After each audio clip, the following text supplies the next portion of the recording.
Good morning, everyone. Welcome to day 4 of the Planetary Defense Conference. I have a few announcements to make before we start the next session. So I hope you're having a wonderful time and hopefully a wonderful day ahead of us.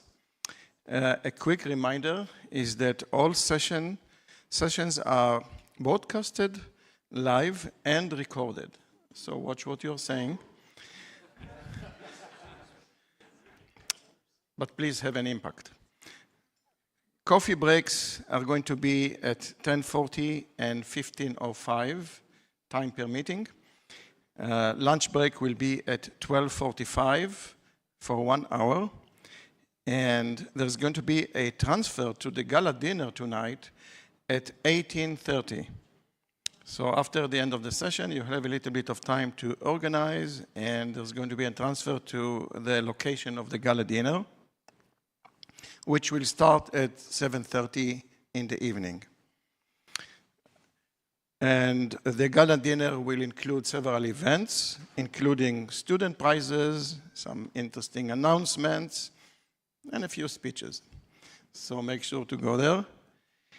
And I think with that, I covered all of the essentials of the day.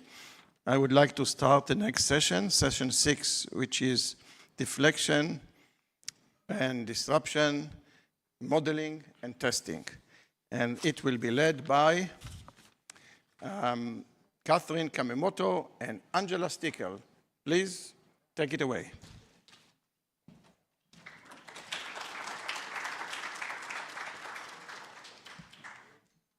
Good morning.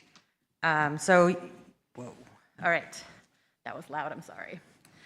Just a reminder to the speakers for this session, we have 8-minute presentations. Once the gong goes off, you will have about 1 sentence before Katie will pull you off the stage. So please be on time. And then we will have a question and answer period following all of the talks. So put any questions you have into the Event Mobi app, and we will get to them at the end. All right, so our first speaker in this session, I'm going to talk slow because we have 2 minutes, is going to be Ron Balouse, who is online, hopefully, even though it's very early in the day on the East Coast. Do we know if Ron is online? I am online. Can you hear me? Yes, good morning. Good morning. So you can share your own slides as the virtual speaker if you'd like. Sure, I'm going to go ahead and do that. All right, perfect. So, yes, first up is Ron talking about gravity tractors for planetary defense. So, go ahead. Thank you, Angela. Yeah, I'm happy to be here today. Not be here, but be here there, and tell you guys about a mission to demonstrate asteroid mitigation using a gravity tractor for planetary defense. This is a project that's sponsored by NASA through the Europe D program, and I'm here happy to represent my colleagues at APL, Cornell, NASA Goddard, the B612 Foundation, and the University of Maryland. So quite simply, to start us off, the gravity tractors are a planetary defense mitigation technique that uses the gravity of a spacecraft, its mass, to slowly deflect an asteroid's orbit by pulling it towards the spacecraft. Unlike other mitigation methods like the kinetic impactor that benefit, the gravity tractor benefits from not really requiring knowledge of the geophysical properties of the target or complex surface interactions. It's well suited for primary mitigation for small 50 to 100-meter asteroids with long warning times, or as a secondary mitigation method following an impulsive technique. You can think of the gravity tractor as an observer of, say, a kinetic impact test or deflection, and it would smooth out the deflection. The motivation is for this particular work is the U.S. national documents, which call for the development of technologies and designs for NEO deflection disruption missions, and specifically the development of preliminary designs for gravity tractor NEO deflection mission campaigns. Our take on this is to go to a binary system. So here are presenting preliminary designs for a mission that would do that. So similar to NASA's DART mission, this approach benefits from requiring a relatively small deflection to affect a small observational change in an asteroid's orbit. We developed a metric for the effectiveness of the gravity tractor, and this is a poster that was presented there by Colby Merrill at this conference. So please go and see that poster and talk to Colby, where we found that a demonstration of binaries orders of magnitude more effective than at a single asteroid. So if you have a spacecraft there in an orbit in a tractoring position, you would change that original orbit of the secondary to a modified orbit. We investigated this. One of the tall poles that we looked at was what are the thrusters that a spacecraft would carry. Specifically, would you need solar electric propulsion or chemical to conduct the mission? And we conducted a concurrent engineering study looking at this problem very closely and found that a mission that exclusively used chemical thrusters, both for cruise and for proximity operations, could be feasible. It would make the mission cost effective, still able to achieve mission requirements, which I'll talk about shortly. And it would be ready to be implemented for a real operational scenario. So out of the many near-Earth asteroid binaries we know about, we cut that down to a list of 14 and did some mission design looking at launch dates between 2035 and 2040 with the launch of the Falcon 9, and set for now a maximum cruise of 3 years, although we can extend it to 4 or 5, which would improve how much mass we could deliver to the system. Since this is a gravity tractor demonstration mission, mass of the spacecraft becomes really important to how effective it is. So that becomes our optimization objective function when we look for trajectories to these targets. This is a bit of an eye chart, but it shows out of the 14 top targets how much mass we can deliver to them during this launch window. And I'll just focus in on 3 of these systems that I highlight here in cyan, magenta, and yellow that we look at further. But for these systems, we can deliver 1,000 kilograms of spacecraft mass or more in these relatively short total times of flight. If we extend the total time of flight to 4 or 5 years, say, then we can deliver more mass. These are 2 of the 3 top candidates. One of them is 1990 OS. You can see it's a S-class. Slightly smaller than Didymos Dimorphos. The primary is only 300 meters, so more than half the size. Less than half the size of Didymos, for example. Its companion is 50 meters, and it's in this wider orbit compared to 2020 AZ2, which it has a sort of a more equal mass ratio between its primary and secondary Q to S class. The drawings here are scale with one another, so you can see that some subsystems have high mass ratios and are more tight. They're closer together, and other systems have smaller mass ratios and are further apart. A big sort of technical problem that we wanted to tackle was the proximity operations, and we did this through a variety of ways. One of which was through n-body modeling. The other was through looking by simulating things through Simulink software, and then also looking at things analytically. But this is an example of what we're able to do with a PDC graph software, where we define a control scheme for the binary gravity tractor to see its effectiveness.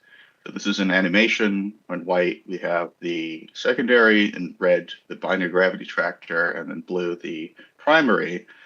We defined a control law where the spacecraft counteracts the mutual gravity and maintains a fixed distance or displacement from the secondary center of mass and a fixed relative velocity, basically to ensure that there's no collisions in the system between your gravity tractor and your target, the secondary. We have additional features that we put in, like we track propellant usage. We put in realistic minimum and max thrusting magnitudes and canted thrusting. And importantly, we define this control box where essentially the thruster is off if the spacecraft stays within that box. Found this to be very effective for improving the efficiency in terms of fuel usage. Solar tides and non-gravitational forces are also included, but yeah, go see Colby's poster or talk to Colby if you haven't already. This is showing the oscillating orbital elements of the secondary and showing the semi-major axis, eccentricity, inclination, and then the change in the orbital period. You can see over a 60-day window of tractoring in this system, we're able to cause a change of more than 1,000 seconds. So this, using these simulations and calculations, we're able to come up with and analyze what the performance looks like. What I'm showing in the graph here is how you change that secondary period, for called DART, caused the change of more than 30 minutes for dimorphos. Here it's in thousands of seconds if you're tractoring at a distance of 2 secondary radii away. The further you are from your target, the less effective you are, of course. This is gravity, goes down as distance squared. But you don't really need to change the orbit that much in order to actually detect it, since you have an in-situ spacecraft. So we developed the criterion for a minimum deflection. So if you have a spacecraft there, and you sit at this distance of 4 secondary radii for 60 days, then you stop tractoring. Ron, can you 7 wrap it up? days after. Oh, sure. Afterwards, then you've made a change of 250 seconds. This is similar to what we see after a month to what the requirement was for dimorphos at 10% orbit phase change. So these are requirements. We have to get there. We have to do this deflection both from near and far, and we have to characterize that deflection and measure how efficient we are. What we find in total is that you need a very modest payload. Yep. Yep. You can achieve all this in less than a year. Right. Thanks so much. Thank you. So I think for the rest of the virtual presenters, since you can't hear the gong, I think, online, we might try to keep the mic on and we can give them a 1-minute warning. So just for future. All right. So up next, we have Steve Chesley, who will be talking to us about the effect on Didymos' heliocentric orbit from the DART impact. Thank you, and welcome to the Gong Show. If you were watching American TV 50 years ago, that'll be especially funny. So I'm going to talk about the effect that DART had on the Didymos heliocentric orbit and implications for planetary defense. I want to call out, of course, all my co-authors here, in particular Raheel Makadia, who he and I have been collaborating very closely on this for quite a long time, since the impact, in fact. And we have now, this is a paper submitted to Nature Astronomy, and so we're waiting for word on that. So for those of you not in the space science community, just the DART mission was a NASA spacecraft that impacted Dimorphos, the satellite of the Didymos system, in September of 2022. The objectives were first to see if we can hit it, and then find out what happens. And so that was a lot of fun, trust me. Another objective was to see what the efficiency of this was in the context of planetary defense deflection. We quantify that efficiency with this momentum enhancement factor, what we call beta. And you can see the simple equation for beta where we have the ejecta momentum from the impact is added to the spacecraft momentum. That's the total momentum transfer. And it's normalized by the spacecraft momentum. So if there is no ejecta, you get beta of 1. If the ejecta momentum matches the spacecraft momentum, you get a beta of 2, and so on. But it's much more complicated than that. That's how we all think about it, but there's vectors going in all different directions, and so you wind up with things that look more like this. This is from a Rivkin paper a few years ago. This is our version of the same equation, and so I just want to make clear that while the concept is simple, there are a lot of sticky details that we have to keep track of. So the previous results for beta from the DART mission were derived from the deflection of the Dimorphos satellite in its orbit around Didymos. And in fact, the impact of DART changed that 12-hour period by about a half hour. and that's related to a 2.6 millimeter per second change in velocity in the along track direction that we derived. This then allows you to go and start estimating beta for the Dimorphos orbit, and assuming some range of densities, which is pretty broad because there's no information about the Dimorphos density, you get this range 2.2 to 4.9 for beta.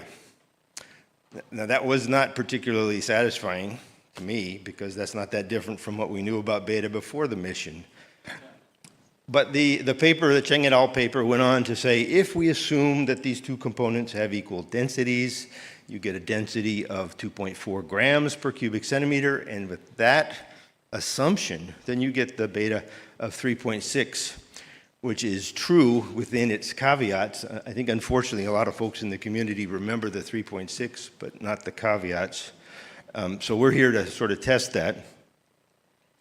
And as I said, this is by looking at the heliocentric deflection. Raheel had already predicted in a paper published last year that it would be measurable with occultations about now, and in fact, that's why we're here. But you need to understand that the change in deflection in the heliocentric orbit is really small. Just the volume ratio of these two components is about 100. And so you're looking at something around 20 microns per second delta V on this object that is moving, say, 20 or 25 kilometers per second. And to do this, we rely on a lot of data, a lot of really good data. We have 3 decades of ground-based regular right ascension declination observations. We have OpNavs, optical navigation images from the DART spacecraft. We've got radar covering a span of about 2 decades. And we have the most important thing for this particular result, are stellar occultations. That's when the shadow cast by a star and Didymos falls on the surface of the Earth. You can go there, set up your camera, and see the shadow pass over you and find out when it happened. And so we have 22 of these. 22 of them were outliers that were rejected, I think, for good reasons. And you look at what's left, this plot shows the black ellipse is the figure of Didymos. That's about 600 or 700 meters across. And all those other ellipses are the measurements that we had in the post-fit residuals. Everything fits really well. And these observations are supremely precise. Some of them are in the order of tens of meters of precision in these stellar occultation measurements. That's a shout out to all the people, the pseudo-astronomers, pseudo-amateur astronomers who really invest a lot of time and money in their equipment. They drive for days. They set up their telescopes in the desert. They wait for the shadow to pass over them. They pack up their stuff. They drive home again. They reduce the data. They submit it. It's a lot of work, and we want to acknowledge that critical contribution here. So with all that data, we have we can estimate an orbit, in particular the delta V, and we start with this prior here, that black ellipsoid that you can see is our going in uncertainty in the delta V. The red line is it starts in at the origin in the upper left, and that's the delta V vector going down to the center of that ellipsoid. So we know from what we know about the DART impact, this uncertainty, and then when we fit, I mentioned, so the uncertainty that we have is basically in the long direction here, and it's essentially parameterized by beta. And when we run our fit, you get a nice, small, round assessment of the delta V. Don't pay too much attention to all these numbers. It's proof that we have an orbit, and a really good one. But we also have the Yarkovsky signal with high fidelity, and it's well separated from the delta V. And the delta V uncertainties are on the order of 1 to 2 microns per second. With that, we can now project it into the along track direction of the heliocentric orbit. We get 11.7 plus or minus 1.3 micrometers per second, which, okay, you always want to reference it to the human hair, is 50 or 60 microns across. That accumulates to about a meter per day in velocity, and for our good luck, it's a few kilometers in the time frame of our stellar occultation observations. So that's why we can see it with such good error bars. You drop that into the beta equation, you get 2. plus or minus 0.3. I can see I'm about to get gonged, so I'm going to skip a couple of things in the first half. Why is it so much lower than 3.6? Because that 2.4 that they assumed with 3.6 is not right. But the paper wasn't wrong because it covered all the bases. And it's actually at the very low end of the range that they had proposed in the Cheng et al. Paper. So 1,540 kilograms per meter cubed. So to wrap up, beta is about 2. So the ejecta is providing about as much momentum transfer as the spacecraft. Dimorphos is underdense relative to Didymos by a ratio of about 0.6. And I think, it's not my field, but this must have important implications for formation processes. And finally, we already have figured out a lot about the system. We're going to learn even more when Hera gets there. So that's it.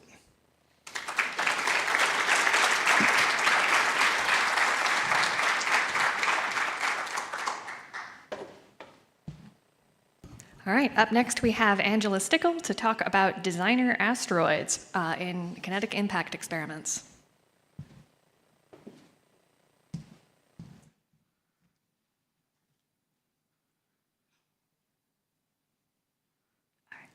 All right, good morning.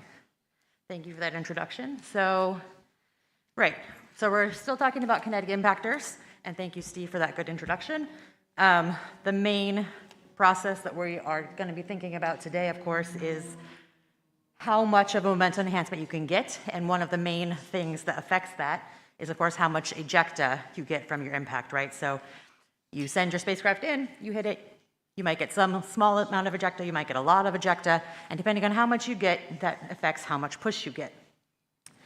And there are a lot of things that, of course, can affect how much ejecta you get following an impact. The impact parameters itself, what is the spacecraft mass, how fast is it going, the angles and things that you hit. But one of the main things that we talk about, because it's a little bit uncontrolled and a little bit messy, of course, is that asteroids are not all the same, right? We have a lot of different types of asteroids. We have things that are monolithic. We have things that are rubble piles. They have irregular shapes, irregular masses, irregular structures. And these can all have really drastic effects on what you see following an impact. And so we wanted to try to understand this better and try to see if we could put any quantitative measures on how, when you change this internal structure, what that does to beta. So we put in a proposal to NASA, and we're funded to do a suite of experiments that we call designer asteroids, where we use a number of different materials, both homogeneous targets and also some more complex structures, which I'll show at the end. We use they all have different strengths, different porosities. We use different sizes. You can see here are 2 examples of some of our targets.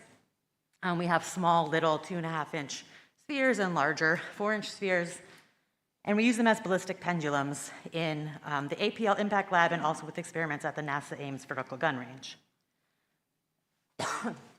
So we create the targets in our lab at APL. You can see here Robin and Olivier practicing scanning some of them, and our super clean lab behind them. We do 3D scans of them at the beginning to get a volume and shape before impact. And then we hang them in the impact chamber as a ballistic pendulum. So you can see here, that's one of our little Death Stars in the APL gun. We then shoot them at a variety of speeds, potentially, and track that using high-speed cameras. At APL, we have 2 different views, and when we're out at Ames, we use 7 different cameras to track different angles. After impact, we scan them again so that we can get a better understanding of volume change and what the crater exfoliation processes look like. We can use the high-speed cameras to track the motion following impact. And so you can see hopefully that little green circle and the blue box there. We have a few different codes that track the motion and follow the body as it goes along its pendulum swing. We also have codes that track the ejecta and the particles in their motion afterwards. We do this both from the top and the side. So here you can see 2 different views, the side view, so as it's going this way, and the top view looking down, so that we can track the motion in different planes and make sure that we're understanding, as Steve said, some of those vectors in that messy beta equation. Using the high-speed images, we can track things like the projectile motion. You can see here actually in some of these, because the targets are relatively strong and these are low-speed impacts, sometimes the projectile bounces right back out again, which does interesting things. You can track the ejecta and the spallation. And so we've done this. We have about 50 or so shots at the APL Impact Lab looking at these homogeneous targets with different strengths. And we, like I said, we track the motion of them. Once you know their position and time, you can calculate their velocity by taking the derivative. That velocity then gives us the momentum. And we do that in multiple directions. This is a subset of our 50 or so experiments. And so these are all homogeneous targets. And one of the things that you can kind of notice right away is you don't actually see a big spread. I mean, there's scatter, but you don't see a distinct change in beta here. So we're not actually seeing a strong effect of strength for these homogeneous targets. What we do see, however, is a very strong impact angle effect. This is not that surprising because your impact angle will affect where your ejecta goes, and that affects the push in the direction of interest. So here, 90 is a normal impact, and as you get to smaller and smaller angles, you're getting more and more grazing impacts. So you're losing a lot of that momentum that you might get as your ejecta goes in directions that are not optimal. If we look then just kind of at this cluster here where we're hitting mostly normal to the surface, which is kind of what you want because that gives you the most push, we can look in more detail. And so these are our 4 different plasters. And what we see again is you don't see a lot of effect by strength. But if you look at the colors, those are different materials. Porosity is having a really large effect. So that's not that surprising, but it's nice to know that it happens in experiments too. And we see that this is actually one of our dominant effects that we're seeing in terms of material properties. Now this is all microporosity, so these are homogeneous plaster spheres. I said we were going to look at rubble piles, so we also create additional targets using a variety of rocks, aquarium gravel, lava rock, things like that. We put them in a spherical mold, mix up some plaster, put them on a shaker table, and create little rubble piles. We can do some XCT scans of them, so this is pre-impact. You can see how the structure is through the target. We have some voids. We have some areas that maybe have smaller, like dusty material. We've got lots of fragments. But we have a pretty decent rubble pile structure here. We took about 20 of these out to NASA Ames in December and did a set of experiments. And here's a pretty picture of one. So you can see here, we've got a very nice crater. It's not uniform. You can see boulders. They kind of get, it's a jaggedy crater. We deflected it. We're still working on analyzing it. Like I said, we have 7 cameras, and so it's a little bit slow to get the data, but we can see here that the crater is there. We can do post-impact scans, and you can see the cracking and the damage through the target, and I could just watch these for hours. But they can tell us a lot about how the structure is affecting that damage process, which affects your ejecta. If we change the material properties, now we have still that rubbly structure, but a much stronger matrix. Our crater is much shallower but wider. And so we are definitely seeing effects due to the material properties and how they're interacting with the rubble piles. You can scan this one also. This is my favorite one. Look at those beautiful cracks. And so you're seeing how the rubble pile is actually affecting the cratering process. So these are basically brand new. You just got these scans back. I'm working to analyze about like 5 terabytes of data. Anybody have a supercomputer that I can run my code on? Please let me know. But we're really excited. I think what we're seeing is this is actually really affecting things. We don't have the quantitative measures yet. We still have another few sets of experiments to do. But we're really excited about these and think that they're going to be able to tell us a lot. Ooh, 1 second.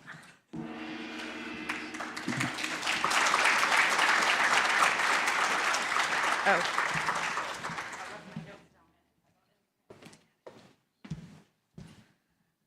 All right, up next is Sean Wiggins looking at micro versus macro porosity. I believe Sean is online.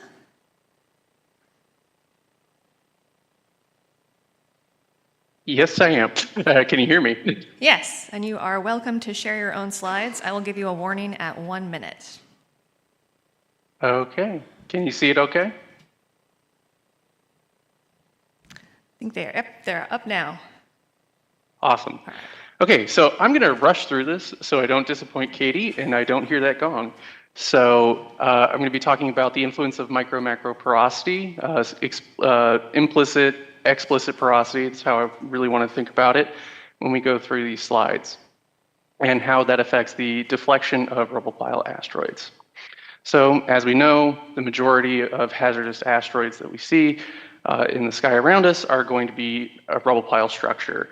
They're going to have all these boulders with matrix fill. They're going to have high porosity as a result. And this porosity is going to have a huge effect on how we deflect these asteroids.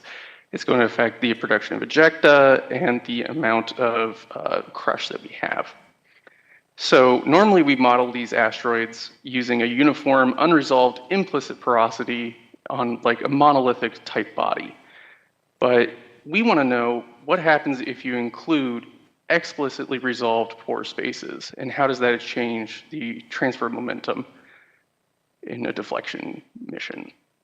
So how do we form these rubble piles? We first start by using a discrete element method code to generate a bunch of particles or boulders according to a size frequency distribution.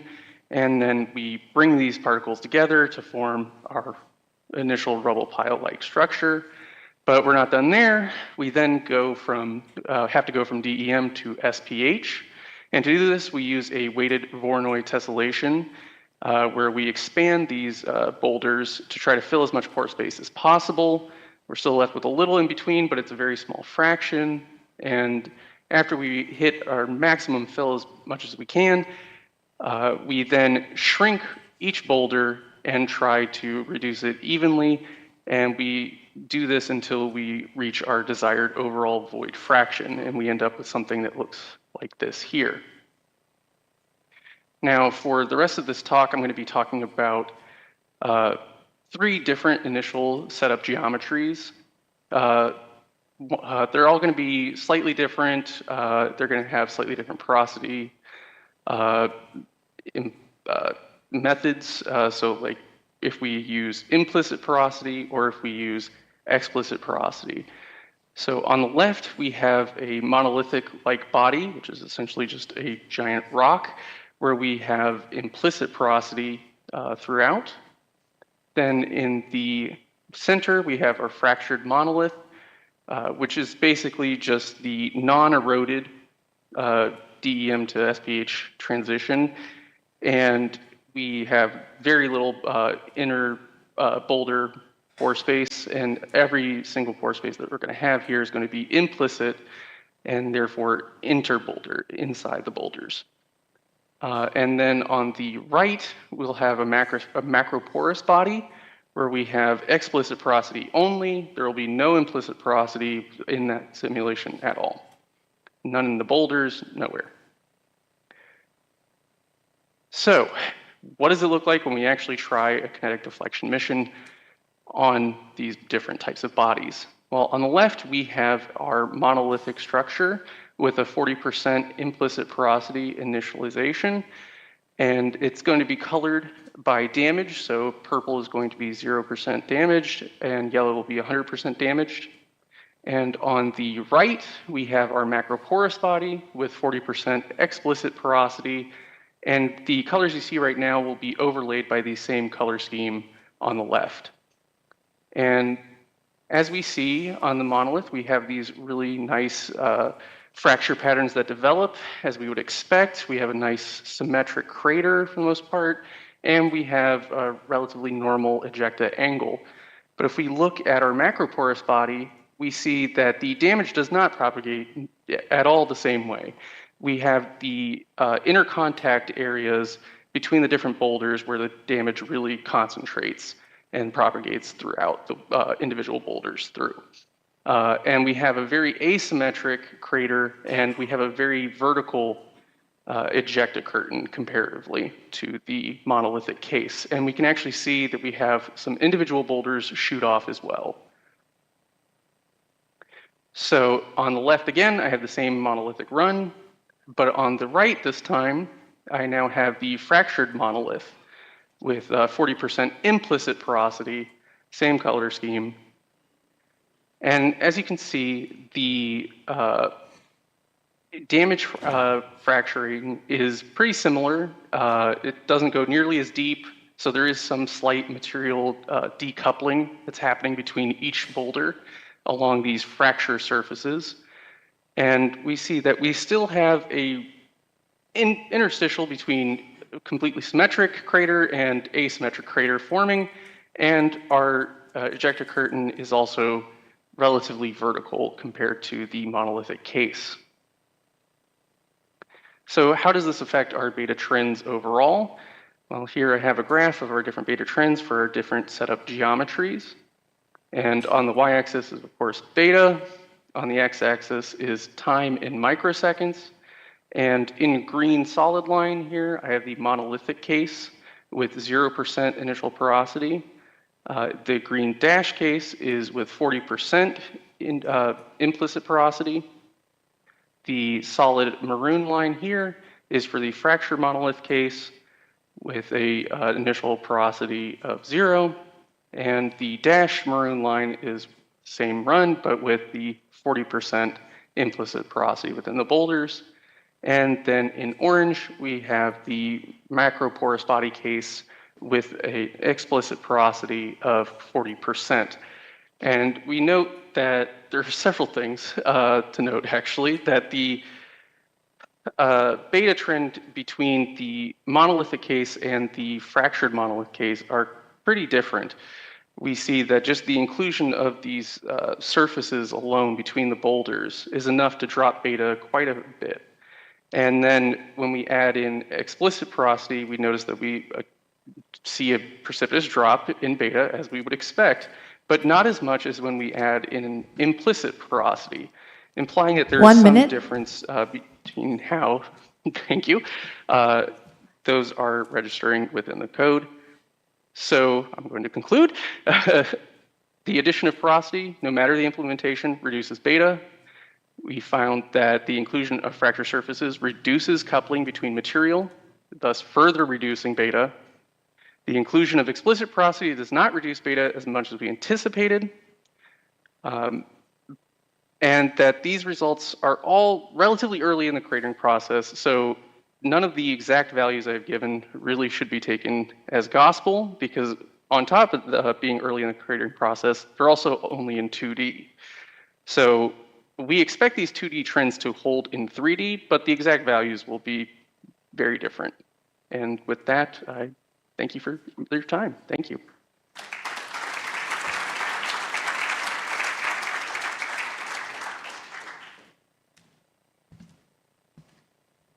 All right, up next is George Flynn to talk about some hypervelocity cratering and disruption experiments.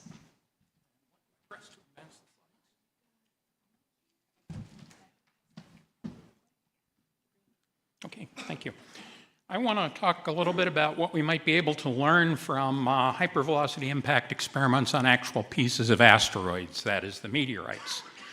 Hydrocode modeling predicts the outcomes of kinetic impact deflection, generally gives us some indications of what would happen, but most of that modeling is done using the physical properties that have been well established on terrestrial rocks.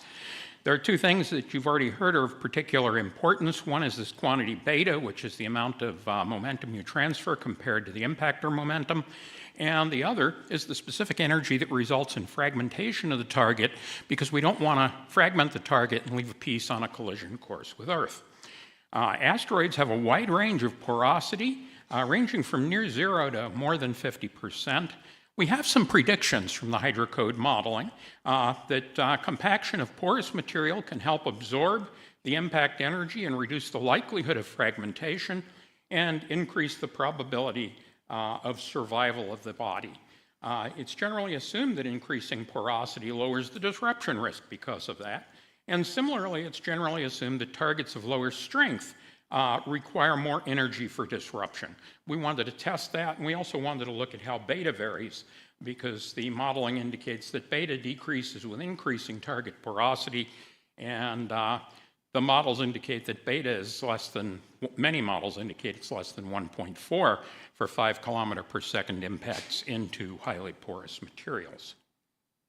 So we're going to do experiments on meteorites. We're doing that because there seems to be general agreement among the few people who study the physical properties of meteorites that there are no analogs among terrestrial, igneous, and sedimentary rocks for the physical and mechanical properties of the meteorites. But meteorites actually sample their parent asteroids, and so we wanted to assess the range of outcomes. We've chosen to use ordinary chondrites because if you look at the falls that impact on the Earth, 95% of the falls are stone meteorites, and 95% of the stone meteorites are ordinary chondrites. So we're looking at the most common material that falls to Earth. We chose 3 meteorites that range in porosity from 3% up to 14% and range in strength from 430 megapascals to less than 1 megapascal. So we tried to span the whole range. These are our disruption measurements. We hang the target in the Ames gun, fire aluminum spheres at it at 5 kilometers per second. They're hanging on a 2-meter long line that doesn't interfere with the fragmentation, and the chamber's pumped to a vacuum. These are the disruption results. You can see the 3 graphs there for the 3 meteorites. The way you find this energy for catastrophic disruption is to fit that sloping portion with a straight line on a power law plot and find the intersection with m sub L, the mass of the largest fragment to the mass of the target, equal to about 0.5. So we can see here that the low porosity meteorite has a fragmentation as a disruption energy of 1230 joules per kilogram, almost double that for NWA 869 with 8% porosity, but it comes back down for Saratov at 15.6% porosity, which has the lowest disruption energy of any of these targets.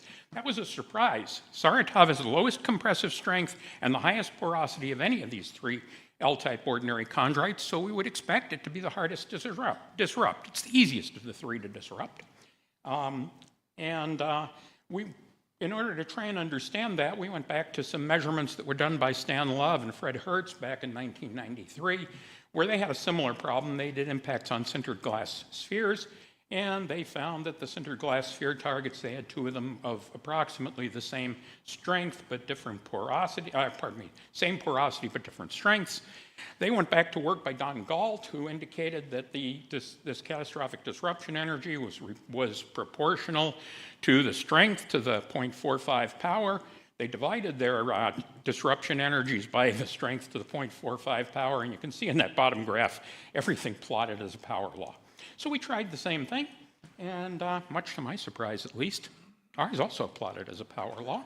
We can derive an equation for at least valid for these 3 L-type ordinary chondrites that the disruption energy is, as the equation shows there, proportional to S to the 0.45 and a huge dependence on 1 minus the porosity. The fit is, the R-squared value of the fit is 0.99, and it suggests that at least for these 3 meteorites, we can separate the effects of porosity and strength, and the dependence is extremely strong on porosity. We also did beta measurements, and we looked at the motion of the target in cratering impacts, and it's going to take a while for the middle picture to come up, so I'll just keep going. These are the results of the beta measurements. For Abupanu, the least porous, it's up near 4. It comes down to 2.5 for NWA 869, 2.3 for Saratov. I've also shown on that plot in the upper right some measurements we previously did for pumice, 2.1. And so beta shows the decrease expected from hydrocode modeling, decreasing with increasing porosity. However, it seems like it's almost asymptotic to the beta equals 2 line. That is, you can increase porosity all the way up to that pumice, which was about 70% porous, and we're still getting a beta that's a little bit above 2. So it shows the decrease that's expected from hydrocode modeling, but the values are higher than what you get from hydrocode modeling. I showed one of the hydrocode models in the lower right. And that hydrocode model says that you should look at the bottom line for the modeling results, those blue points that are almost down at beta equals 1, and our 3 data points for these rocks are much higher than that. So we tried the same thing. We divided the beta values by s to the 0.45, and once again, we got a surprisingly straight line plot, again with a very strong dependence on porosity, almost the same power law dependence that's in the previous results for Q star C. We can use these results to calculate the limits on kinetic impact deflection. I'm not going to go through the equation, but the maximum that you can impart to a target without disrupting it at all is proportional to beta and Q for any given incident velocity of the projectile VI. These are the values we got out of that for the 3 different targets. Those should be centimeters per second, not meters per second. You can see all 3 targets give values that are within about a factor of 2 of each other. And that's actually good news because it suggests that if you could determine that something was an L-type ordinary chondrite, you'd have pretty much a constraint on how much energy you could deliver to it. So I'll go on to the conclusions. Although it's generally assumed that increasing porosity lowers the disruption risk, our results indicate that that's not true for this Saratov meteorite, which is a high porosity, very weak meteorite. Beta does show the expected decrease with increasing porosity, but beta is greater than 2, just a little bit greater than 2, for the most porous of these meteorites, and also for the previous result on pumice. Our results show a very strong dependence of Q star C and beta on porosity, and the effects of porosity and strength seem to be separable for these 2 meteorites. So I think I'll stop there. And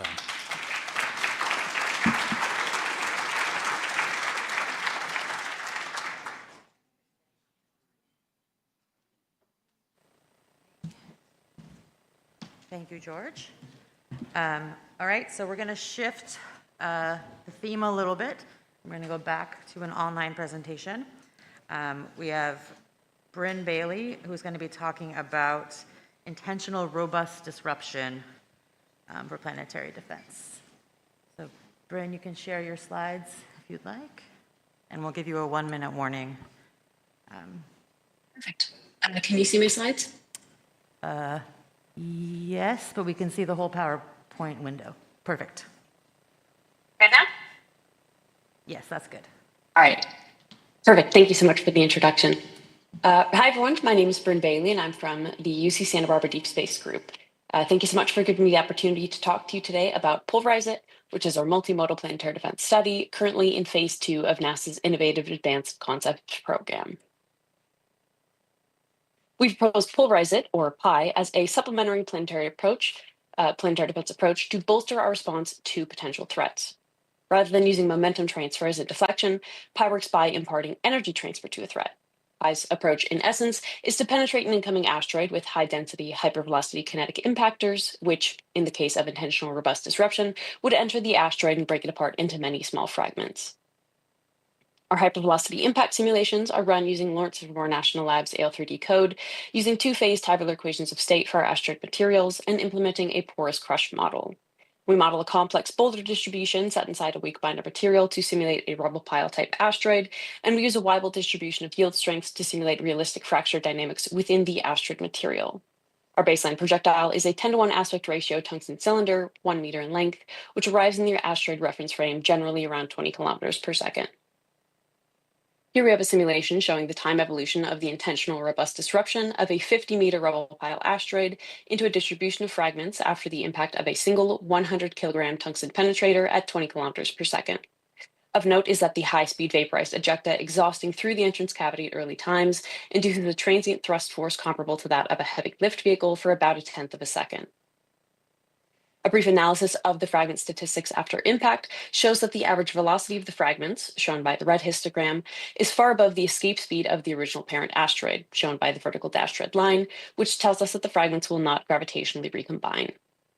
These results suggest that a single 100-kilogram penetrator is sufficient to mitigate a 50-meter body, with the use of additional penetrators showing similar results on larger objects. This means that payload capacities of pre-existing launch vehicles, such as a SpaceX Falcon 9, can be used to provide a single launcher solution for objects in the 20 to 150 meter diameter range.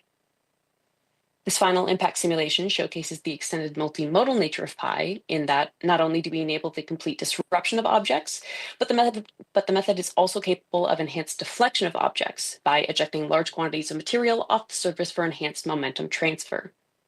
This simulation shows a 500-meter target being deflected by a 10 metric ton impactor at 20 kilometers per second. In this case, we observe an estimated momentum enhancement factor, or beta, of greater than 50, meaning that the impact transferred over 50 times more momentum than the inelastic collision with the penetrator alone. And again, this payload could be supplied with a single launcher, such as the SpaceX Falcon Heavy or NASA SLS, using pre-existing technology that could be reserved for at-the-ready capability. And in this meeting's hypothetical asteroid impact scenario, we meet 2024 PDC 25 and are tasked with creating a future in which it doesn't hit us.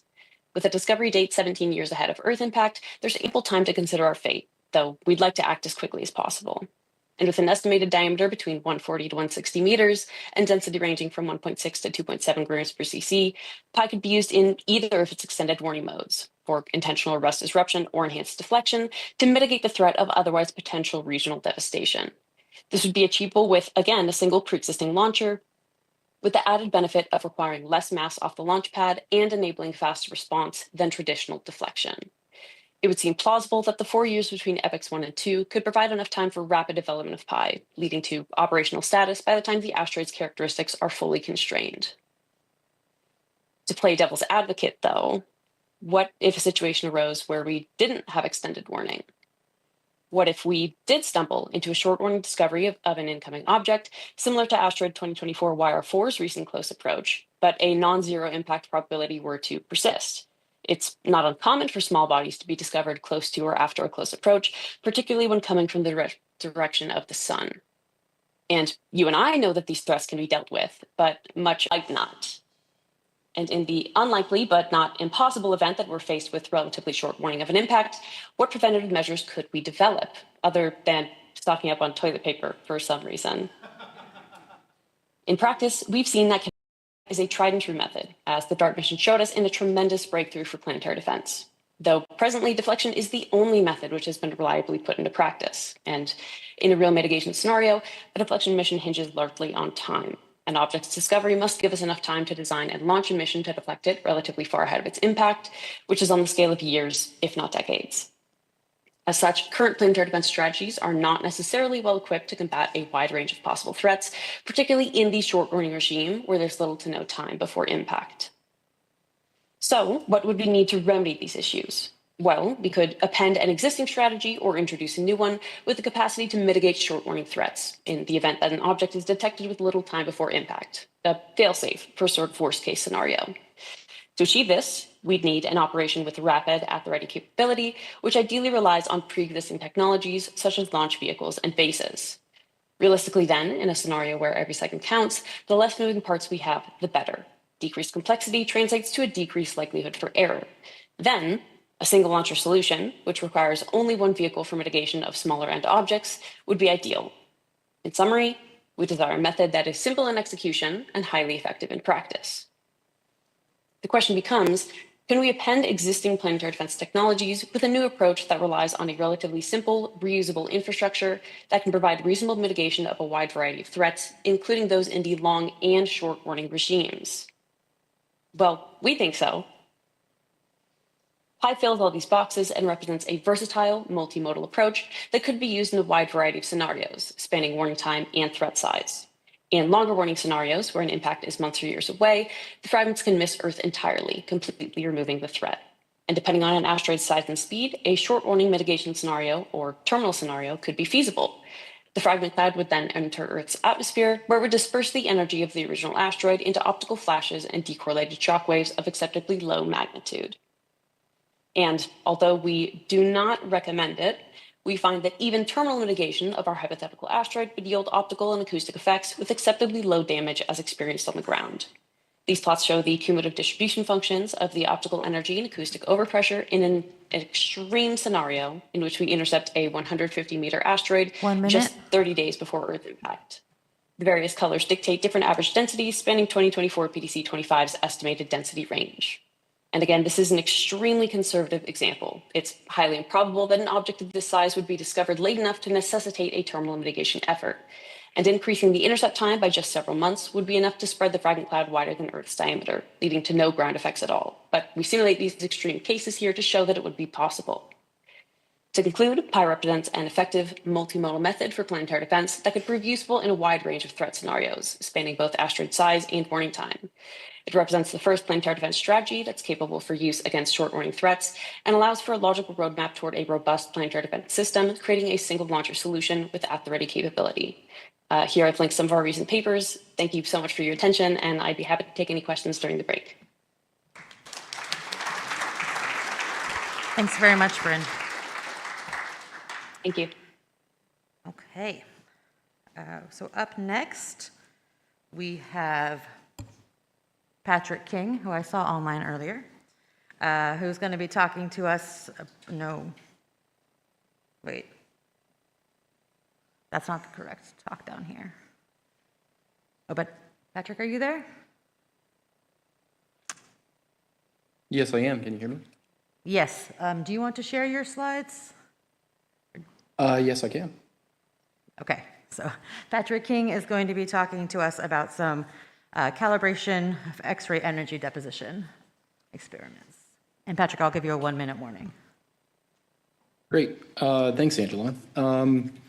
Yeah, so thank you everyone for your attention. I'll be presenting on progress on our NASA Roses York D grant, which is the purpose of which is to experimentally calibrate energy deposition models for nuclear planetary defense using a facility called the Omega Laser. So, first, some motivation. As we'll see in subsequent talks as well, and if you've been a part of the field, we've been evaluating nuclear explosives for use for planetary defense for a good amount of time, and we know that they're capable of deflecting or disrupting asteroids for many scenarios. And in deep space, most of the outputs of these devices are in the form of soft X-rays, which irradiate the surface of the target, initiates a blow-off, and that leads to momentum transfer. Models of this process depend upon understanding the response of typical asteroid materials to these X-rays. So our grant was intended to provide some experimental calibration, not necessarily the first experimental calibration to these models by conducting exposures of representative materials at the Omega Laser facility and measuring their effects. So, oh, you didn't get to see the cool animation. So I'll let that play for a second. Last year, we conducted our experiments at Omega using Omega 60, which irradiates a specialized laser target with several dozens of laser beams, and that target absorbs the laser energy and converts that laser energy from the optical or near ultraviolet wavelengths into a very hot plasma, which then generates a flash of X-rays because of its temperature. The cavity targets that we used, one of the nice aspects of these is that by varying the aspect angle that you present to the target, to the samples that you're illuminating with it, you can actually adjust the spectrum of incident X-rays slightly onto the target. So effectively, by adjusting that angle, you can partially control how hot or cold the spectrum is. And so you get essentially for free a little bit of the ability to study not just the exposure levels, the amount of essentially joules per square centimeter that are incident on the samples that you're exposing, but also you can control the kind of X-rays that you're exposing them to. So we controlled the level of exposure by varying the distance from the target chamber center of the sample holders.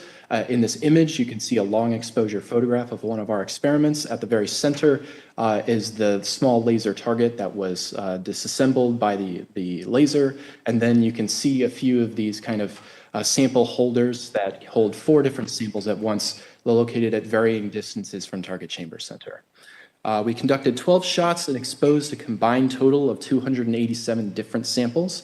We chose samples from a variety of different control materials, including metals, as well as a iron-nickel meteorite analog, as well as 6 different rock types to try to span particularly different atomic compositions for the X-ray absorption characteristics, and then we also exposed some H and L chondrites to be, just as we just heard from George, to try to be as close to the true asteroid analog as possible. We varied the fluence from 1 to 10 joules per square centimeter for the cold spectrum, and for hotter spectra, we got between 0.25 and 1. So for comparison, this is very, very low compared to the level of effluence that you would expect for a true nuclear scenario. But we're hoping that by providing this low fluence calibration, we can then extend that at much higher regimes to the X-ray deposition models. All right. So here are some preliminary results. We basically did a simple mass differential for the samples to compute exactly how much material was removed from the sample or during the experiment, and that quantifies essentially how much blow-off actually is removed from the sample during the course of the exposure. The preliminary results suggest that at least for the hotter spectrum, so what you would see in this red line, we actually see behavior that's a little bit more consistent with what we would expect, where as you increase the fluence of exposure, the depth of removal increases, which corresponds to essentially more material being removed. But curiously, what we found actually is that for the colder spectrum, unlike what has been predicted in models or what we would have expected just from intuition, that higher levels of exposure don't necessarily translate to more material removed. So we also are interrogating these samples using a combination of several different analysis techniques. Using precision microscopy and profilometry, we've shown that the difference between the exposed and unexposed regions, we see significant, as expected, significant surface changes, particularly evident in some of our metallic control materials, which show signs of melt and ejecta formation. We also see, curiously, some surface swelling in some of the geologic samples, which is a bit distinct from what we had experienced before with some of the other more common metallic materials. So, moving on. Some of the mass differential measurements were robust to these surface changes. We anticipated that because those surface changes were going to be fairly complex, that just simply doing a profilometric difference in the step height, so to speak, would be challenging to actually determine the material removal. The mass differential measurements had their own challenges themselves, including, in some cases, some apparent mass increases, which we might be attributing to some interactions with the target, but also could be attributing to noisy measurements, right? The measurements themselves are not perfect. So our analysis of that is ongoing to try to ascertain whether those are real, so to speak, or whether they're just an artifact of the experimental process. We also see, so the surface swelling added an additional complication that made it more difficult, even more so, to actually determine the material removal through just a simple step height measurement. So, and the mineral response seems to be fairly complex, a bit more complex than removal. So, additionally, just because rocks and meteorites have a complex grain structure and heterogeneous mineral composition, that makes the surface interrogation interpretation a bit more difficult. Particularly the Raman spectroscopy that we're using to try to study the exposed and unexposed regions is a bit challenging for us to interpret. But, and I think one key conclusion, besides the curious result that we're seeing with the differences in the spectral response, is that the heterogeneous structure is clearly evident between the mineral grains. And so the X-ray response does not seem to be very homogenized, which is not really consistent with how we've approached the modeling in the past. So in the interest of time, I'll go ahead and conclude there, and thank you for your time. Thank you, Patrick. You guys are doing so good at staying on time. All right, so up next, we're going to continue to talk about some experiments. Let's see. Russell Turbik is going to give a presentation about some nuclear deflection experiment. That's wrong. Some Sandia Z machine experiments to help calibrate some of these things.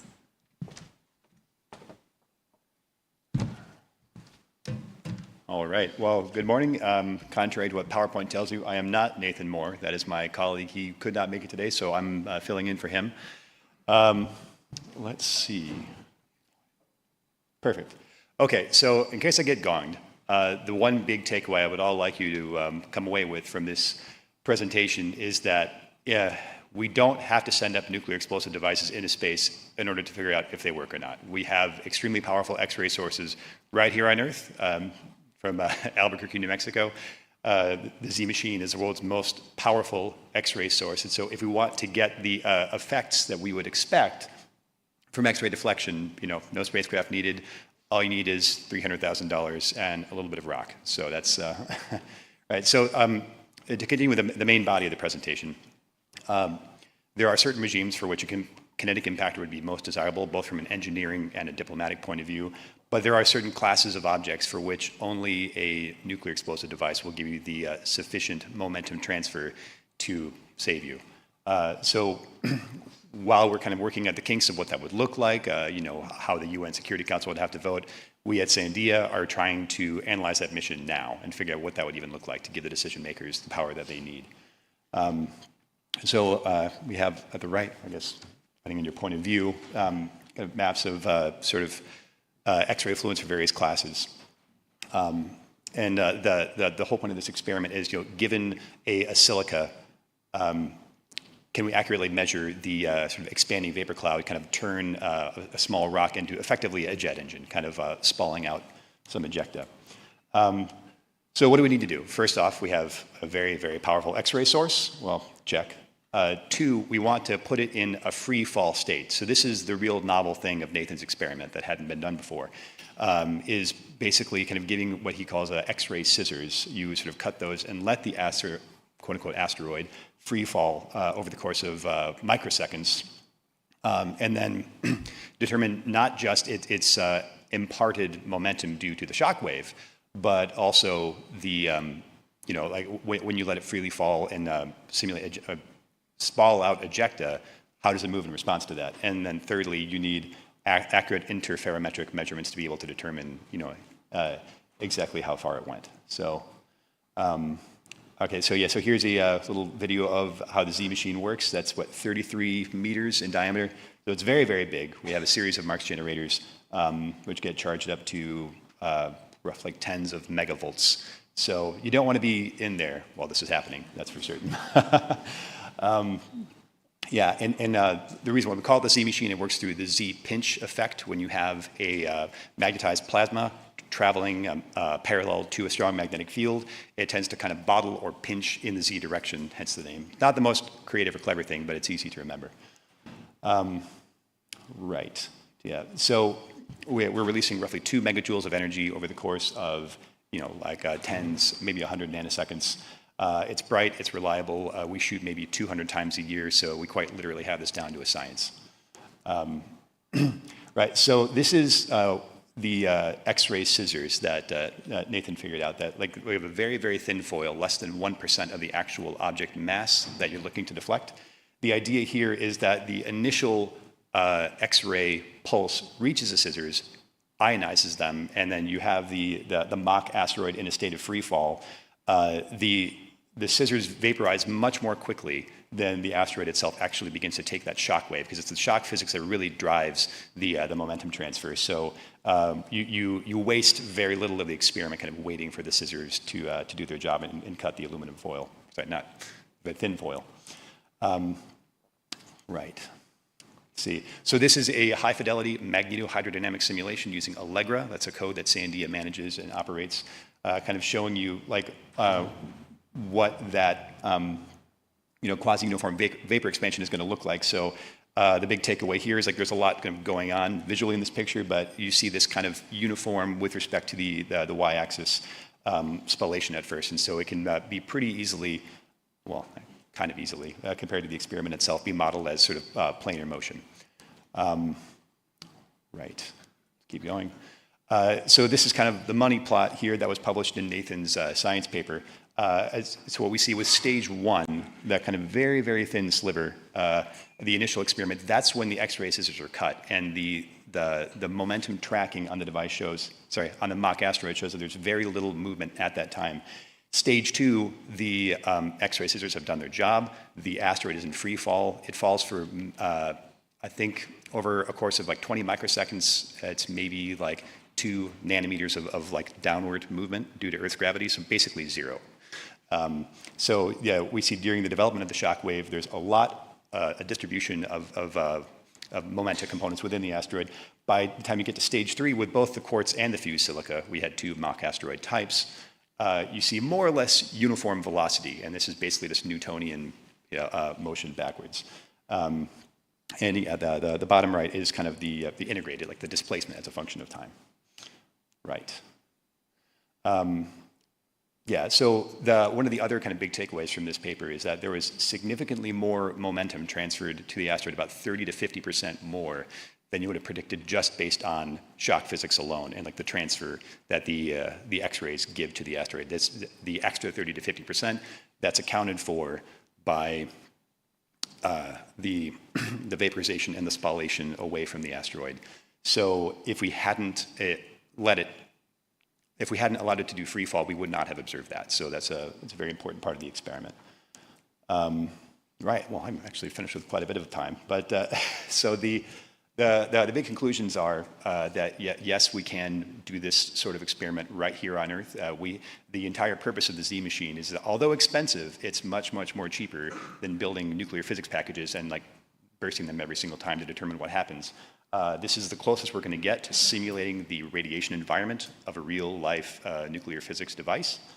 And so if anybody out here has some chondrates that you would like us to blow up and see what they do, send it our way and maybe make out a check as well, because these things don't come for free. We can do about 200 shots a year. If there happens to be a national need, we discover something tomorrow, then this goes to the front of the line, right? But if we don't have any Earth impactors in the next 20 years, then we might have to wait. But yeah, the point is that we've basically just gotten started. This is much more the beginning than the end of this type of experiment, as my colleague from Applied Physics Lab says. That yeah, if you give us a rock and if we can find some money, we can do this, and we can get very good estimations of what we think we're likely to see in the event of a nuclear explosive device. And so, with 30 seconds on the clock, that's my time. Thank you very much for your attention.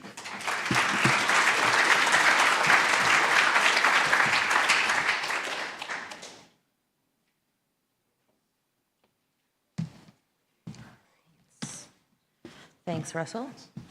All right, so up next, we have another virtual presentation, this time from Kathy Plesko. Kathy, are you online? Good morning, I'm online. Oh, good morning. So you're free to share your slides if you'd like. I would prefer that the conference actually share them for me, if that's possible. Okay, can we get Kathy's slides? Okay, just give us 1 second. You got it.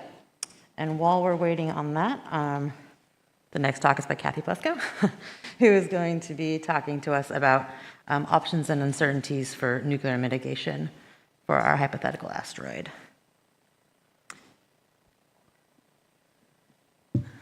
Just a sec.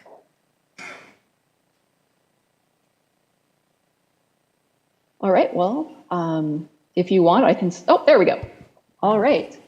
Hold on, Kathy, Thank we you can't very see much. them in the room yet. Okay. Oh, there they are, perfect. Cool, then I'll wait. Go ahead.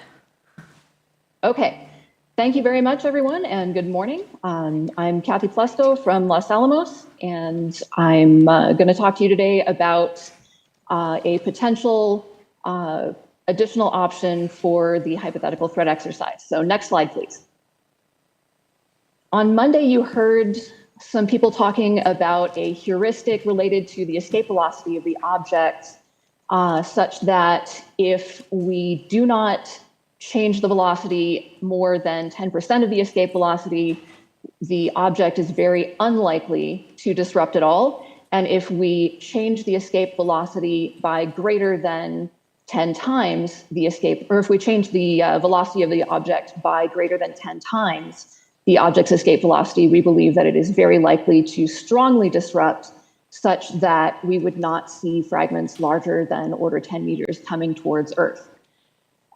This heuristic was developed at a time when we had never had any proximity operations at an asteroid, and we were assuming that we were not going to have any flyby prior to a mitigation attempt, nor were we going to be able to do careful proximity operations near the asteroid, then we would have to have a substantial standoff distance.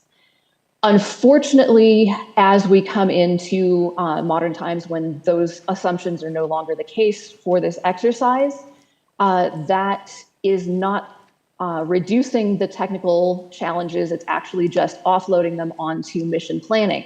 So for the current exercise, we're looking at the potential for up to a dozen impulses being required in some of the cases we studied. However, we are allowed a rendezvous and we do have a flyby, so we know a lot about the shape. This makes proximal operations possible, and that allows us to look at surface bursts. Next slide, please. For orientation, our threat object is about the same size and mass as the conference venue that some of us got to see in 2011 when PDC was in Romania, if we assume substantially weaker. And the short of the long is that we know we can make holes in the ground this size or larger. And we have examples of nuclear tests that have been done on Earth that are larger than the hypothetical threat object. Next slide, please. So here's a potential near neighbor. This is the Koa crater. The yield for this test, and in the upper figure, it's the smaller crater, you'll notice. That was a 1.3 megaton test. Final crater diameter was over 1 kilometer. The transient crater, which is the one that's relevant to us, is about twice the size of the threat object. And next slide, please. So again, we're looking at transient craters because we don't have time in a catastrophic disruption for the object to settle, and we're hoping that it settles into a cloud of dust that then blows away. Next slide, please. So we have well-calibrated heuristics that are based on thousands of nuclear tests that help us scale to different yields and different object sizes. And in this case, we're looking at the potential to be able to make, again, a transient crater that's bigger than our threat object, which we do expect to have, of course, much lower surface gravity and to be much structurally weaker. So we expect it to be easier to disrupt. Next slide, please. I would like to request that we spend some time having a conversation about what we mean by catastrophic disruption. What are our requirements? Do we intend for absolutely nothing from the target to hit the ground? Do we require that the largest fragment be 10 or 30 meters across or smaller? What do we want here in terms of our end goal for disruption being a safe maneuver? Next slide, please. Because we haven't had that conversation yet, we've decided to go after a steelman argument. So a steelman argument, in this case, I'm using it as a bit of a pun, but it's a rhetorical technique that's used to address the strongest form of an argument. In this case, we took the 95th percentile largest volume case for the threat object, and instead we made it out of steel, which is 4 times more massive and orders of magnitude stronger. We believe in this case that if we can disrupt a steel target as big as the biggest object we expect, that we can likely also disrupt the object itself. Next slide, please. So again, here are some assumptions that I used for my geologic models on top, which are orders of magnitude smaller than the strength for stainless steel, which we do know very well. And so we're starting with the stainless steel model, and then I'll show you some geologic models as well. Next slide, please. To do these models, I used the Los Alamos Pagosa hydrocode, which is an Eulerian finite difference code that has been used for both impact cratering and as part of the DART code benchmarking study in 2019. So next slide, please. Here's the initial conditions. So again, we're using Pagosa, which is hydrodynamics only. We're not using X-rays, but we're using a contact burst here so that X-ray transport's a little less relevant for these models. These are 2D axisymmetric models. Our burst is being modeled as an energy pill. So I set a 2-diameter copper sphere, arbitrary choice of a metal, and then sourced in the amount of energy that I wanted for each of the models that we did. You can see the energy pill up at the very top of the oval in the image. And again, the threat object is the volume of the 95th percentile ellipsoid threat object, but we made it out of 304L stainless steel with stainless steel strength parameters. Next slide, please. And then here's what we got. So we did a parameter study over device yield from 0.5 megaton down to a ton in yield. And we're looking for where we disrupt and where we don't. And so a couple of the models in the middle are still running, but when we get down to 10 kilotons, we're definitely seeing that we do not disrupt the object. And at 0.5 megaton, we are definitely disrupting the object. Next slide, please. So here's our non-disrupted object, plotting damage at the top. For the 10 kiloton case, we see we're not getting substantial fracturing. We are getting micro cracks, but we're not getting it to disrupt, or we're not worried about big chunks. Next slide, please. So for our high yield case, you're looking in the picture at things that in the model never got damaged beyond damage of 0.99. So those are the only coherent parts left. They're all smaller than the 10 to 30 meter threshold. So I'm not worried in this case about large fragments. Next slide, please. For our geologic model input, we used an equation of state that has an implicit porosity to it. This includes Kathy, can you PDB wrap work it up? because the, okay, next slide, please. That's the gong, so you get about one more sentence. We can blow it up. All right, we can blow it up. And next slide, please. This is my last one. So potential applications for the exercise, we could use a one-shot, 1 megaton kill at these times. And if it's a contact binary, we can use multiple devices. So thank you very much for your time. Thanks, Kathy. I know they're short talks, but we've got lots. All right, and so now we're on to our last talk before the question and answer period. It's also online. Oh, great. And will be given by Isaiah Santisteban, hope I said that right, about using X-ray energy deposition models in SPH. And we'll give you a 1 minute warning. Yeah, can you guys see and hear me right now? Yep, looks good. All right, perfect. So, hello everybody. My name is Isaiah Santisteban. I'm a postdoc here at Lawrence Livermore National Lab, and I'll be finishing off our discussion on nuclear mitigation, where I'll be discussing the work that we do here at the lab regarding simulating asteroid, mostly disruption for this talk, using an X-ray energy deposition model in smooth particle hydrodynamics. All right.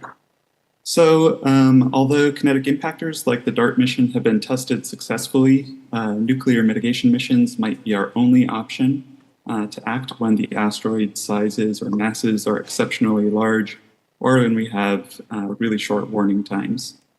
And thanks to Kathy's great talk, I'm not necessarily going to talk about some of these rules of thumb that we talk about regarding mitigation mission planning, like the 10% rule or the 10 times V escape rule. And so I'll save myself a little bit of time and move on to the next slide. So modeling nuclear mitigation is particularly challenging because of the dynamic range of the problem. On the one hand, we have and require fine spatial and temporal resolution to accurately model the energy deposition. And on the other hand, we want to capture the large-scale response to this asteroid as we're depositing energy and watching the material evolve. And so to put this into perspective, the scales range from a few centimeters or sub-centimeters to hundreds of meters in size, and from nanoseconds to seconds in time.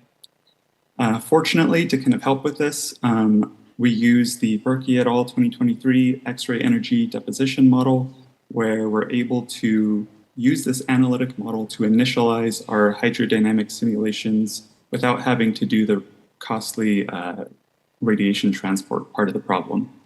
So what we do is we use an SPH code here at the lab called Spheral, where again, we kind of initialize at t=0 with this analytic model, deposit all the energy in Presco, and we just basically get to see what the material response is going to be from the object.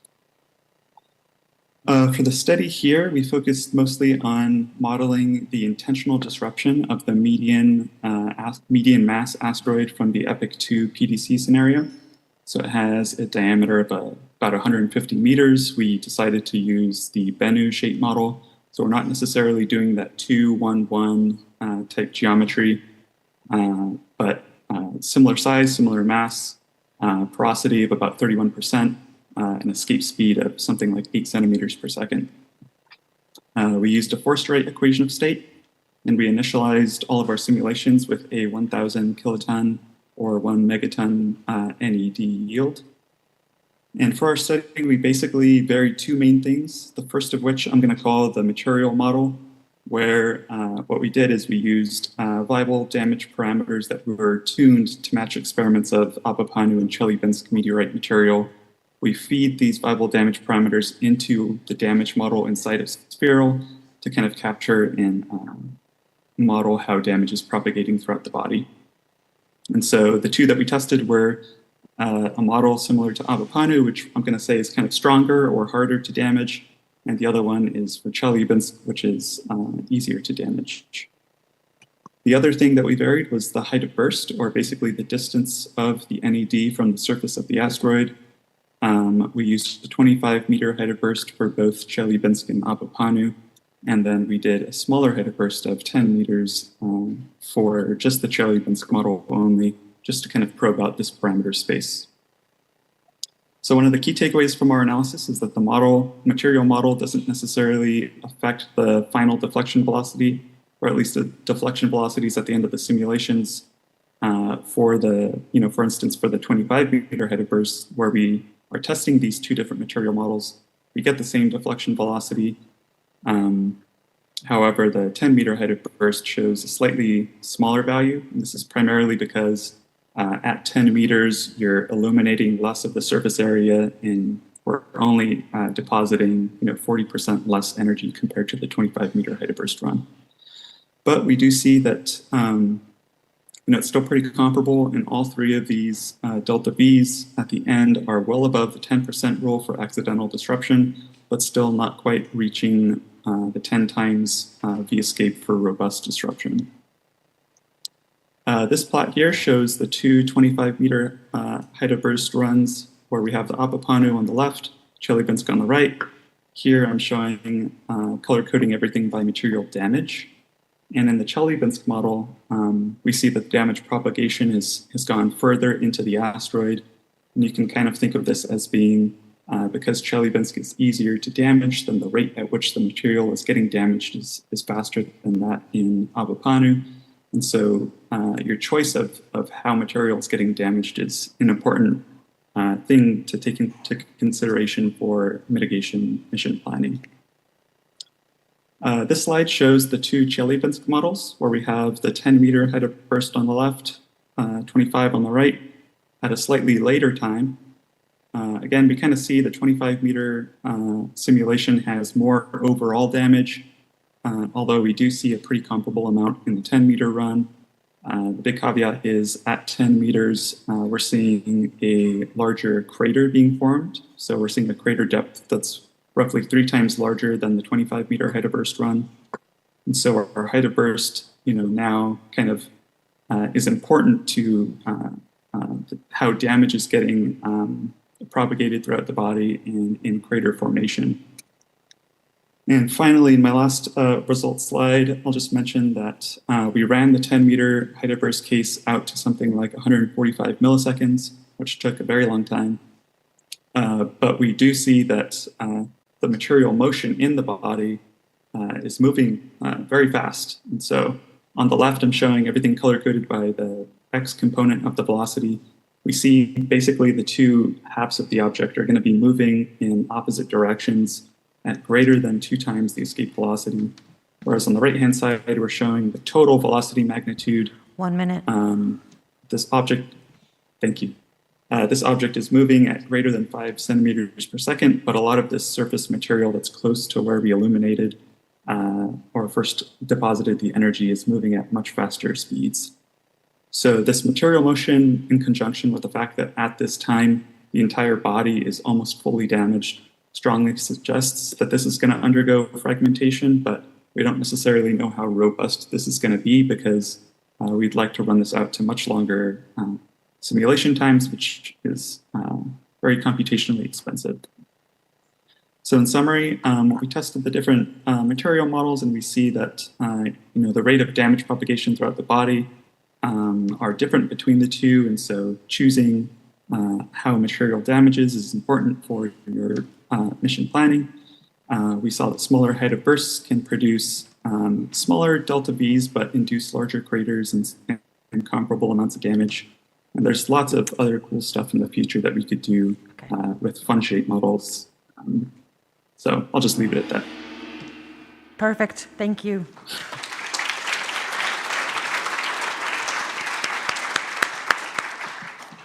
I'm just going to give it back to Katie. All right, we're going to move on to the Q&A. I'd like to invite all of our in-person speakers up to the stage. We are going to be taking questions on the app through the Q&A session for this session.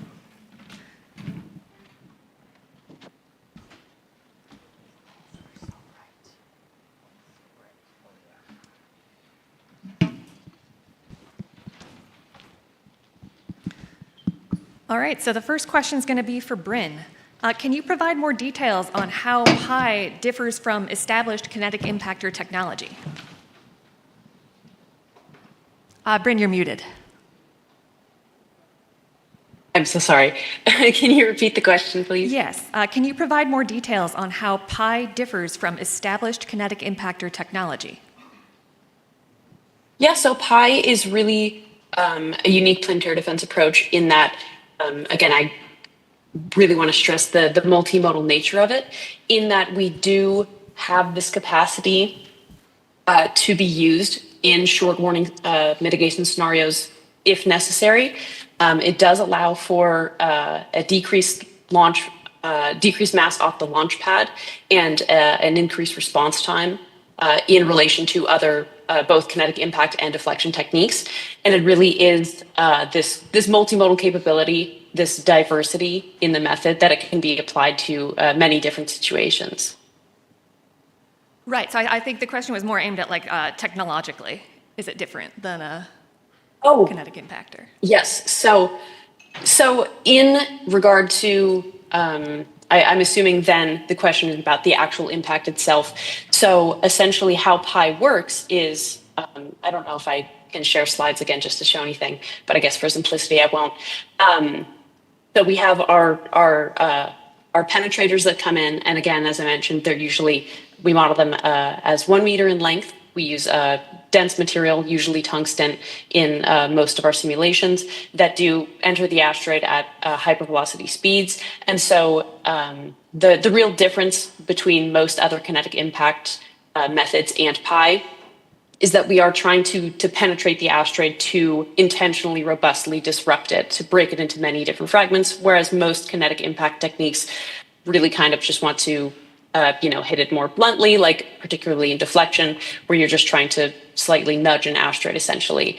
And we have the capability to do that, as I mentioned, in the enhanced deflection modes, but particularly for the short warning mitigation method, where we do focus on the intentional robust disruption, that is the actual sort of injection, the penetration of an impactor to basically break apart the object. I hope that answers that question. I think so. Thank you. All right, for Steve. Thank you.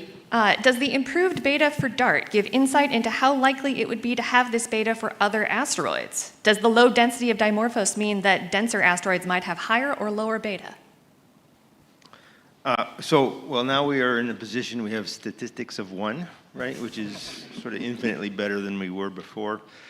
But I think this new number serves as a critical calibration point for modelers.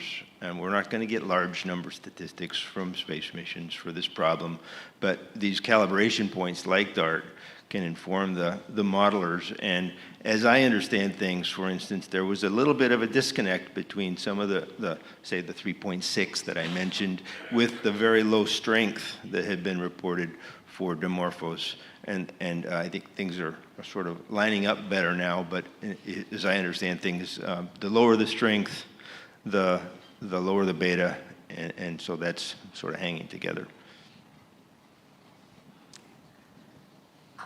Fine, next one. All right, then I'm going to combine a couple questions for Angela into one question.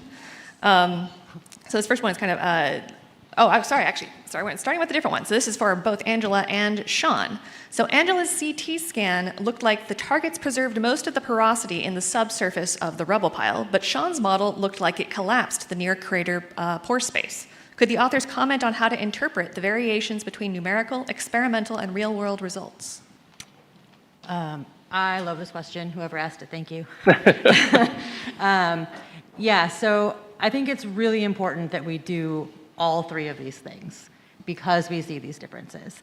Right? Experiments are a thing that happens in reality. We build something, we shoot it, something happens. And we can measure, like you say, the pore space or the fracturing or something like that. And these are really, really important touch points for our simulations because, as Steve said, we have small number statistics in space missions, and you need touch points in order to ground your models.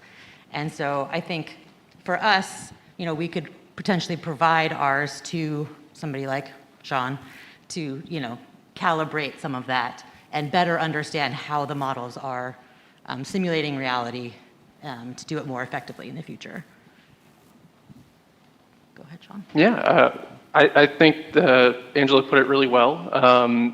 It's also important to note that my results are all in 2D, and I do expect some behavior to be a bit different in 3D. So stay tuned, I guess, for those results. They might be more in line with what Angela is seeing. Okay. For Steve, without occultation data, when would you be able to estimate the delta V for the Didymos system? It would take a long time. So as I mentioned, the deflection that we were able to see through these occultations was on the order of a few kilometers. Of course, radar would be able to do that if we got radar again. I think that the next radar on Didymos is quite a long time from now. So we would probably be relying on routine ground-based right ascension declination astrometry, and it would take a few decades probably to see a deflection this small. All right, I'm going to jump around a little to spread out the questions. Kathy, how much reduction do you expect if the energy pill is above the surface? The coupling would be smaller. The coupling would be smaller if it was slightly above the surface, but if we are at the surface, then I expect the coupling to be somewhere around 50%. So given that in the buried models, we're seeing a slight reduction due to the vapor being ejected, then maybe take off 10%, 20% from the initial burying. So yeah, I think that's something we can scale, and I think it might be slightly smaller. But again, if we're already opening the door to multiple devices, then we have the potential to do things like if we have a contact binary, we might be able to implode it by placing 2 devices at the poles of the long axis, something like that. So I think that depending on how much energy we want, then we can engineer that scenario. Okay. Ron, can you comment on the extensibility of the proposed gravity tractor demo to an actual threat? Yeah, thanks for the question. There's a couple of things to address there. One is, the targets that we would go to, the secondaries of the binary systems, are targets that you would care about for a slope pole mitigation, 50 to 100 meter asteroids. The second thing that you'd address with the demo is the technical tall pole of proximity operations. That means, can you tractor for long periods of time? that 60-day period that we're proposing would be enough, we think, to do that, to demonstrate that you can tractor and affect the orbit to an observable amount. When we made the trade between SEP and chemical, we were really thinking about this question hard. And when we crunched the numbers, it seems like with chemical thrusters, you would still be able to pull for many years, which we think would be necessary for a real scenario. Thanks. I'm going to jump down a little bit. Russell, do you think it makes more sense to work next on additional individual minerals like forsterite, or to use rocks and meteorites? Patrick's talk showed that the response of mineral assemblages are complicated to interpret.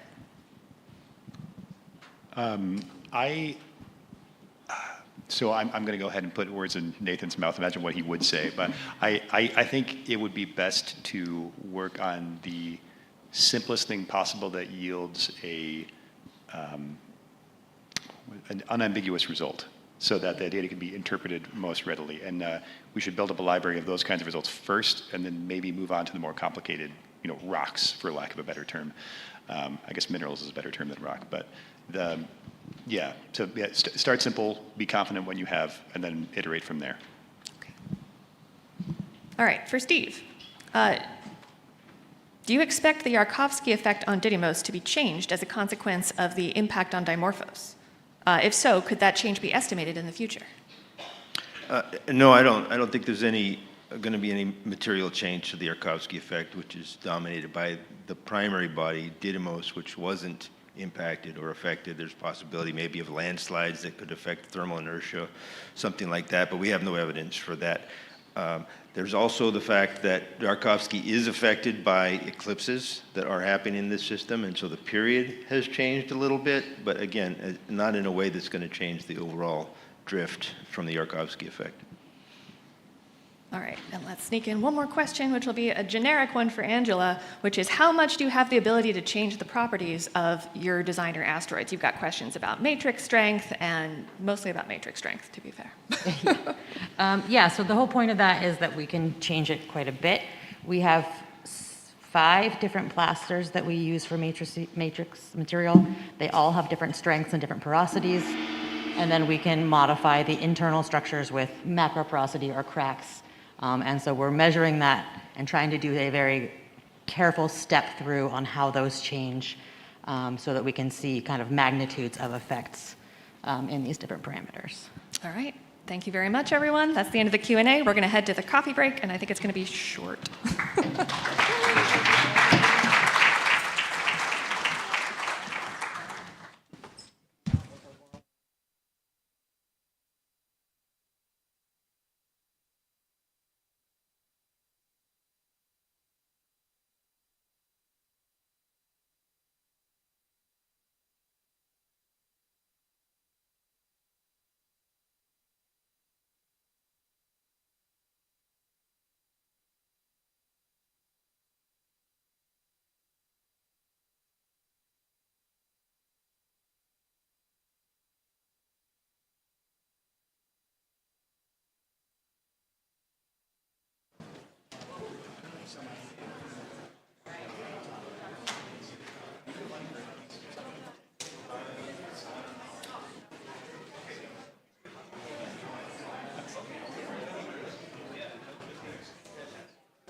get that in space.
present to Juan here.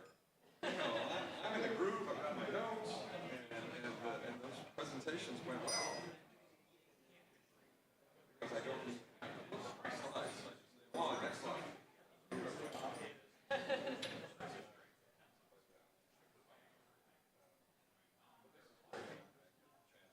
Not only present what I presented to you, that's my second talk. Yes.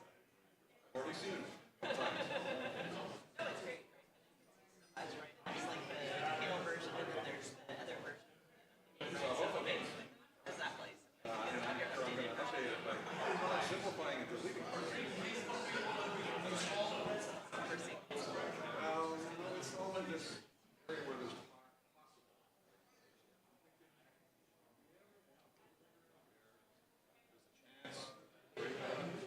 so what I decided is, and I've seen people say, oh, well, we'll go there. Pulverize it. That's not what it means. Physically robust. Possible.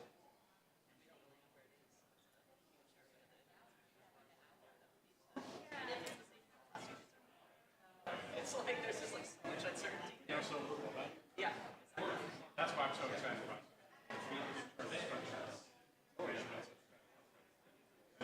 Better be an advanced radar.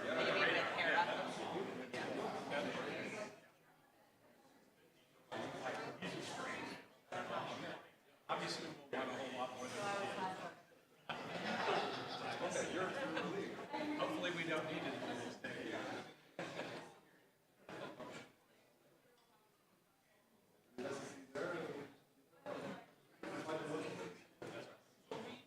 So, talking about data I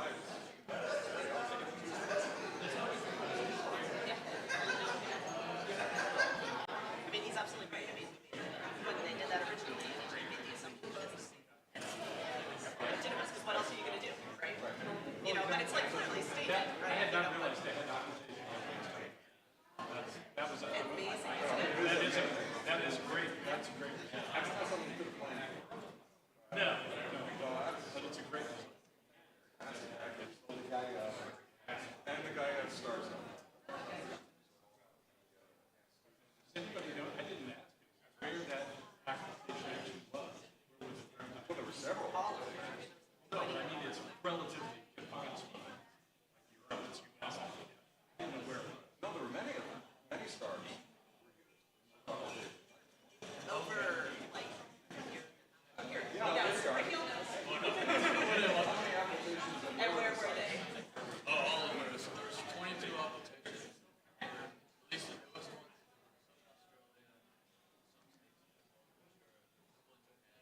I can't remember if there's 18 applications in the 22, 23.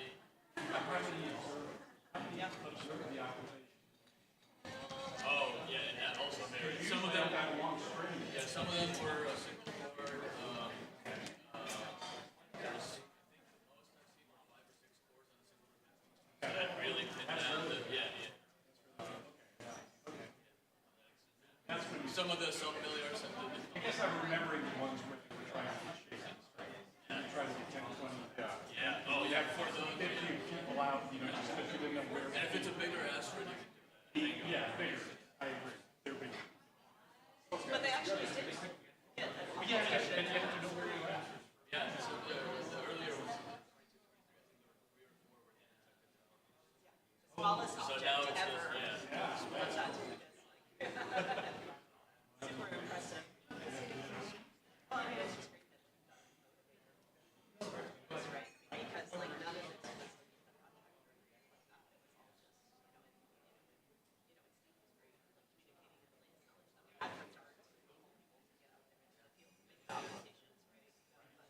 shows you like how big the community is, right? Like the importance of keeping all of these projects open, you know. And they've been doing it so long, too, you know, really worked out the. But now they're part of Planetary. Right. Yes. That's right. Motivation. Well, I think that's the thing, is like we need to like make sure to keep all of these teams. I know sometimes when we do like science missions, like here's the team, and you have your team data, this, that, and I think for planetary defense, we're all on team planetary defense. Like, yeah, just share everything we have all the time, right? So, sorry.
Welcome back to the second part of the morning sessions.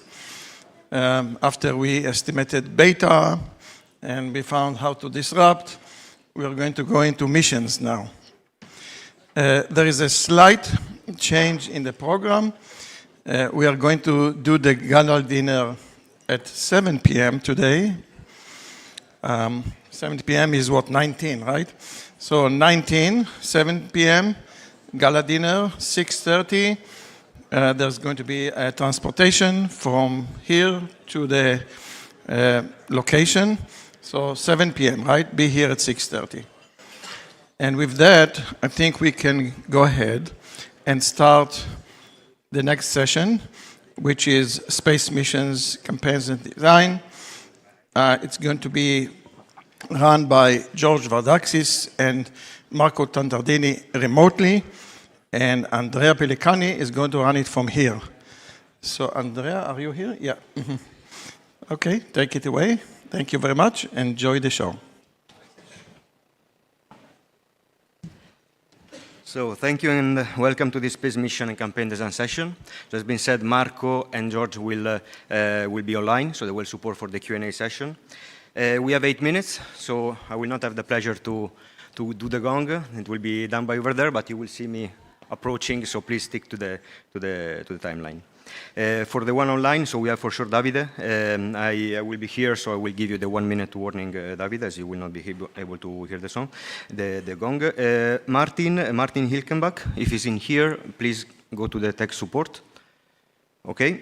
And then, okay, so without further ado, let's start with our first presenter, Paul Sodas, giving us an update to the asteroid mission response plot. Thank you. I get to start off the session and close it as well. I got 2 talks in this session. What I'd like to do is talk about an update to the asteroid mitigation response plot, which you have already seen earlier today because it was in the appendix of the Decadal a few years ago, and it was in a paper by Bill Fraser and myself a couple years ago as well. I will update that. I want to acknowledge my co-authors, Mary Berkey and Katie Kumamoto, who have helped encourage this work and answer a lot of good questions about nuclear especially. Okay, so the idea here is to look at different planetary defense techniques for mitigation and determine when they are appropriate in a phase space of warning time and asteroid size. So in particular, there's these 3, kinetic impactor, you know all about that, nuclear standoff detonation, and ion beam deflection. So those are the main 3 techniques. We'll look at a couple variations of those as well. Now, the idea here is to set up a graph where warning time is along the bottom, impact is on the left, and the asteroid size is on the vertical axis. These blue areas are regions where mitigation is not really possible or desirable. Civil defense along the bottom for really small asteroids, and on the left side, there's inadequate time to mitigate in using these techniques. But then the question is, on all that white area, what technique would we use? Now, need to use a lot of assumptions here. The overall objective is to use realistic orbital dynamics, so I will be looking at real orbits and looking at how much they deflect in the B-plane using all physics-based calculations. But I have to make a lot of other assumptions. So I'm going to assume spherical asteroids, typical density of 2. There's the 15 orbits that I will use. That's a small number, but these orbits are all impactors, and they span the space of our exercises, for example, our tabletops, and several other interesting impacting orbits. I will assume an impact location that is nearly the worst case, 95 percentile worst case, and that makes a big difference, because if the impact point is just on the limb, you don't need to knock it very much. I'm looking at worst case here. I'm going to assume a single mission on a Falcon Heavy, which determines how much mass you can launch. I'm going to assume a really aggressive 2 years to develop the spacecraft. I know that's very sporty, but for now, let's just assume that's possible. I'm going to use ballistic trajectories for the kinetic impactors, and for rendezvous missions, I'm just going to assume a nominal 1 to 3 year cruise with some uncertainty on that. So those are the basic assumptions. The key thing here is a single impulse. What can a single impulse do, or a single mission do, to knock a worst-case impact location off the Earth? First of all, what are the delta V's? What do they look like? Well, for these 15 typical impactors, this shows the delta V that would knock a worst-case impact location off the Earth. So it's heading for the geocenter. How much delta V do we need to move each of these as a function of time when you would apply that? And you can see that there's an order of magnitude variation in the depending on which orbit you're on. Some of these orbits are easier to deflect than others. But the red line indicates the average deflection, and typically 10 years before impact, you need about 8 millimeters per second. Now that's from the geocenter. So a kinetic impactor would need, in worst case, twice that, because it's unidirectional.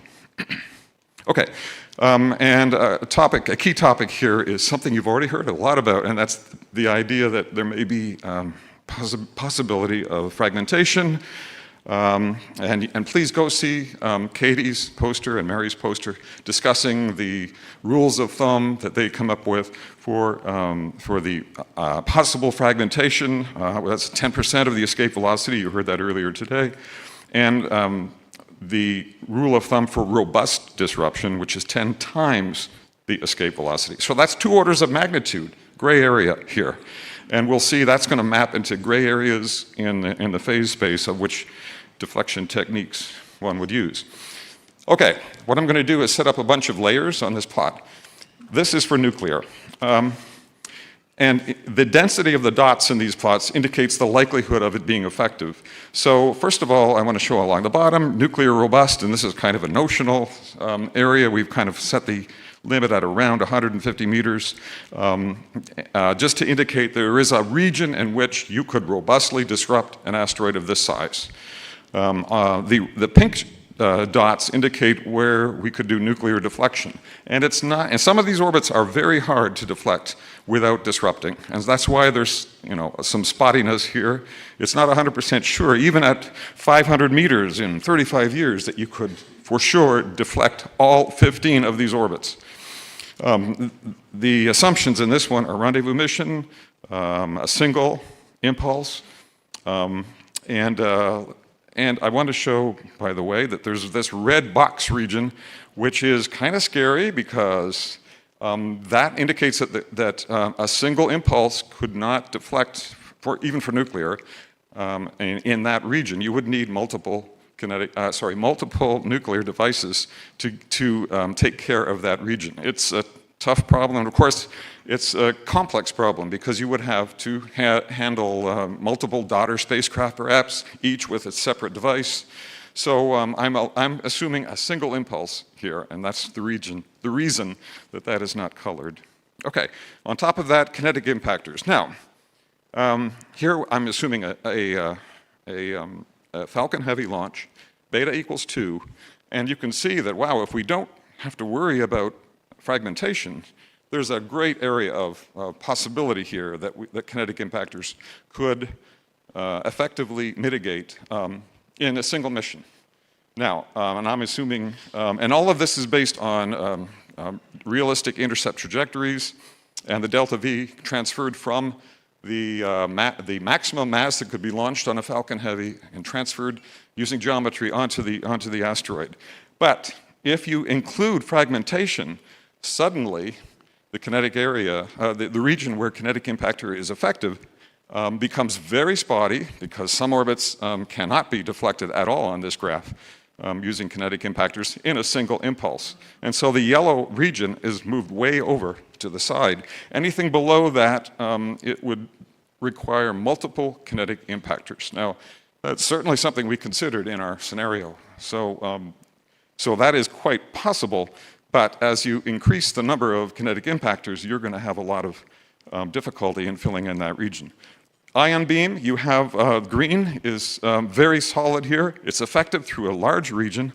I've assumed a 60 kilowatt spacecraft with, and the assumptions are listed there. There's no risk of fragmentation for ion beam.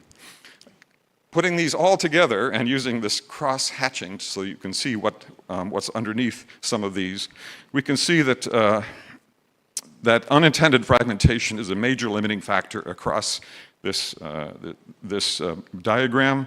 Robust disruption is effective up to 80 meters for kinetic impactors and up to 150 meters for nuclear. But above that, there is this, first of all, the blue region. Thank you. My last slide.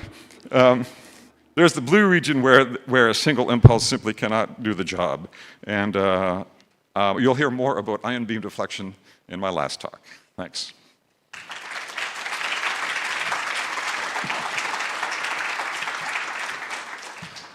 Thank you very much, Paul. So Nancy Chabot will give us a talk about developing a robust fly-by reconnaissance capability for planetary defense. Please.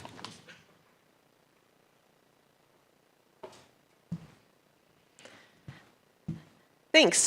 We've seen a lot from the exercise that we did on Monday, the value of having a reconnaissance mission for a potential impactor.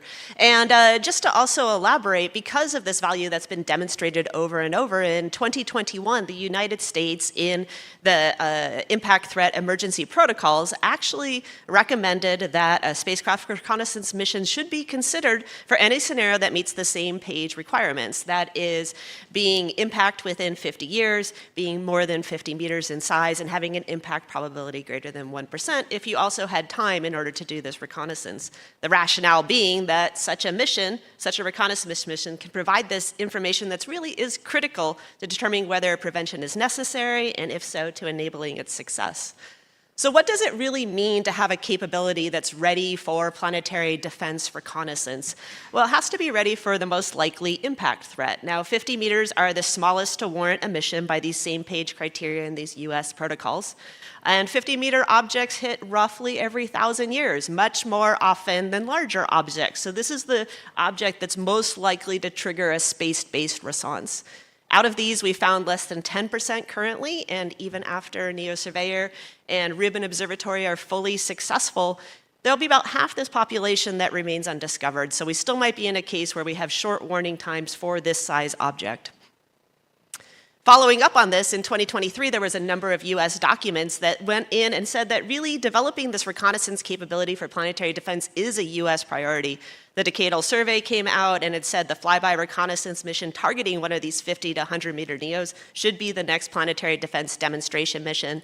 Also, the National Preparedness Strategy and Action Plan and NASA's Planetary Defense Strategy and Action Plan share the same goal of developing these technologies, and in particular, with a short-term action for the implementation of NEO reconnaissance mission systems. So what, again, do we need in order to have such a capability? Well, we've defined that if you're going to have a robust capability, it needs to work for at least 90% of the potential asteroid threat population. How does that translate into what your mission needs to be able to do? Well, to do that, took over 2,000 of the potentially hazardous asteroids and phased them to all achieve their minimum distance in the 2030s. So the darkest timeline, where this is a bad time for Earth. All of these asteroids are coming here. What does it take to be able to do reconnaissance of this population? And I'll walk through this graph a little bit here. So you took all of those ballistic spacecraft trajectories, were computed, resulting in millions of possible trajectories. There's a lot of parameters, but two of the key ones are the flyby speed, which is on the x-axis there, and the approach solar phase angle on the y-axis, 0 being fully sunlit, 180 being fully dark. And what you can see is this is colored by the percentage of the population that you can achieve what your capability needs to be able to do. So that little curve that's at 0.90 is the 90% threshold that you have to get to in order to be able to enable a flyby reconnaissance to 90% of this potential impact threat population. If you say that you want your object to be at least half lit, which is probably a good idea for navigating to it, you wind up with a flyby speed of 25 kilometers per second. So that's one choice that you can make. So in order to have a robust capability, you would need to be able to deal with an approach solar phase angle of 90 degrees and a flyby speed of 25 kilometers per second. Importantly, the little triangles on here are the missions that we've done to fly by various asteroids and comets. And you'll notice all the triangles don't fall over in this challenging space. And I was told Paul I was going to use his catchphrase here, right? But this isn't what you would choose to do, but in planetary defense, you don't pick the asteroid picks you. So, sorry, these are challenging conditions, but this is the reality that you're going to be faced with when the asteroid chooses us, when we don't get to choose the target like we've had the opportunity to do in these other cases.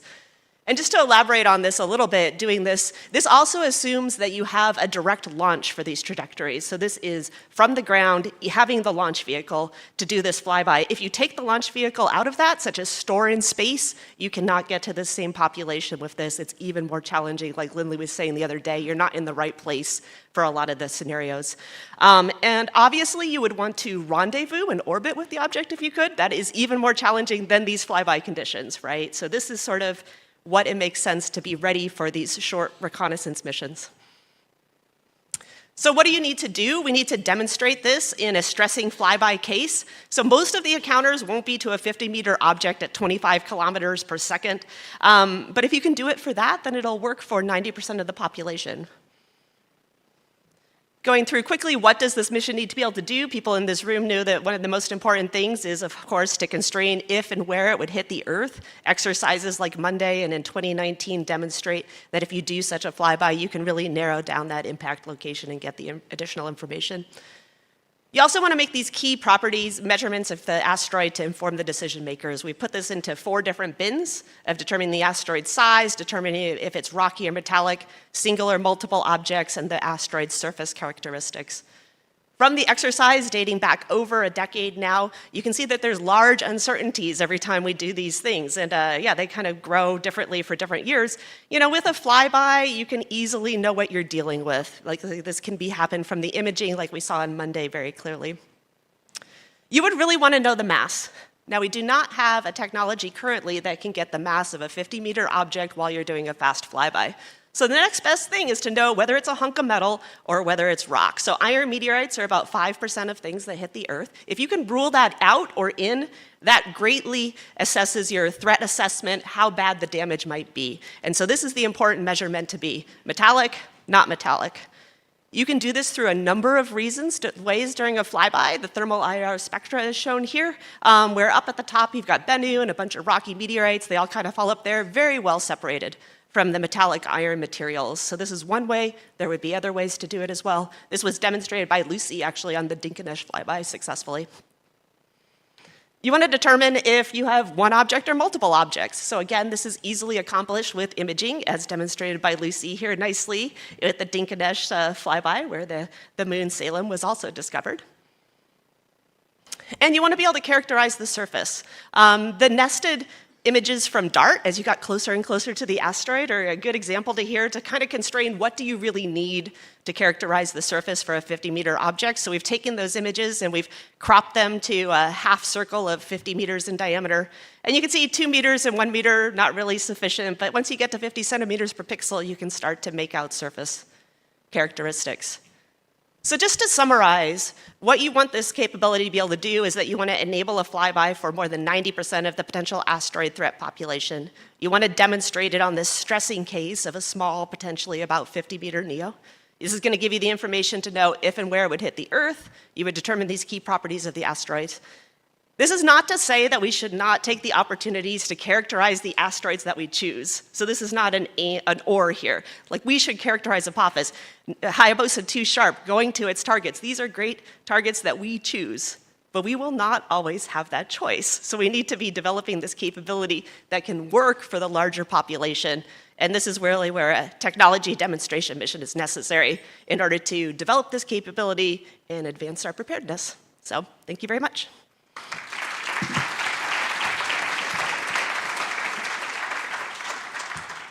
Thank you, Nancy. So I invite on stage Rahil Makadia. He will give us a talk about the design constraints for asteroid deflection campaign based on delta V estimation timeline. All right, thank you for the introduction. So yeah, like I was mentioned, the basic question we were trying to answer with this work was how long it takes and how well can we do a hazard assessment in the interim if we have multiple kinetic impacts, which was a question Davide asked me. So if you think my results are a raging dumpster fire, I didn't start it. So if we've touched on the requirements and asteroid deflection strategies the whole week, and we've come across multiple kinetic impacts. Because of the fragmentation risk. Another result from earlier this year from Hirabayashi et al. Was that smaller kinetic impactors can have improved efficiency if the targets have high curvature. So, like I said, there's multiple kinetic impact campaigns have been a proposed solution, but they bring with them their additional sets of constraints like impact hazard assessment in the interim and can we preserve decision making. So the way that I'm setting up this study is that I am choosing the asteroid this time, unfortunately, Nancy. It's the hypothetical scenario asteroid, the 2024 PDC 25. And we assume that the first kinetic impact happens in the 2034 perihelion pass. I think that 2032 was the first one that was considered in the scenarios presented on Tuesday, but we wanted to give more time for development and still have ample time before the potential impact.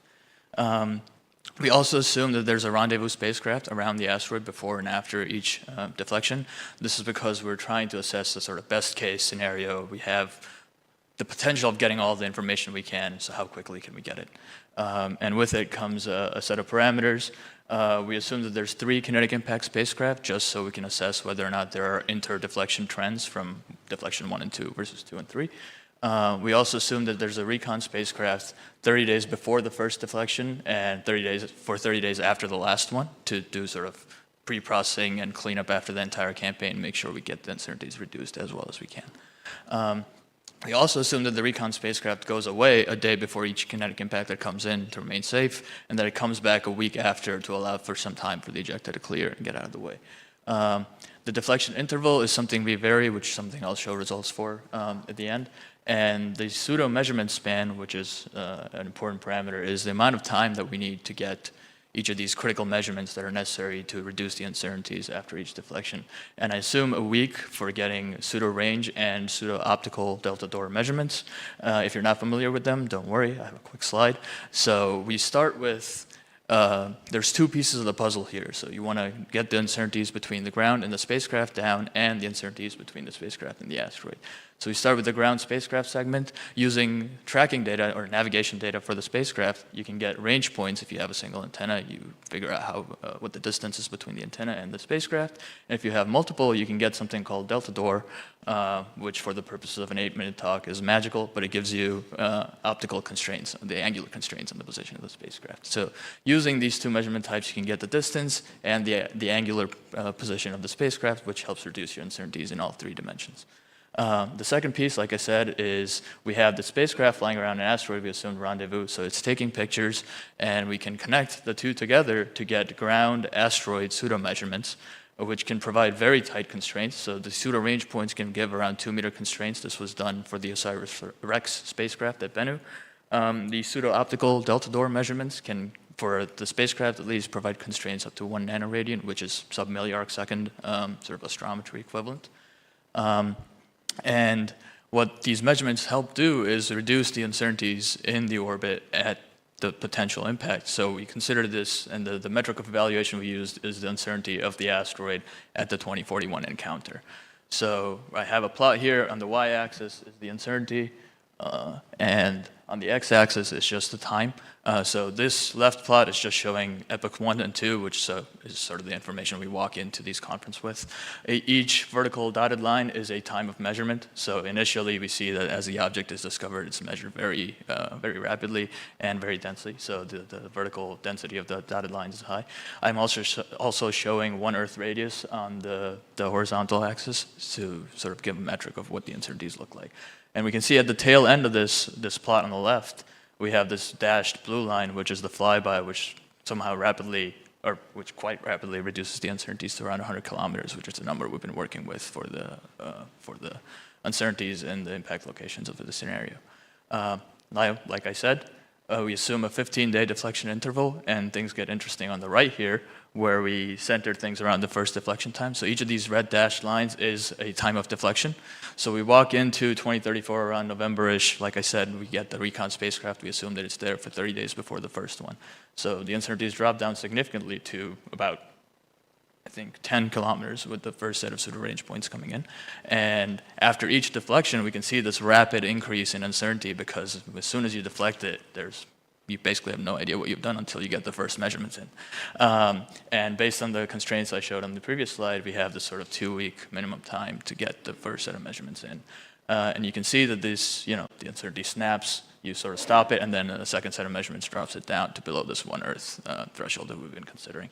And this continues, and then we have the 30 days after the last deflection to bring the uncertainties all the way down low as well as we can.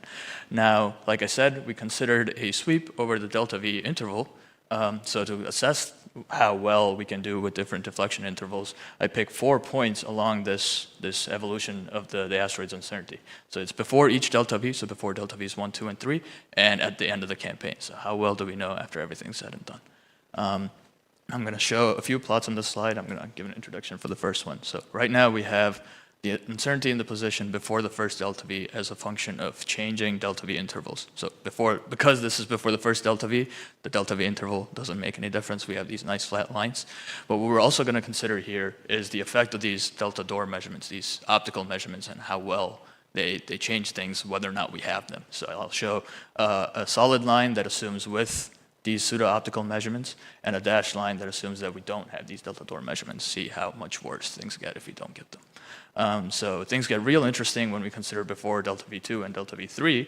And we can see that for the larger end of the delta V span, if we have 10 weeks between each deflection, things aren't that different, but that's not what we're looking for. We're looking for how much time we need a minimum to get the uncertainties down as quickly as possible.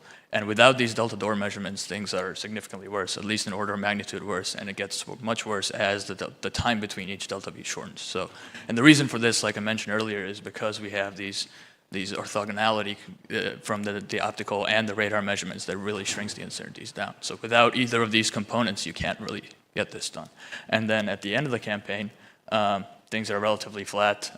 There's not that much variation, especially if you have the delta Dor measurements with what the delta V span is, because you have that 30-day period and potentially longer, since you can stay there. 30 days, an arbitrary value we use. So what are the final conclusions here? Multiple kinetic impacts are a viable strategy to avoid this fragmentation and to have improved efficiency for each individual impact.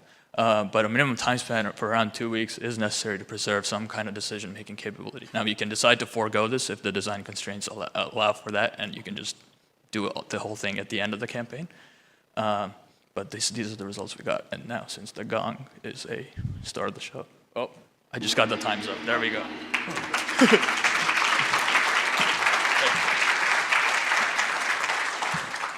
Perfect timing, right? So the next talk will be given by Jim Bell.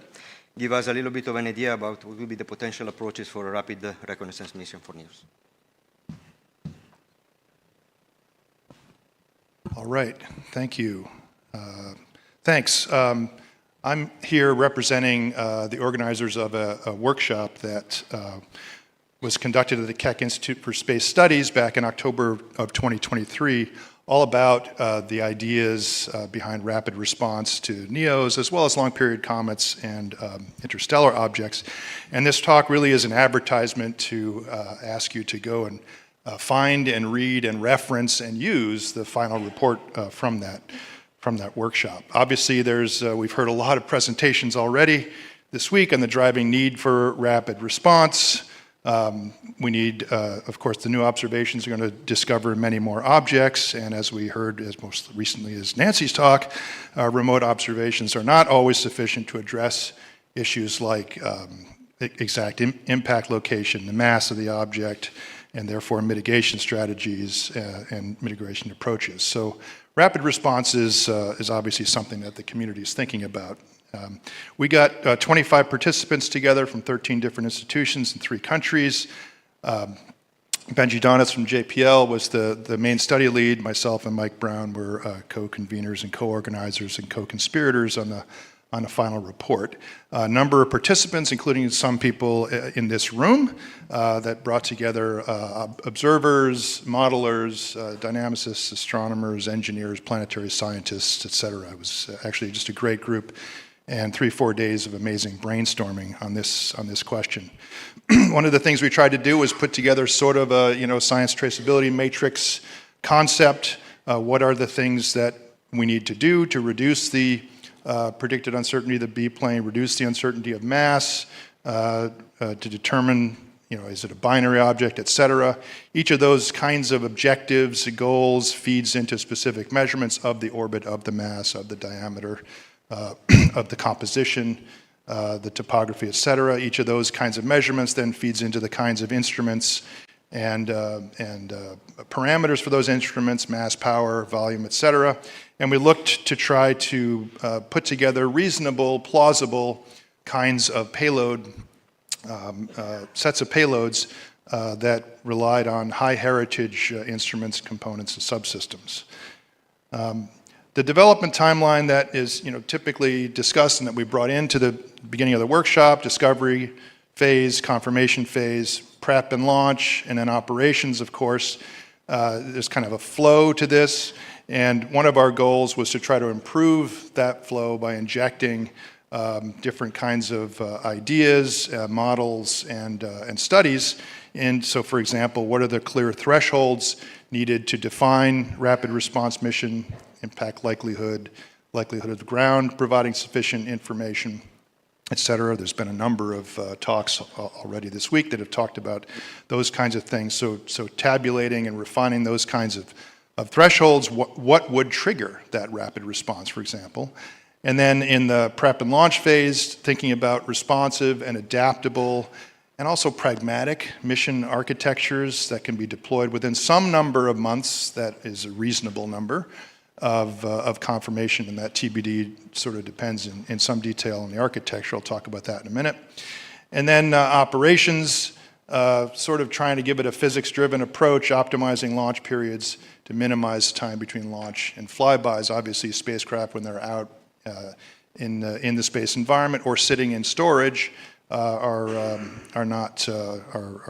potentially degrading or getting used up in terms of their resources.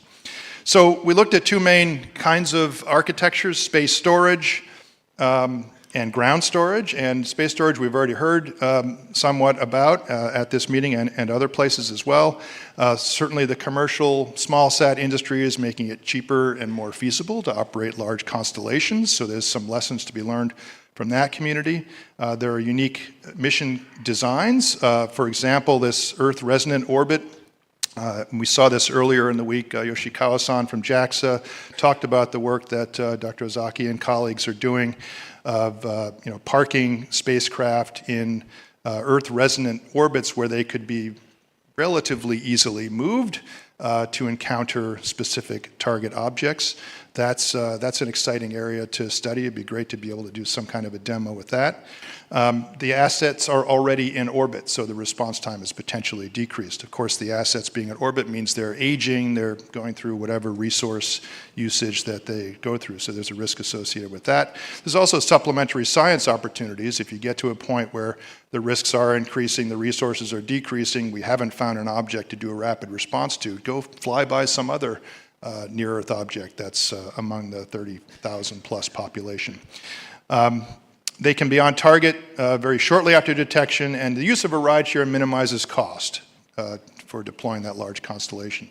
Ground storage, again, commercial spacecraft partners batch building low-cost spacecraft. There's Department of Defense activities in the US related to tactical and responsive launch that are driving down costs. A demonstration recently by Firefly Aerospace with the DoD demonstrated major aspects of rapid response within days of getting a vehicle into orbit, which was kind of cool.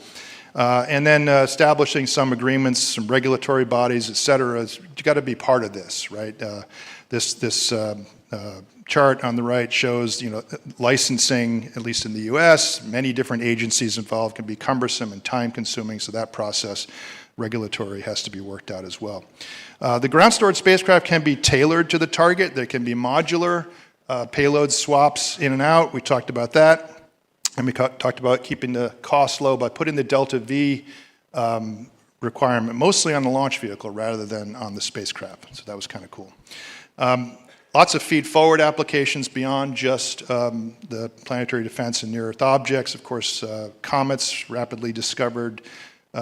New comets are a class of object that could require rapid response, and interstellar objects, of course, also coming in at very high velocities or from strange inclinations, also are great categories for this kind of rapid response. So we really are promoting, like we've heard in other talks, a mission demonstration. We can define level requirements. We can think about the kinds of flight system, space delivery plan, assessment plan. The technology gaps and capability gaps are outlined in this report, the great areas for future study by agencies, engineers. I think it is, I agree with Nancy and others, it's time to initiate some sort of rapid response mission demonstration definition. There needs to be some more capability assessment, and we talk about that in quite some detail in the report. And let's just not do it once, let's do it multiple times and really start looking at lessons learned and trending kind of analysis. So next steps, let's look at the population, try to bound the mission design requirements, the energies, the distances from the sun, trajectories, et cetera. We need architecture studies to determine the best approaches for cost to be able to respond to something like 90% of the population. Of course, if we want to get to 100%, it's going to drive the cost up. So we need to find the sweet spot in there. And I direct you to this link and the report, which I think can be a great resource for people thinking about this topic. Thank you.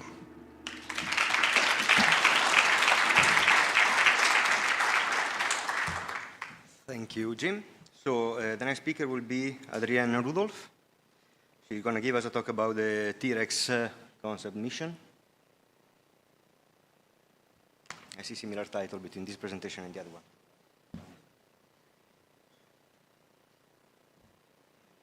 Yeah, so he just mentioned that we were keeping with the theme of dinosaurs.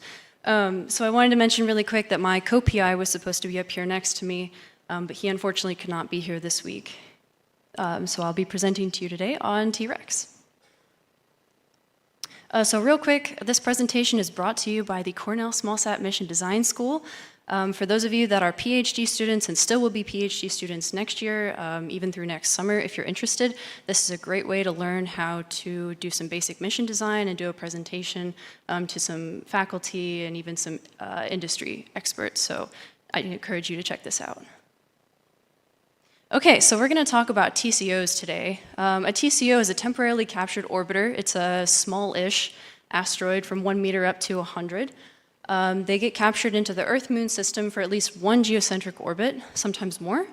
They have less kinetic energy than the local Earth escape energy. They're relatively close to Earth, and like I said before, they can be between 1 and 100 meters in size. So just to show you what we're talking about, this is a recent example from last September.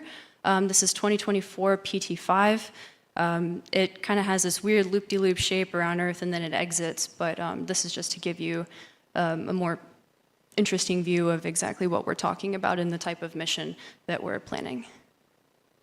So why exactly do TCOs matter? So much like other asteroids, they give us a lot of information on the early solar system.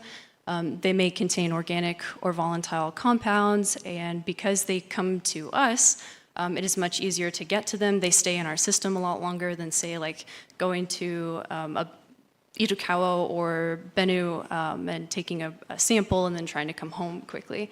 And then they also provide opportunities for technology demos. So originally this idea started out as rendezvousing with the TCO, picking it up and putting it into a stable orbit around the moon. That way future scientific missions could go and perform investigation on them. But that's really hard to do in a 40-hour work week, so that's left for the future. So from the decadal survey, we derived these, or we thought that these two questions were most important, and from those, our SMDS group decided to determine the size, shape, rotation rate, and composition of a TCO. And again, this is just a mission concept, so we're even before a PDR phase. Okay, so introducing the Mini Luna mission and the T-Rex spacecraft. So T-Rex is a rendezvous mission to collect data on a TCO. It's a 12U spacecraft designed for a simplex-style proposal, and ideally this could also be used in the future for some kind of rapid response capability. So quick mission concept of operations. We don't know if Artemis or SpaceX or somebody would give us a ride out to L2. We would loiter there until Vera Rubin would give us the go, saying, hey, there's a TCO coming. They're difficult to predict, but what's nice is that the L2 is kind of a doorway for TCOs, so typically that's where they enter, even if you don't exactly know where they're going to go after that. So if you were going to design a mission to a TCO, loitering at L2 would be a good spot for that. So then we would get out of L2, meet up, rendezvous with the TCO, collect data, and transmit it back down to Earth. So these are just some basic trajectory considerations. We used 2006 RH120 as a test case. So the gray line there is the TCO itself, and then zoomed in on the right is the sequence of burns that we would do. So burn 1 and burn 2 are to get out of L2, and burn 3, pretty big, pretty tough to get into that trajectory with the TCO and rendezvous. So this is just a quick overview of what those delta V maneuvers would require in terms of propulsion. So I'm just going to kind of glance over this. Our burn 3 is obviously the biggest at roughly 304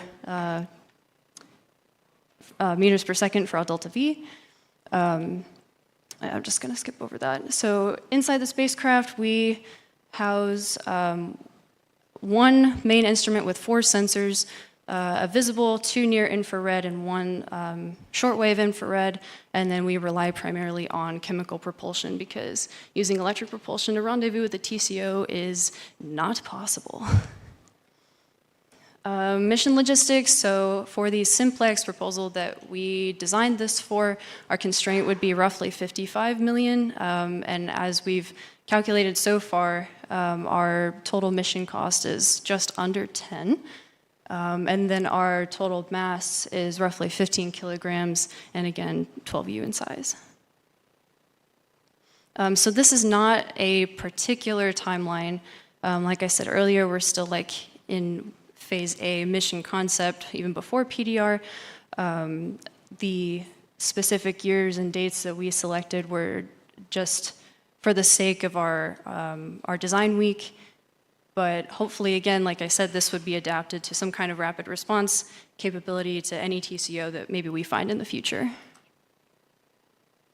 So in conclusion, our Mini Luna and T-Rex spacecraft seeks to rendezvous with the TCO and capture surface and some other imagery of the TCO to analyze its surface and composition.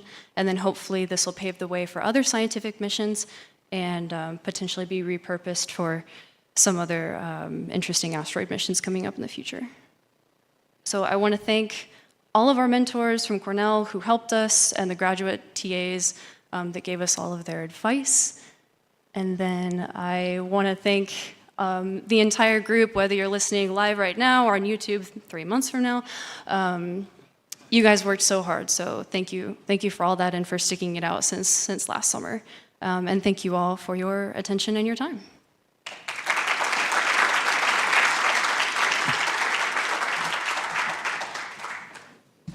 Thank you, you, Adrian. So our next speaker is Davide Perna. He's online. Davide, are you there? Yeah, I'm here. Good morning, everyone. Can you hear me? Perfect. Yes, perfectly. So please share your slides. Yeah.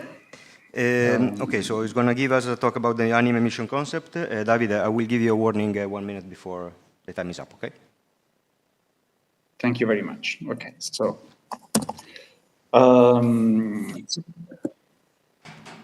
yeah. Sorry, I could not attend. Can you see the slides? Yeah, please continue. Yeah. Perfect. Okay, sorry. I'm sorry I could not attend the conference in person. I'm glad I can still present our project, Anime, which is a 12-unit CubeSat designed to explore 3 near-Earth asteroids. And this is a project funded by IASI, the Italian Space Agency, and led by INAF, the Italian National Institute for Astrophysics, in partnership with 3 Italian universities, so Polytechnic of Milan, Polytechnic of Turin, and University of Bologna. This is part of the ALCOR program for small satellites by ASI. We completed phase A in 2024, and we are working to be ready for launch starting from late 2029. We will fly by 2 potentially hazardous asteroids and then rendezvous with a small NEA on the order of tens of meters. The payload is composed by 2 commercial cameras plus the transponder that we will use for a radio science experiment. So overall, let's say that the goal is to develop a low-cost mission, yet a robust and flexible concept that can provide high return, high value for both science and planetary defense. As I said, we want to visit a small asteroid below 100 meters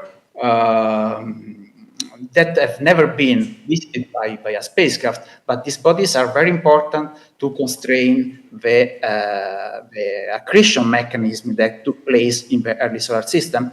And also from the planetary defense point of view, of course, you want to know which is the internal structure, the internal cohesion of such very small asteroids, to know, to predict how they behave if they impact the Earth. So as a baseline target, we identified 2000 SG 344, which is around 40 meters inside, and also ranks very high in impact risk list. We stayed 2 months around this body to get high-resolution images of the surface, to perform radio science, to constrain in detail its orbital properties. And as I said, on the route to the rendezvous target, we will fly by 2 PHAs. Of course, we have different possible targets depending on the launch date. And even for both of these bodies, we will get images with a good spatial resolution.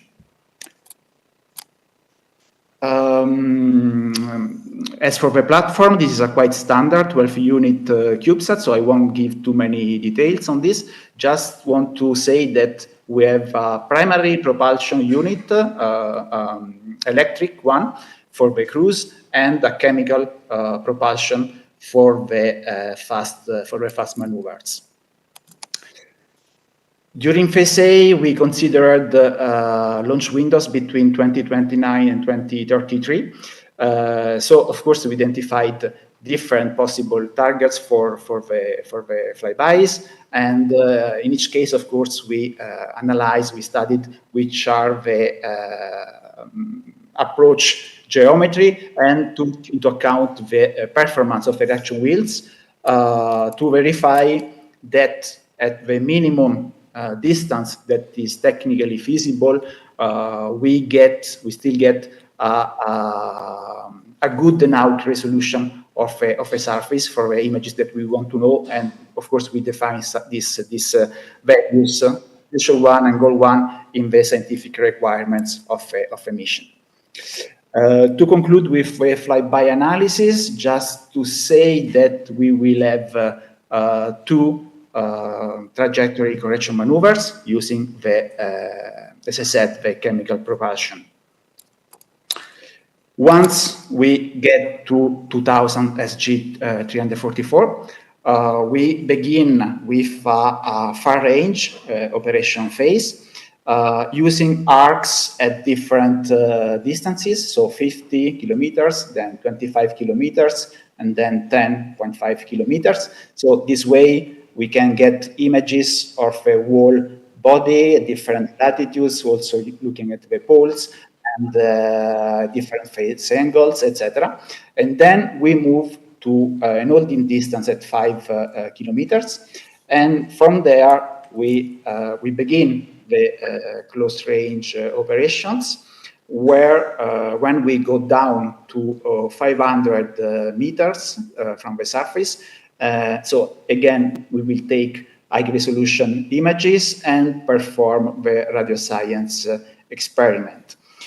When we are done with the operation phase, we move to a disposal trajectory down to 200 meters, from where we have a free fall to the surface. And of course, this is also a nice opportunity to get more radioscience. And about the latter, I just want to remind that for these very small bodies, the solar radiation pressure can be stronger than gravity, even at quite low altitudes. So for example, for our main target, 2000 G344, this happens above around 150 meters. So this can be challenging, but also it's a very nice opportunity to study these non-gravitational forces.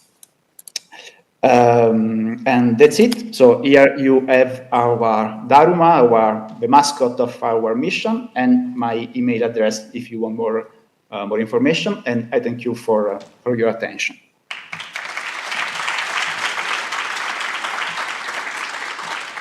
Thank you a lot, Davide. Okay, next speaker should be Carol Raymond. No, it seems not. Stefan Ulamek will substitute Carol Raymond in the talk about the reutilization of the European Service Module for planetary defense. Yeah, okay. Thank you and good morning, everybody. So I'm not Carol. I'm not Lorraine Fesk either, who is the first author of this paper, but unfortunately couldn't make it to Stellenbosch this time. And I will give you some insight into a very interesting idea which was analyzed in a workshop in 2024 on reusing the ESM, the European Service Module, after it's done its job for the Artemis mission. Because after the redelivery of the Orion capsule back to Earth, we would have basically a full spacecraft capable of doing other missions. There is a significant delta V still in the spacecraft, and we've analyzed various scenarios on how to use this ESM for a number of possible missions. So the hardware could live much longer. Delta V is available, a bit depending on the margin, which we will learn in future missions right there. And there is also quite some mass which could be added to all that. Of course, this study has been done end of 24 with a different programmatic background, but I think the concept is still very interesting and worth to be considered. So just a few words on this ESM.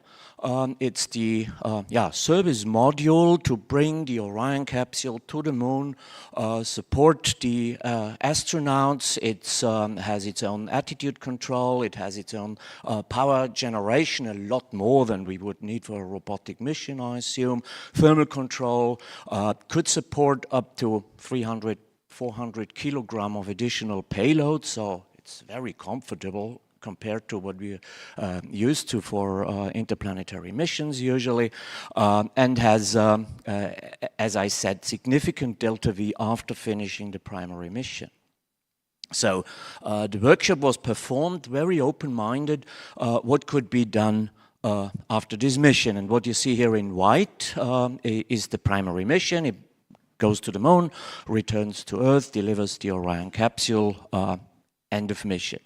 But then there is various scenarios that could be considered, and we even considered things like a Mercury impactor, even a flyby mission at the Jovian satellite. All of this in principle would be possible, but for this conference, of course, most relevant are scenarios with impacts or asteroid missions.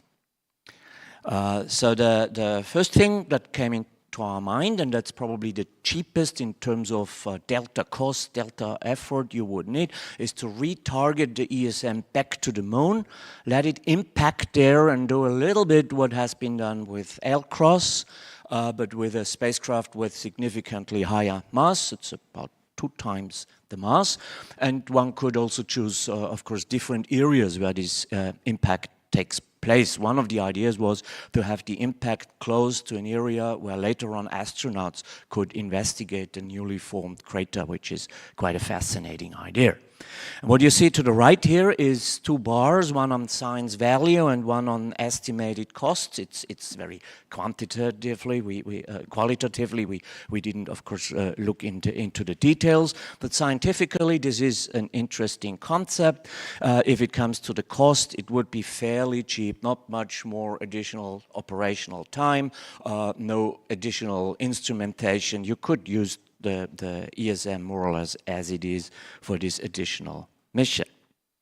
If you want to go further out, use the delta V to leave the Earth-Moon system, it's wise to go first into a staging orbit, somewhere in the Lagrange, could be L1, could be L2, and then lure for your opportunity. This gives you a lot more flexibility, because if you do not do this, you are bound to the phasing of the primary mission with the astronauts, and that limits your flexibility. Once you're in L1 or L2, you have a lot of flexibility to go further out.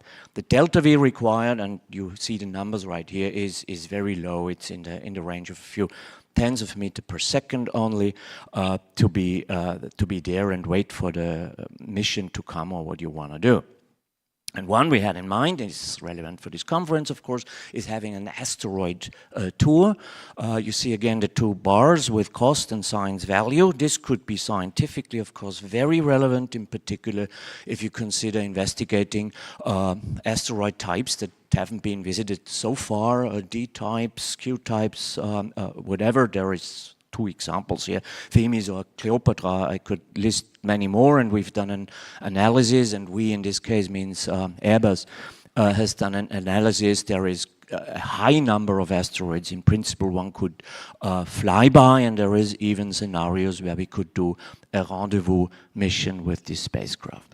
The cost is a bit higher. The cost adds up between operational cost, of course, that takes time, but also one would enhance the spacecraft minimally by additional payload, of course. I mentioned 380 kilogram would be available to add instruments, but the instruments would have to be provided and built and also supported and analyzed later on. So, fascinating mission you could do for little delta cost after the primary mission. The other thing considered is an asteroid impactor, a bit in the idea of DART, again, scientific value, quite high, estimated cost lower than for the rendezvous or even the flyby mission. One would have to see the accurate scenarios, or either one chooses a double asteroid again, where from ground-based observations you could detect the effect, or one considers a Hera spacecraft being there in advance in order to investigate the actual effect of the impact if it's not a double asteroid. So interesting mission. Less additional cost as for the rendezvous, and still high scientific value to have another data point after the DART experiment with a different type of asteroid. So let me come to the summary right here for the trajectory options. So you start with the service module, the separation of the Orion capsule. Then obviously one needs to raise the perigee, not to lose the ESM in the terrestrial atmosphere. And then there is various scenarios of why either you go directly to a Lagrange point, as I said, the staging orbit, or you go directly retarget the spacecraft to the moon, do an impact experiment. One could also directly go to a NEO, which is tricky from a phasing point of view. So the recommended strategy would always be to go to this luring position, L1, L2, and then have a mission to moon or to a NEO, could be a rendezvous, could be an impact, could be a flyby or various flybys, and this is where I leave it for today. The other scenarios, even more bold, which we have considered going even to a flyby at a Jovian moon is from a delta V point of view, it's feasible, but of course it's not that low cost anymore and needs much more study on that. So, concluding, new opportunities, fascinating idea, and all of this was studied in the light of different programmatic situations, assuming that the Artemis mission would continue after a third flight. Thank you.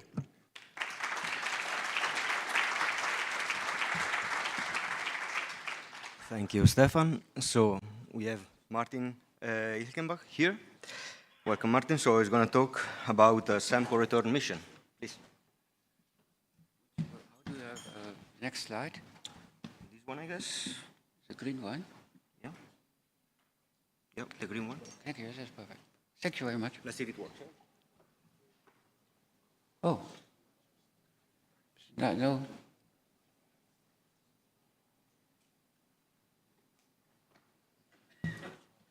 1 second, we might, okay, perfect. Oh, thank you very much. I would like to talk about Apophis again. Basically, an intention we had to add to Apophis, grabbing a sample from a real near-Earth asteroid. And this is our POSUM team. It was very large. We had done several engineering studies at the DLR Institute in Bremen, and it was sponsored by my director, Thorsten Kleine, from the Max Planck Institute, because he wants to get a sample back from Apophis. This was the idea. And a little bit it was triggered by Apophis is pretty close, but it's not really in the Roche limit.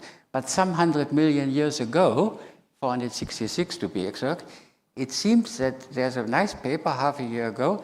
There seems to be an asteroid which really made it into the Roche limit, and they reconstructed by the craters, also with all the tectonics. I think it's a really good paper to reconstruct the path of this. And it has formed a dust cloud. And this dust cloud led to a cooling of the Earth's climate 20 million years later. So maybe this aspect of Apophis and climate we missed a bit, and we should maybe not shift it away, but maybe shift it towards the Roche limit. But now back to the sample return. As Apophis, everyone knows it. It's about well studied with radar, and it's an S-type. So in first place, it's not so interested. On the other hand, we have only few grains from Itokawa from an S-type asteroid. Advantage is, as I said, Itokawa, we know a lot about the surface. So from the engineering point of view, it's a well-defined environment. And then the context was, if you look, it's basically crowded with Apophis, all the spacecrafts. Yeah, we have heard that already some days ago. And there I saw, great, everything is there, but something is missing. And because if you look at the orbit, you are already there. You don't need a sample return leg. You don't need a return leg. So it's a very cheap and very fast mission if you want to do a sample return. And this would be, for example, now, if we would have been joined on Ramses, but it's the Apophis or whatever, we need a spacecraft about 100 kilograms. And this was too heavy for Ramses to take with them. So, but the scenario would be here, if it would have been possible with Ramses, we would have joined by the asteroid by mid-February, launched 2028, mid-February 2029 we would join. We would have a very fast mapping phase Basically, the design is we have to sample everywhere, and then it's a touch and go. It's not a lander. It's touch and go, and then we go back with a very, very low velocity relative, 20 to 30 meters per second, so it's about 10 times the speed of a pedestrian. It's not so low velocity, but compared to the kilometers per second we normally need, then within a month we would have landed. About 2 hours after the asteroid passed, we would have landed in Australia. And the scenario would have been, also in detail, we would have been launched, then we would have been detached from Ramses. We would have done an exercise, also go near and go away again to test all our engineering parts. And then in the second run, we would have done the touchdown. If there wouldn't have been a sample, we would have tried it again. But eventually, everything is very fast. Also you have only 1 month at the asteroid itself. And this would be how it can look like. Also it's basically a double cone. One cone is the capsule, the re-entry capsule. And then also for the sampling, we would like to have a cone because we don't want to touch a rock or something next to us. That's why this design is this cone. So it's a small bite for, and fast sample return mission concept applicable to any near-Earth asteroid. This is not completely true. Once you are further out, let's say to the moon, you need already a pretty large tank to come back. And you get more and more close to a classical mission.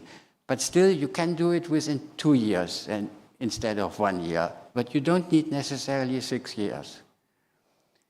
And this is study the literature, keep in touch. That's all.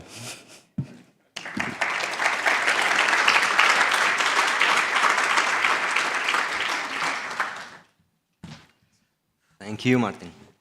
So now Jim will give us another talk about Apophis and about the possible way to get there sooner. Thank you. We heard on Tuesday a number of presentations about missions to Apophis, including small agency, private, and university-led missions. We just heard another one. I'd like to give you another one to put on the table, and this one is called Apophis Pathfinder. That's our team there.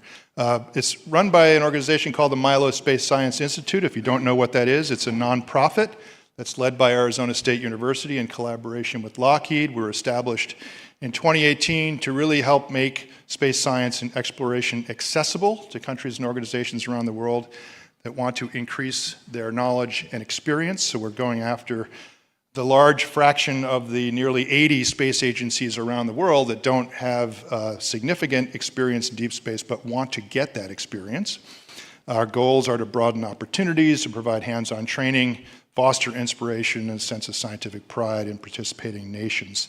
There's 3 levels of membership involvement: workforce development, we're very actively engaged in that, payload development and space science missions, and this is really the focus of our the presentation today is space science missions. I don't need to talk about Apophis, I think, to this crowd. Everybody knows all of this. We have the potential, though, to study things that can be done with a relatively simple, straightforward, low-cost, high-heritage set of smallsat and in instrumentations. And we want to provide insights into the physical properties of this interesting object, and of course, by analogy, lots of the hazardous asteroids that are like Apophis. We're partnering with organizations around the world interested in asteroid science and planetary defense. Our goal is to perform a flyby mission with 2 small sats past Apophis well before its encounter in 2029. And this is really the key to what we're trying to pitch. I'll describe that in a little bit more detail. What can we do with a simple flyby mission, a simple payload? I'll show you in a minute. Orbit, spin state, geology, surface phase function, surface thermal physical properties, all kinds of basic kind of stuff, and a shape model as well.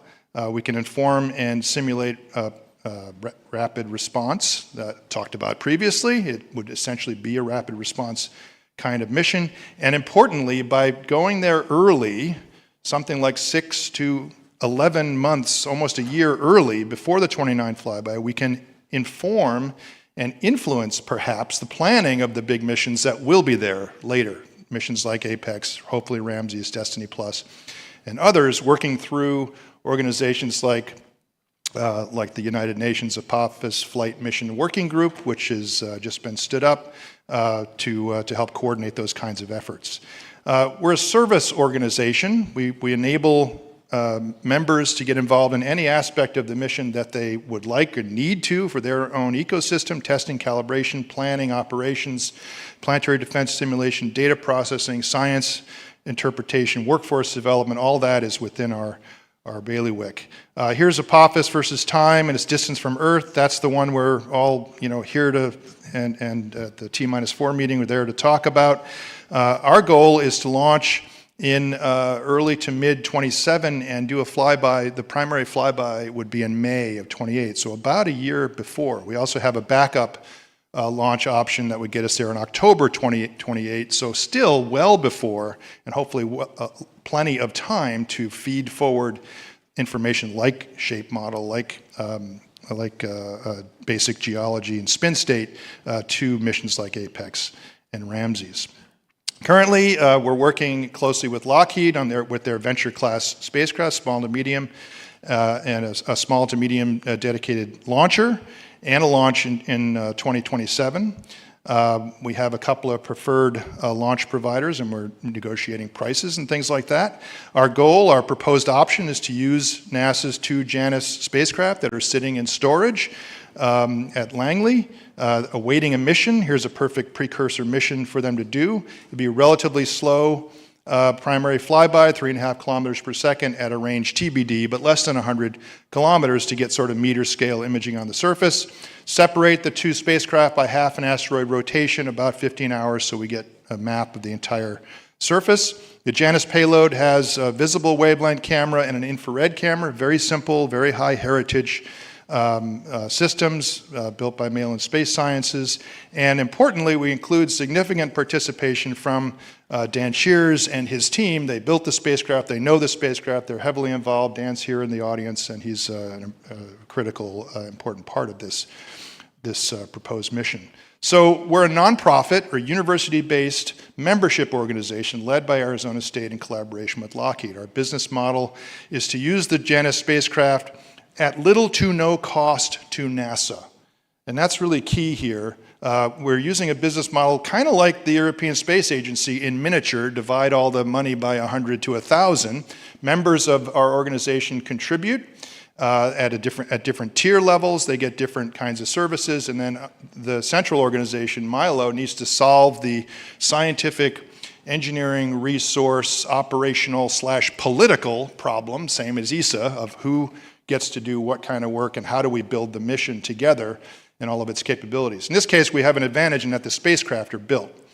We have a spacecraft agreement with NASA that's focused on workforce development with Artemis Accords nations. We have MOUs in place with 9 different agencies that are considering Tier 1 and Tier 2 involvement.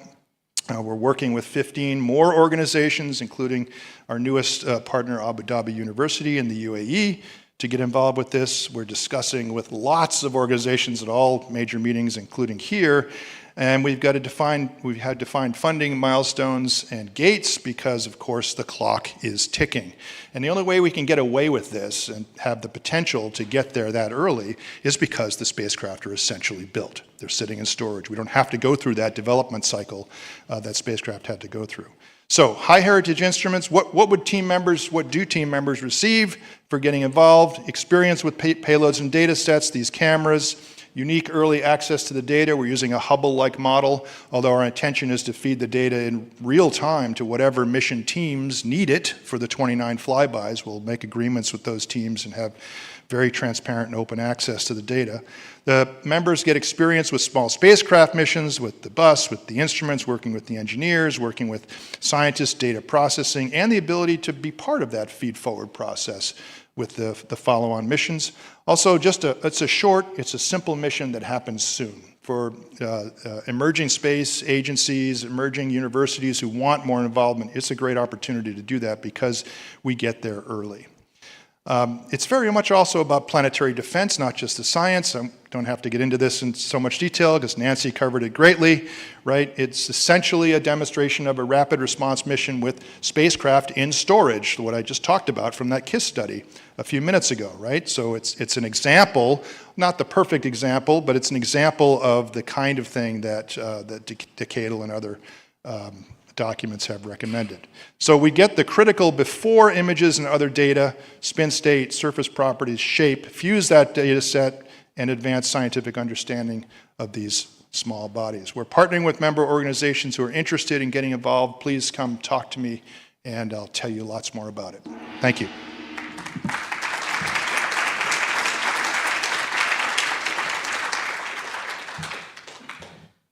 Thank you, Jim. Very interesting. And so the next talk will be given about this trajectory and CubeSat mission design for plasma physics observation, again during the same target, Apophis.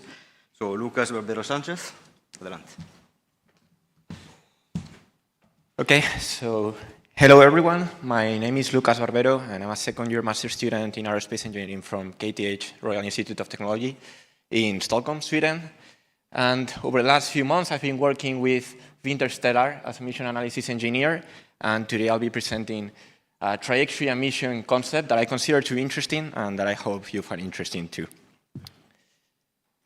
Okay, so considering it's day 4 of the conference, a lot has been said already about Apophis, but no one really has explained the story behind its name.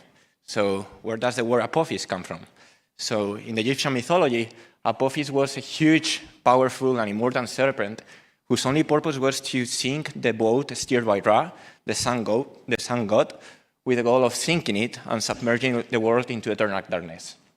Now, the Egyptians believed that thanks to their daily prayers, Apophis each night was defeated, and Ra was able to bring with him a new day for them to enjoy. In fact, they believed that whenever the sky got red, either during sunrises or eclipses, it was due to the wounds and injuries inflicted on Apophis. Back in 2004, when the asteroid was discovered, I was 3 years old by the time. I remember it perfectly. And the asteroid was discovered with an incoming trajectory dangerously close to Earth, but fortunately for us, it will not be colliding with Earth anytime soon. However, Apophis will indeed fly very, very close to Earth, as close as geosatellites and very, very fast, at 7.4 kilometers per second.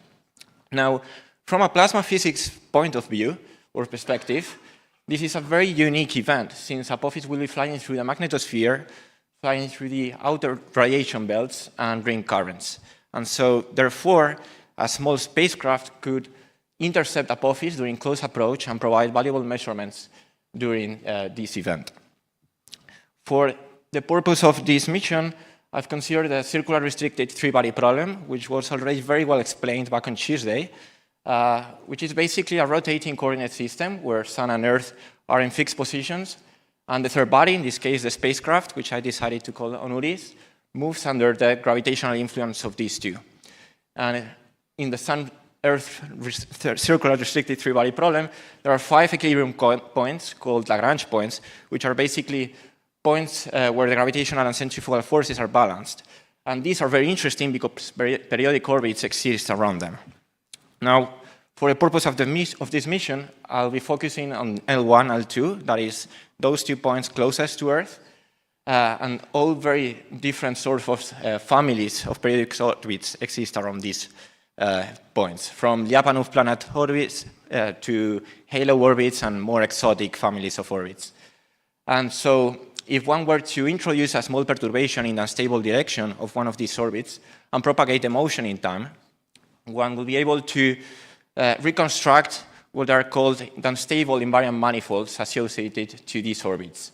Those are the red tubes that you can see in the graph on the right. And so it turns out that the unstable invariant manifold associated to periodic orbits around L1 actually provides interception opportunities to Apophis. And so with this in mind, the following trajectory scheme was computed. So considering a large spacecraft or station was orbiting in L1, a very small spacecraft could be deployed from a periodic orbit around L1, fall through one of these invariant manifolds with no delta V cost, then transition to a thrust phase where it will thrust for a few days, and then coast to intercept Apophis, thus transitioning from a prograde to a retrograde motion relative to Earth. Now, for the purpose of this exercise, a 15-kilo spacecraft with a 1 millinewton thrust propulsion system was considered, resulting in a 160-day transfer at a delta V cost of 62 meters per second, which is extremely low. Now, targeting Apophis actually was a very, very difficult task, and considering this is actually work in progress, I do believe that a better work can be done targeting Apophis at closest approach without increasing the delta V cost too much and improving the alignment between the trajectory between Apophis and Onuris. And lastly, I would like to point out that this very same trajectory scheme could very well be applied to other asteroids. Just taking as inspiration ESA's Comet Interceptor mission, a very large spacecraft or station could be very well deployed in a periodic orbit around either L1 or L2, depending on the invariant manifold that we would like to use. And whenever an asteroid was coming, a very small spacecraft could be deployed following this trajectory scheme, so falling through an invariant manifold, thrusting, and then coasting to intercept the desired asteroid. I hope you found the concept interesting, and thank you very much for your time.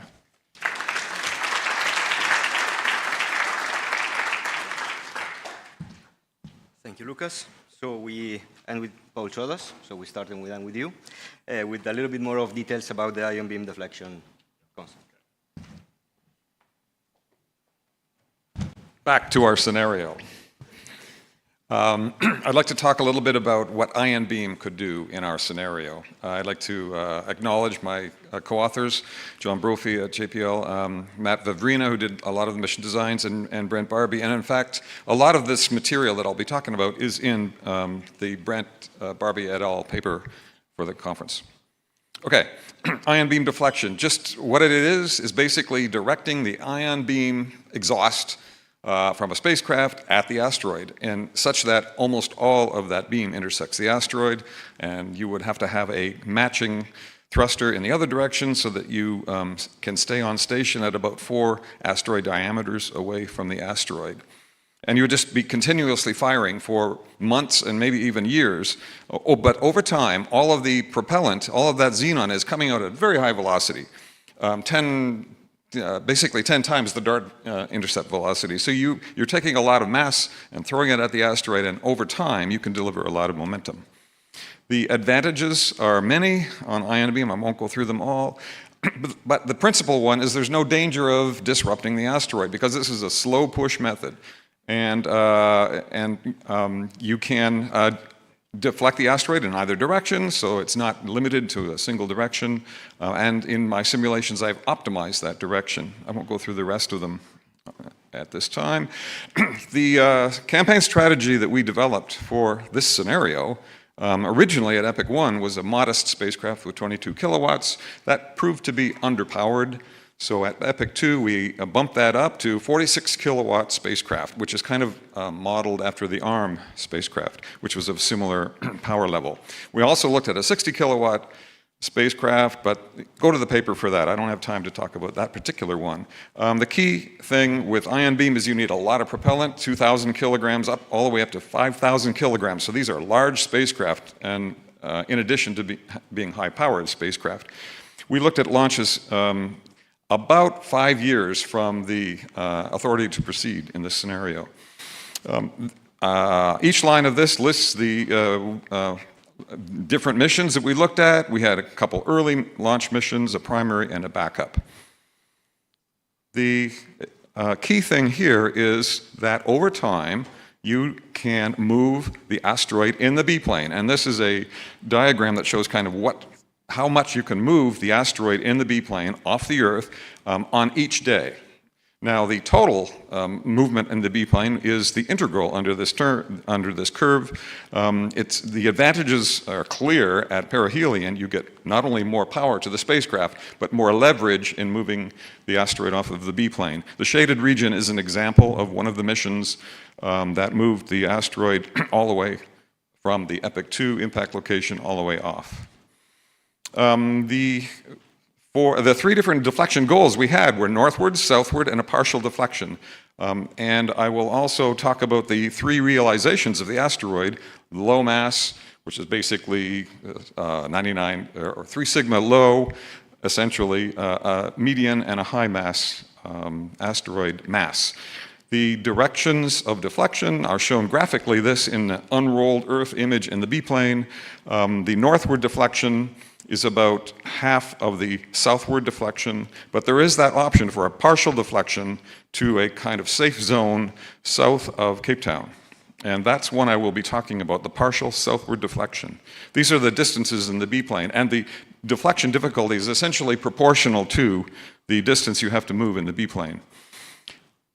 I'm going to provide 3 different tables summarizing the results for the 3 different goals. This is the northward result, and the different columns are the different missions we chose, and the rows at the bottom are the masses of the asteroid. In each cell, we show the number of missions, IBD missions, that could do this, and you'll notice that there are essentially 1 for half of the low-mass asteroids, and about 2 of these missions would be needed if it's a 50th percentile or higher mass. Going southwards, however, requires more, about twice as many of these spacecraft to move it twice as far in the southward direction off the Earth. About 2 to 4 of these ion beam spacecraft would be needed to move off the Earth in the southward direction. But in the case of the partial southward deflection, where we're just going to that area off of the north between Africa and Antarctica, we have a single ion beam mission can do that for the early mission design, both early mission designs, and you would require a second one only for the top 10% of the masses.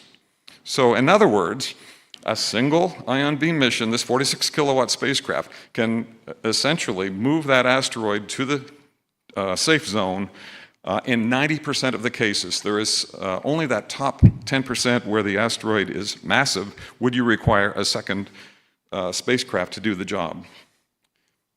In the red box, I've shown those top 2 for the high mass case. So essentially, how would we do that if we, and this is my final chart, how could we do that in a reliable way, possibly using a kinetic impactor? We need a second spacecraft for the baseline and the backup ion beam missions. We could conceive of using a Kickstarter spacecraft that would be designed to handle that upper 10% of mass. So you would size the spacecraft to handle the 10% at the high end of the masses, and you could actually use that as a starting point for the kinetic impactor. I guess you would know the mass of the asteroid when the ion beam spacecraft arrived, so you could choose to either use that kinetic impactor or not, depending on your measurement of what that mass is. And you could actually call off that kinetic impactor if the mass was 90% of the low side. The last point is that these ion beam deflections could be completed generally about 4 years before the potential impact. That varies depending on what the mass of the spacecraft was. Now, a final point, in view of that diagram of the contact binary for our hypothetical case, I'm a little nervous about using any of the kinetic impactors because it seems to me the chance of fragmenting that into 2 pieces is pretty high. So I would, in this case, recommend that we have 2 ion beam spacecraft to cover all the possibilities for and to provide some redundancy for to achieve the partial deflection. And I'll stop there.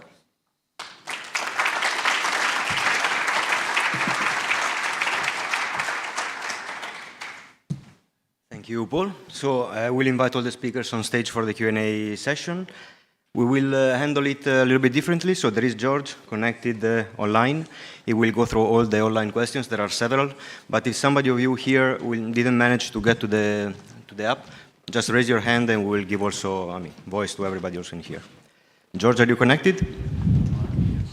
Yeah, I'm here. Can you hear me? Perfect. Perfectly, yeah. Okay, so I guess that we can start. Please start with the online questions.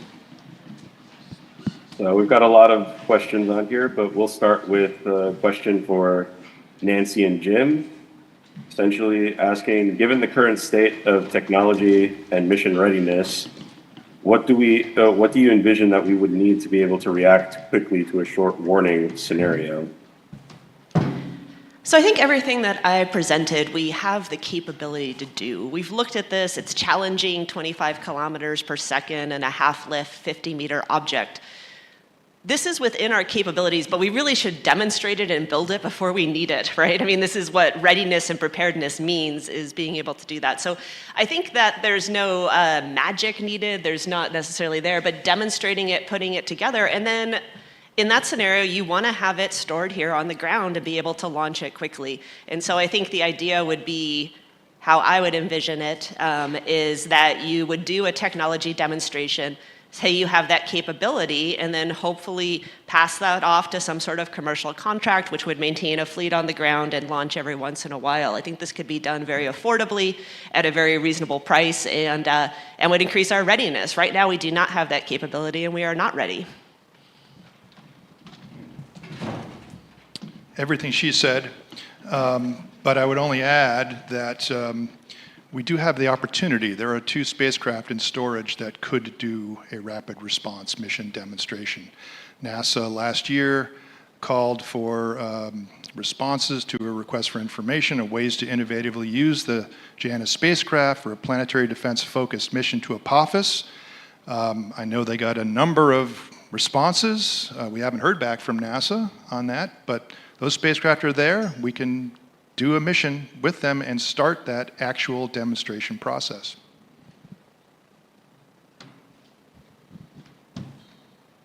Okay, great.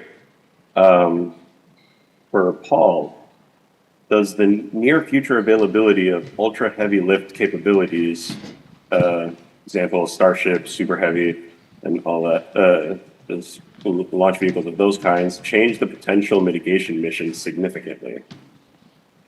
Is this on? Yes. Yes, they would raise the upper bound of that kinetic impactor region in my phase space plot. However, we still have to worry about the disruption issue. And so you can launch a huge amount of mass, but if it's a kinetic impactor, you are still very likely to face the possibility of disruption, which is kind of independent of what the launch mass is, frankly. If you need to move it a certain delta V to get it off the Earth, you can see what size asteroid would be disrupted by that delta V and kind of set where the maximum would be.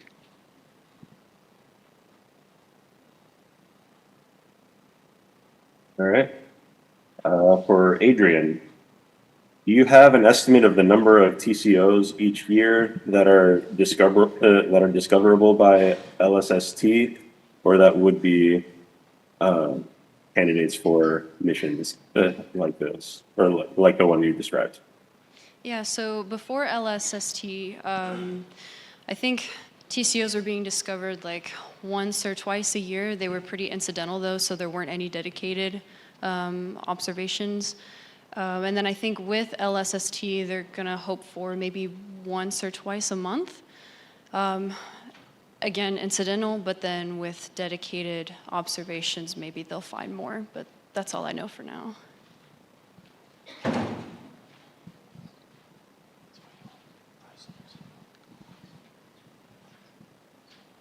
All right, and Andrea, are there any questions in the room? Didn't see any raised hand, so let's continue with the... we have one. Okay, 1 sec.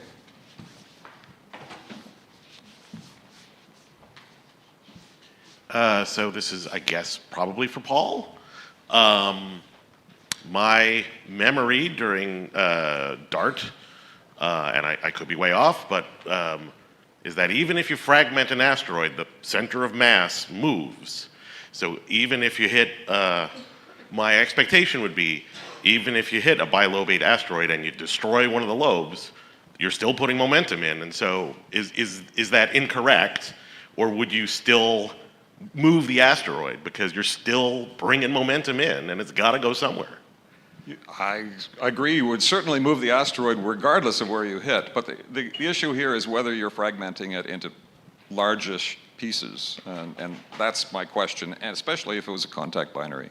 But if you're putting in enough to move it off the Earth, wouldn't that still be the case? Not clear, not clear. I would say that this partial fragmentation introduces an element of uncertainty and into first of all, the sizes of the fragments, and secondly, how much delta V each received. Perhaps one of them, in our scenarios, perhaps one of them, is off the Earth and the other one not. As you may well remember, I think we did that scenario a few years ago. I think that's exactly the point. The COG of all the fragments would be moved because you insert momentum, as you say. But some of these pieces will miss the Earth by far, and some others may not. Because you spread the cloud. Well, you could spread the cloud. It's an issue of unpredictability, I think, and that's why I like ion beam is very predictable. There is no dependence on asteroid properties. Okay, let's get another one, George, from your lines. One. Okay. This question is for Davide, but I guess goes for any presenter that was dealing with CubeSat-related missions. Do you believe that CubeSat missions to asteroids would provide enough return on investment to warrant more consideration in studying any type of asteroid, or are they more specifically suited to smaller targets that are closer to Earth? Well, that's a nice question, and we are here to understand that, I would say. So, I mean, ANIME will be the first CubeSat with interplanetary trajectory, so all alone. So we are not carried by any other larger mission. So our goal is to have a standalone mission with a CubeSat, which will be already the first time that we do that. And and one of our goals is for sure to test new technologies, to validate them in deep space. And I guess, yeah, in the future, I don't know when this small CubeSat could be used also to explore, let's say, objects more distant from the Earth. That's my opinion.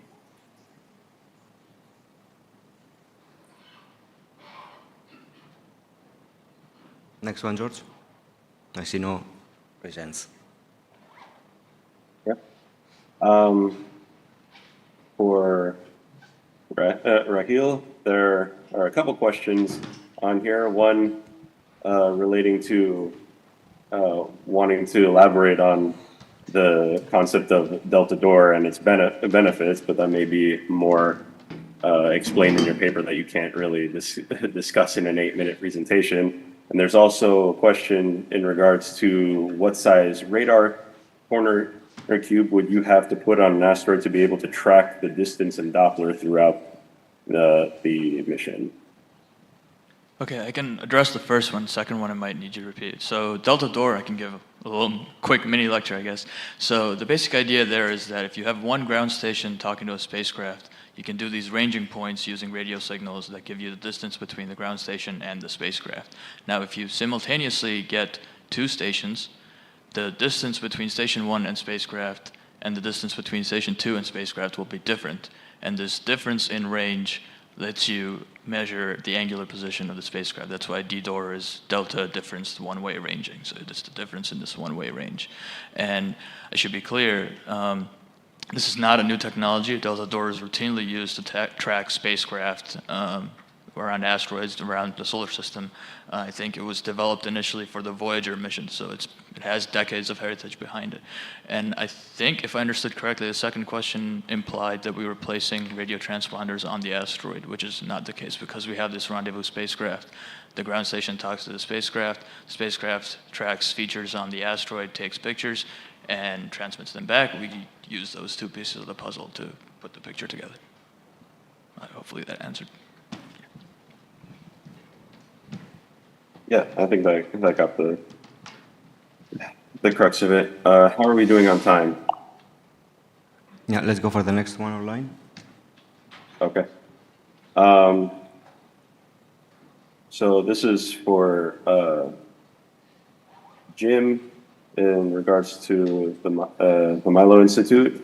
There's a couple of them here. What has meaningfully changed in the funding status of this concept since it was presented at the 2023 PDC? And where and how do you envision global universities finding resources to pay to participate in this mission? Yeah, thanks for those questions. So we've essentially entered phase A. That's different in the past few years with internal investment, both at Arizona State and Lockheed, to get us into architecture definition and more details about the kinds of ways we would build this consortium. So we're looking to, because the spacecraft are built, again, our model is using the Janus spacecraft, we're looking to jump very quickly into phase BC with our first funding milestone. And the second question about funding sources internationally, while there are some universities around the world that do fund majority of their own space-related efforts, but in general, it's the agencies. And so we've been very sure at COSPAR, IAC, other meetings, to talk with the agencies. As I said earlier, something like 80 space agencies around the world, outside, and many of them are outside of, the NASA, ESA, JAXA, the big folks. And so we're focusing on these smaller agencies that have very limited budgets, but also very limited experience, but big ambitions, and they really want to try to make things happen. And so putting consortia together of those agencies with the knowledge that their universities will then go to those agencies and try to get the funding in most cases. That's our approach. Thank you very much. So I see that time is almost up. I'd like to get advantage just to say thank you to all the speakers. Super smooth session. So thank you very much. Thank you. We are sticking to the same schedule as before. We will look at the consequences starting from 1:45. Have a nice lunch.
All right, good afternoon. Hope everybody had a good lunch. And now we're going to resume and start the afternoon session. So everybody should get comfortable and get ready to go here. So we're going to have our Earth Impact Effects and Consequences session, chaired by Jesse and Mark. So I'll now invite Jesse up to get us started.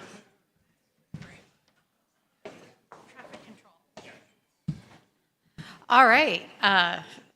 Thank you for coming back from lunch. We're going to start off with a talk on spheral simulations of the atmospheric entry and energy deposition of PDC 25 threat scenario asteroids, given by Evan.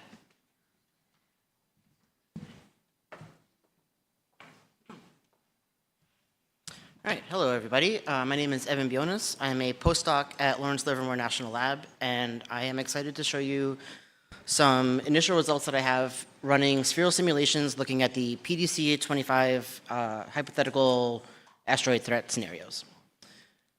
So I don't really have to spend a whole lot of time on this with this crowd, but obviously when we think about asteroid impacts on the Earth, we're concerned not only if that material can reach the surface and form a traditional impact crater, but we also want to think about what happens with that atmospheric shockwave that it will generate as it traverses towards the ground.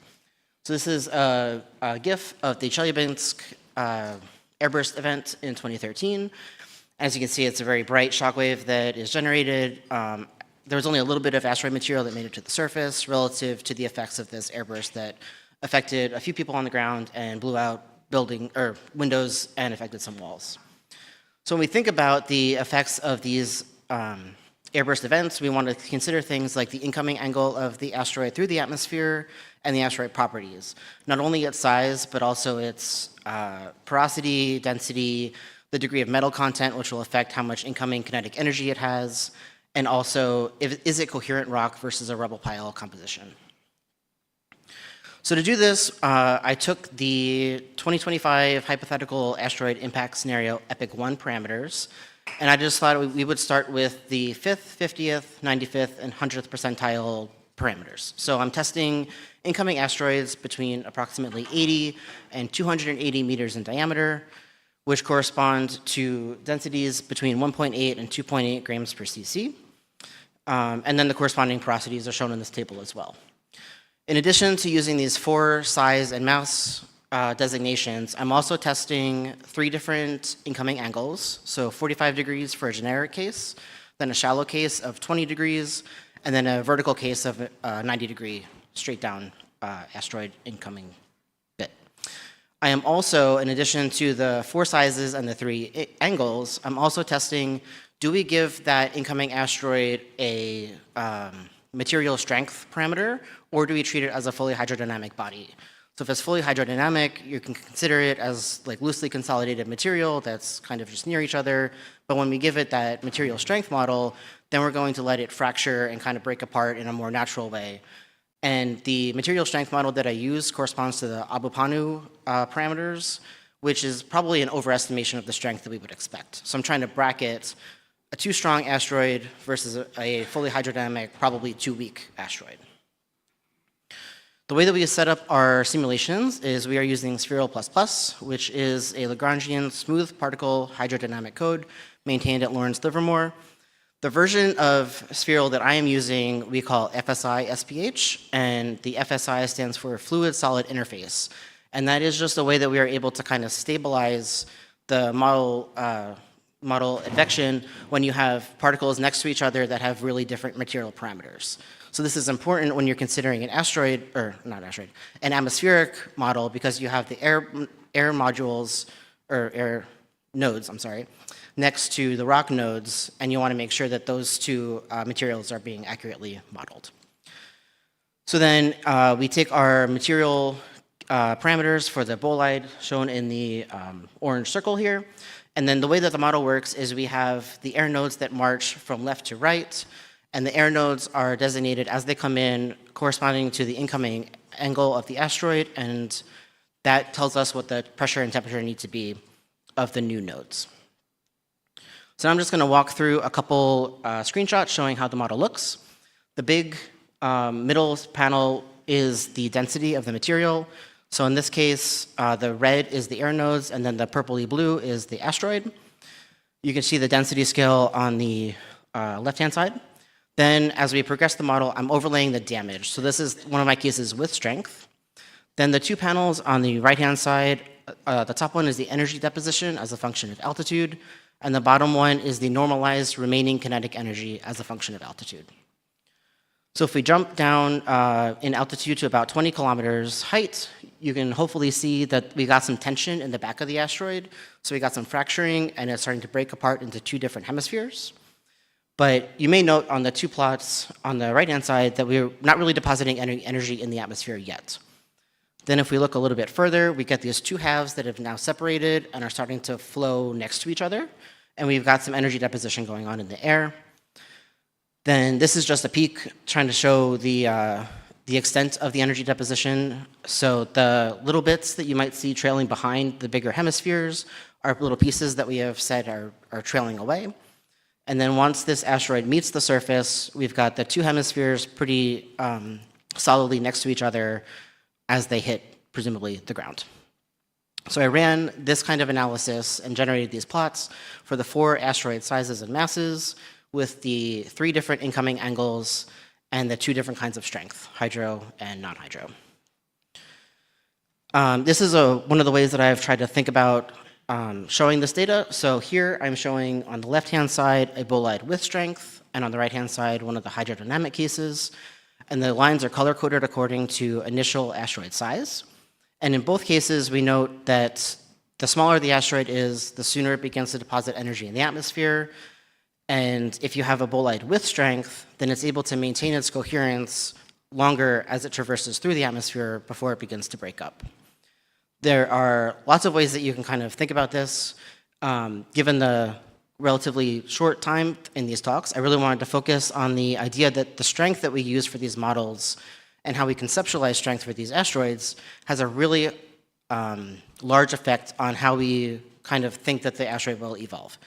So here I'm showing 2 screenshots, presumably when the asteroid would meet the ground, where we have no strength for the beginning asteroids, and we see that most of the fully hydro bodies that I tried ended up with the case on the left-hand side where they're just like fully shredded, everything's falling apart. We only get the one case of the largest bolide that I tried where you get a little bit of material that you could say is coherent when it reaches the surface, but I think that that's kind of debatable. So I just wanted to give a little bit of reiteration to that. The plots on the left-hand side are the remaining kinetic energy for the different incoming angles. And on the x-axis, I'm showing the initial bolide radius. So here again is my largest case going 90 degrees. You get some material that looks like it might be considered coherent. But as soon as you go to the next smaller asteroid size, everything is just kind of shredding away. And we see the same kind of behavior if you have any kind of longer traverse through the atmosphere. Even the largest bolide just kind of disintegrates as it's going through. This is in pretty stark contrast to the case where we give the material that strength parameter at the beginning of the simulation. So here I'm showing the exact same plot on the left-hand side where I have normalized kinetic energy on the y-axis and bolide size on the x-axis. And for the smallest case with the longest traverse, we still see some degree of coherent material that's going to reach the surface.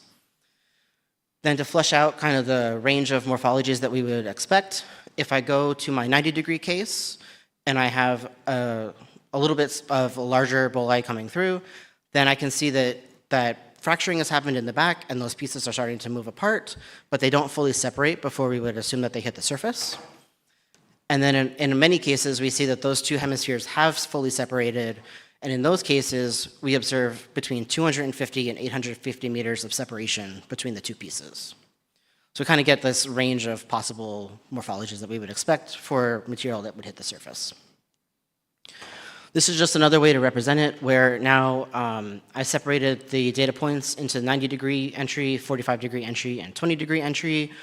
And you'll note that even in the case of the 90-degree entry, so the fastest traverse through the atmosphere, we see a notable difference in the remaining kinetic energy of the asteroids between the strength and no strength cases.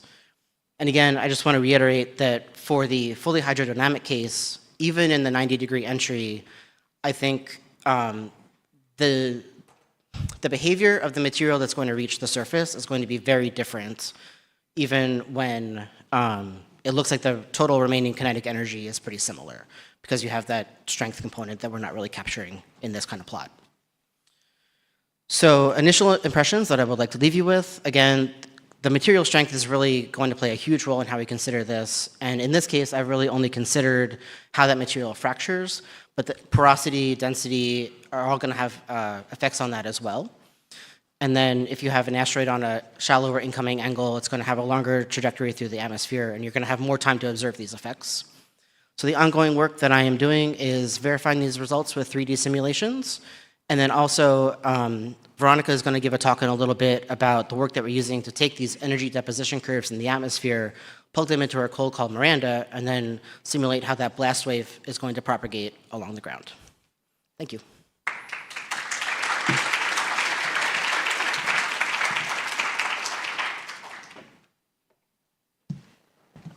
Thanks, Evan. And so our next speaker, as Evan alluded to, is Veronica. Do we have Veronica online?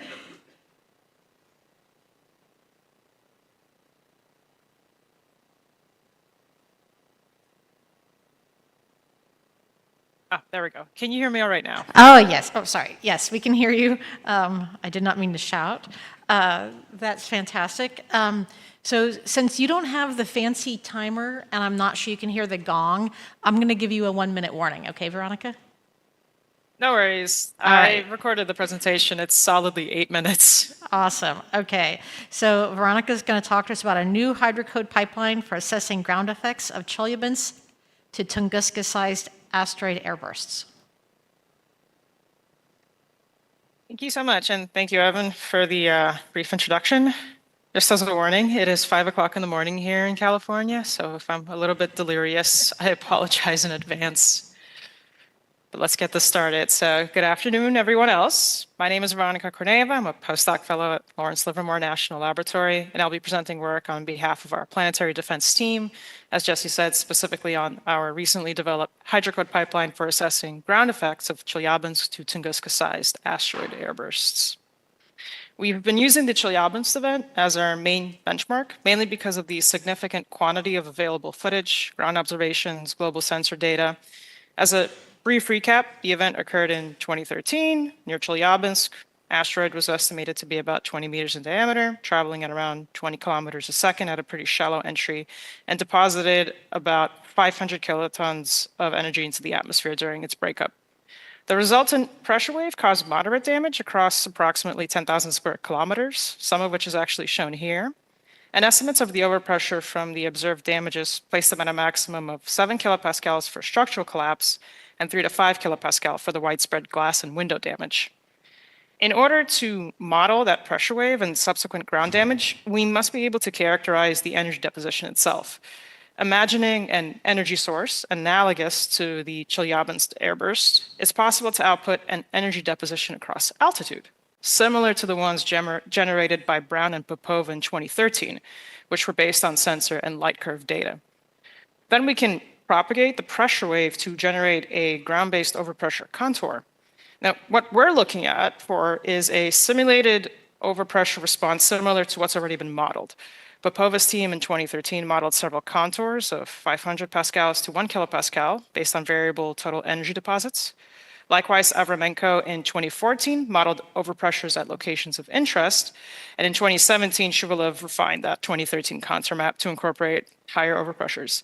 And what we want out of our modeling process and pipeline development is not only model overpressures in the correct order of magnitude, but also within the appropriate range to induce that glass and window breakage, which comprise the significant portion of that field survey data.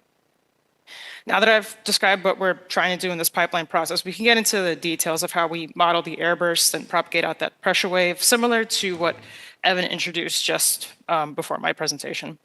So for the airburst modeling, we utilize the smooth particle hydrodynamics code Spheral. Evan kind of went through how we model this near light frame, parameterize the asteroid by nodes per radius, feed in inlet conditions based on the altitude, nodes volume match at the interface of the body and air, and the exiting nodes are deleted at the other boundaries. But with that modeling description aside, I can demonstrate what the airburst simulation looks like in 2D with the asteroid modeled as a circle. And then, kind of as Evan already described, we can observe the pressure initiating fracture, crack propagation near symmetrically within the body, and an eventual breakup leading to a cascading process. But likewise, I can demonstrate what the 3D simulation looks like for a spherically shaped asteroid. And the key point here is the inherently asymmetric nature of the fracturing process, which allows us to perhaps more realistically model that breakup and cascading behavior. In both simulations, we can track the position and energy deposit in order to output that energy deposit with respect to altitude curve. Here you can see piecewise that fracture and breakup process and its corresponding energy curve compared to the energy curves presented in literature, respective of that Chelyabinsk event. But in this particular case, we want to focus specifically on the 3D model simulation and its energy curves. And for simplicity, I concentrate on the vertical entry of the 3D data for continuing benchmarking of the hydrocarbon pipeline, since the domain can be constrained to a smaller area. And if you recall, we can model the airburst as an energy source deposition. I model the energy source as a circular or spherical constant area volume with a Gaussian distribution. That total energy deposit at any given time interval is a portion of the total yield in accordance with the energy curve output by the spheral simulation. Then I can vary the energy deposit and position of this energy source, controlled by interpolating the altitude and, for non-vertical entries, distance, as backed out from the entry angle and velocity of the body that we're actually simulating.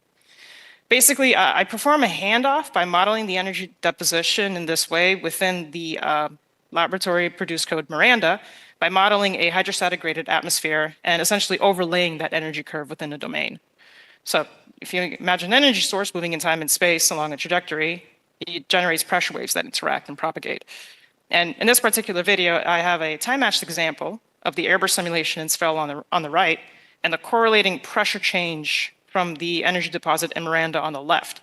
So those white lines are pressure contours, and you can see the greatest changes when that cascading breakup process occurs. But the main takeaway here is that the entire process lasts a few seconds, but requires significant computational resources to model.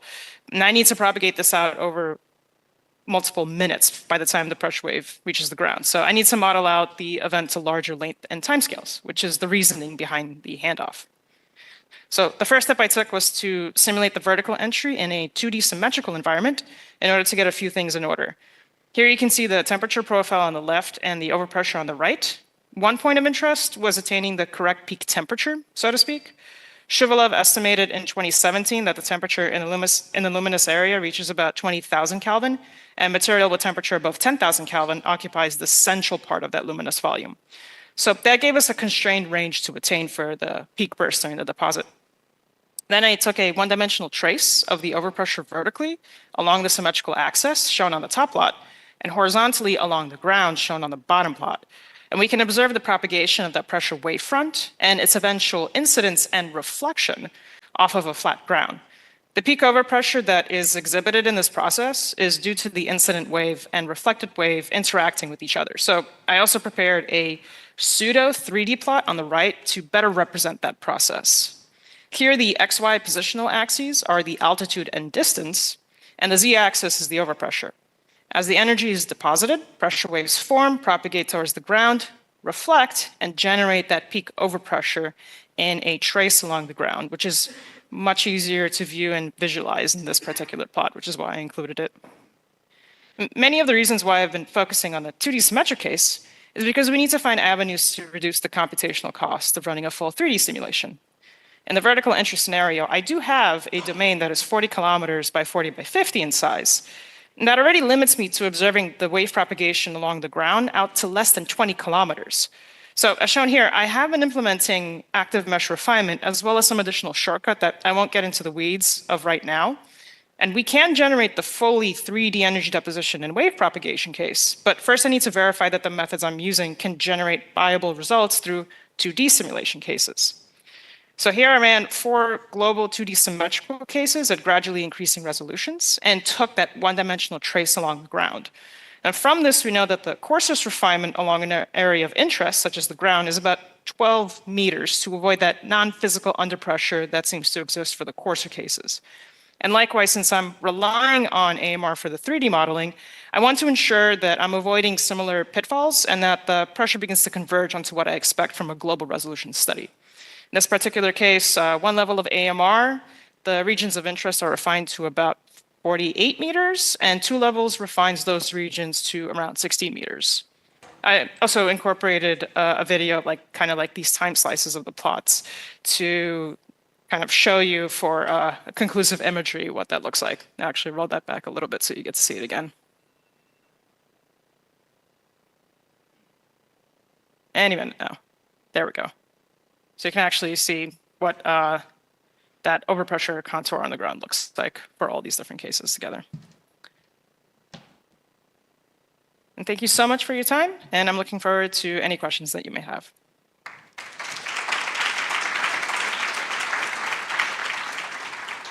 Thank you very much, Veronica, and we look forward to having you back for the question and answer session. So next up, we'll have Lorian Wheeler talking to us about airburst and blast damage risk modeling trends for the PDC 25 impact scenario.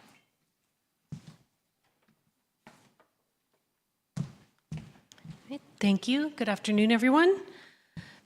All right, so I'm Lorian Wheeler with the Asteroid Threat Assessment Project at NASA Ames, and we're going to dive right in here. All right, so for this study, we used our probabilistic asteroid impact risk, or PAIR model, to investigate the airburst and blast damage trends for our PDC 25 hypothetical impact scenario. PAIR models millions of asteroid impact cases in order to evaluate the ranges and likelihoods of the potential damage. So today in this talk, we are going to be looking in more depth at some of the effects of current height of burst blast modeling factors on these damage trends, some of the sensitivities to entry and airburst variations in the scenario, and which sizes or properties then drive the greatest damage estimates. All right, so background on how PAIR models blast damage. PAIR evaluates blast damage using height of burst, or HOB maps, which provide efficient, fast-running estimates of ground damage radii as a function of airburst altitude and energy. So PAIR first models the entry and breakup of each impact case, and then determines an effective airburst altitude from the peak of the energy deposited in the atmosphere.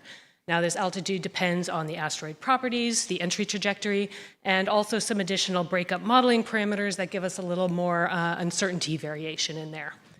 So then height of burst maps are used to determine ground damage radii for 4 different blast over pressure levels, ranging from 1 psi up to 10 psi.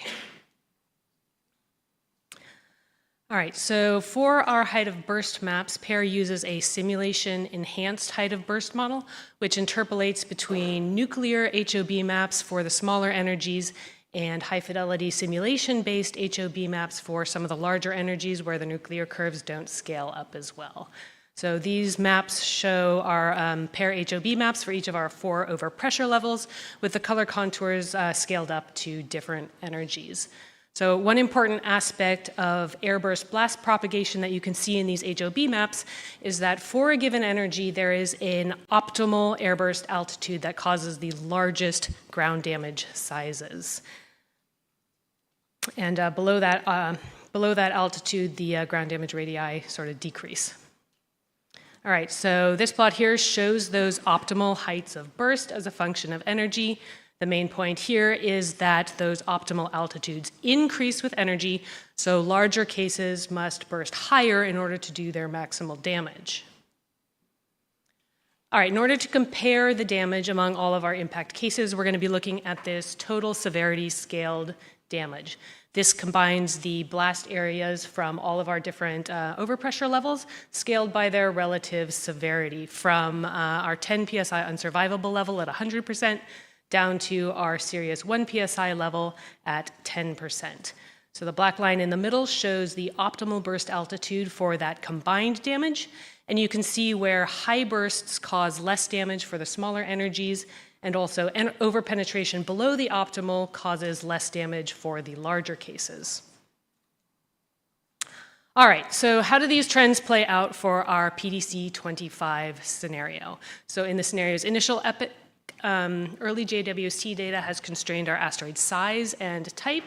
But we still have a large range of possible impact energies, also additional uncertainties in our entry and breakup parameters, and a long impact corridor with a full range of entry angles. So on the left, the colors didn't quite come through here, but that's okay. On the left, you see the energy distribution with a median at around 50 megatons, a 95th percentile at around 200 megatons, and a 99th percentile at 600 megatons. Then over on the right, you've got our entry corridor map colored by entry angle. We've got near vertical entries over Cape Town, more moderate 34-degree entries over Athens, and then very shallow entries over St. Petersburg. So we're going to use these energy and entry points to look at some of our trends. All right, so now we can look at the damage results for all of our impact cases that we modeled. These plots show the energy and airburst altitudes for all of our modeled cases at our 3 entry points, and those are colored by the total blast damage. We've also got our optimal HOB lines overlaid there for comparison. All right, so first looking at our steep entry cases over Cape Town, we can see that cases in the 50 to 100 megaton range are likely to burst near their optimal altitudes. Cases under around 10 to 20 megatons are bursting above optimal, and cases over around 250 megatons are all overpenetrating below their optimal altitudes. So we end up getting our largest damage estimates from cases in the 250 megaton range that are bursting at their highest altitudes. And those are causing greater damage than some of the higher energy ground impacting cases. You can see on the right a comparison of the ground footprints for a 200 megaton case at 8 kilometers versus that 600 megaton ground impact. All right, cases in the several hundred megaton range are also sensitive to their airburst altitude ranges for this case. So you can see over on the right now a comparison between a 200 megaton case bursting at 8 kilometers versus impacting the ground and having a smaller radius. All right, and also we find that with these models, some of the larger ground impacting cases end up with surprisingly similar ground footprints to some of the median energy cases that are able to burst close to their optimal altitudes. So over on the right, you see a 50 megaton case at 7 kilometers, looking pretty similar to a 600 megaton ground impact. All right, so now looking at those cases for our moderate entry angle over Athens, we see these trends moving up along the energy range as the airburst altitudes increase with the shallower entry angle. So we now have our median cases all bursting above optimal, and our larger cases are now starting to get some partial low airbursts that are increasing their damage relative to the full ground impacts. And as we move into the very shallow entry angles over St. Petersburg, we get much higher airburst altitudes overall. We're getting less damage from the high bursting median cases. And at the larger end, even the largest cases are coming up a bit closer to their optimal altitudes, increasing their damage significantly compared to the full ground impacts. All right, so one last point to make here is that these sensitivities to the HOB and airburst altitudes mean that some of the uncertain asteroid properties and breakup modeling parameters can notably influence the damage trends for specific cases. So here again, we have all of our modeled cases for our moderate entry location, except this time they are colored by some of those parameters that affect entry and airburst, density, strength, and ablation. And you can see from the color banding how those parameters affect the airburst altitudes and the proximity to the optimal airburst altitudes. All right, so the main takeaways from all this are that blast damage estimates for the initial PDC 25 scenario are sensitive to airburst altitude and HOB modeling factors. The JWST constrained size means that some of the airburst variations are not as swamped by the greater asteroid size uncertainties that we might have without those constraints. The airburst altitudes for these cases happen to span the optimal worst damage HOBs for the energy range. And so entry angles along the corridor shift which sizes burst above, below, or near their optimal, which affects which sizes cause the greatest damage at the different points.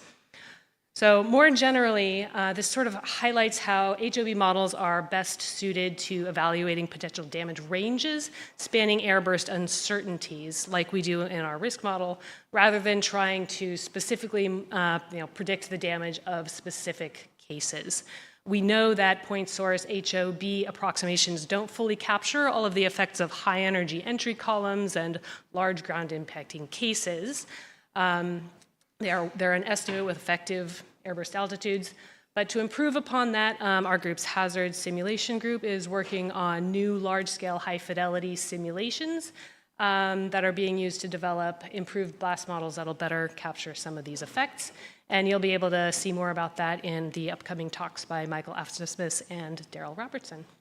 And with that, thanks for your time.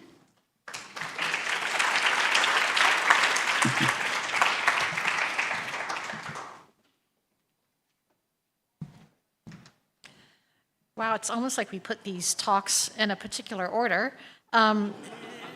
Next up, we're going to have Mike Aftemus, who is online, talking to us about high-fidelity blast propagation for PDC 25 impact scenarios. Let's see, why don't you say something, Mike, so we can make sure we've got you. Can you hear me okay? Yep. All right, take it away. Oh, awesome. That's terrific. Yeah, so as Jesse said, I'm Mike Aftemus. I'm the hazards lead for the ATAP team at NASA Ames, and I work with Jesse, Lorian, and Daryl. And today I'm going to look at some results from some high-fidelity simulations for some of the same entries and impact scenarios that Lorian just covered. So the idea here is to look at some of the same cases, but rather than use the fast-running HOB methods that Lorian shows and that we use in risk assessment, we'll go ahead and do full 3D simulations to assess kind of the strengths and weaknesses of that model that's used in the risk assessment. We're going to look at the same three locations that Lorian mentioned. That's Cape Town, where the entry is near vertical. That's Athens, where it's very oblique at about 34 degrees, and St. Petersburg, where it's just a grazing entry. At each of those three locations, we're going to look at, again, the median, 50 megatons, 95th percentile, or 200 megatons, and 99th percentile, 600 megaton cases. And for the purposes of this, we're going to assume moderate strength and density so that we don't have to do the millions of cases that Lorian was talking about. So we've just chosen moderate strength and densities.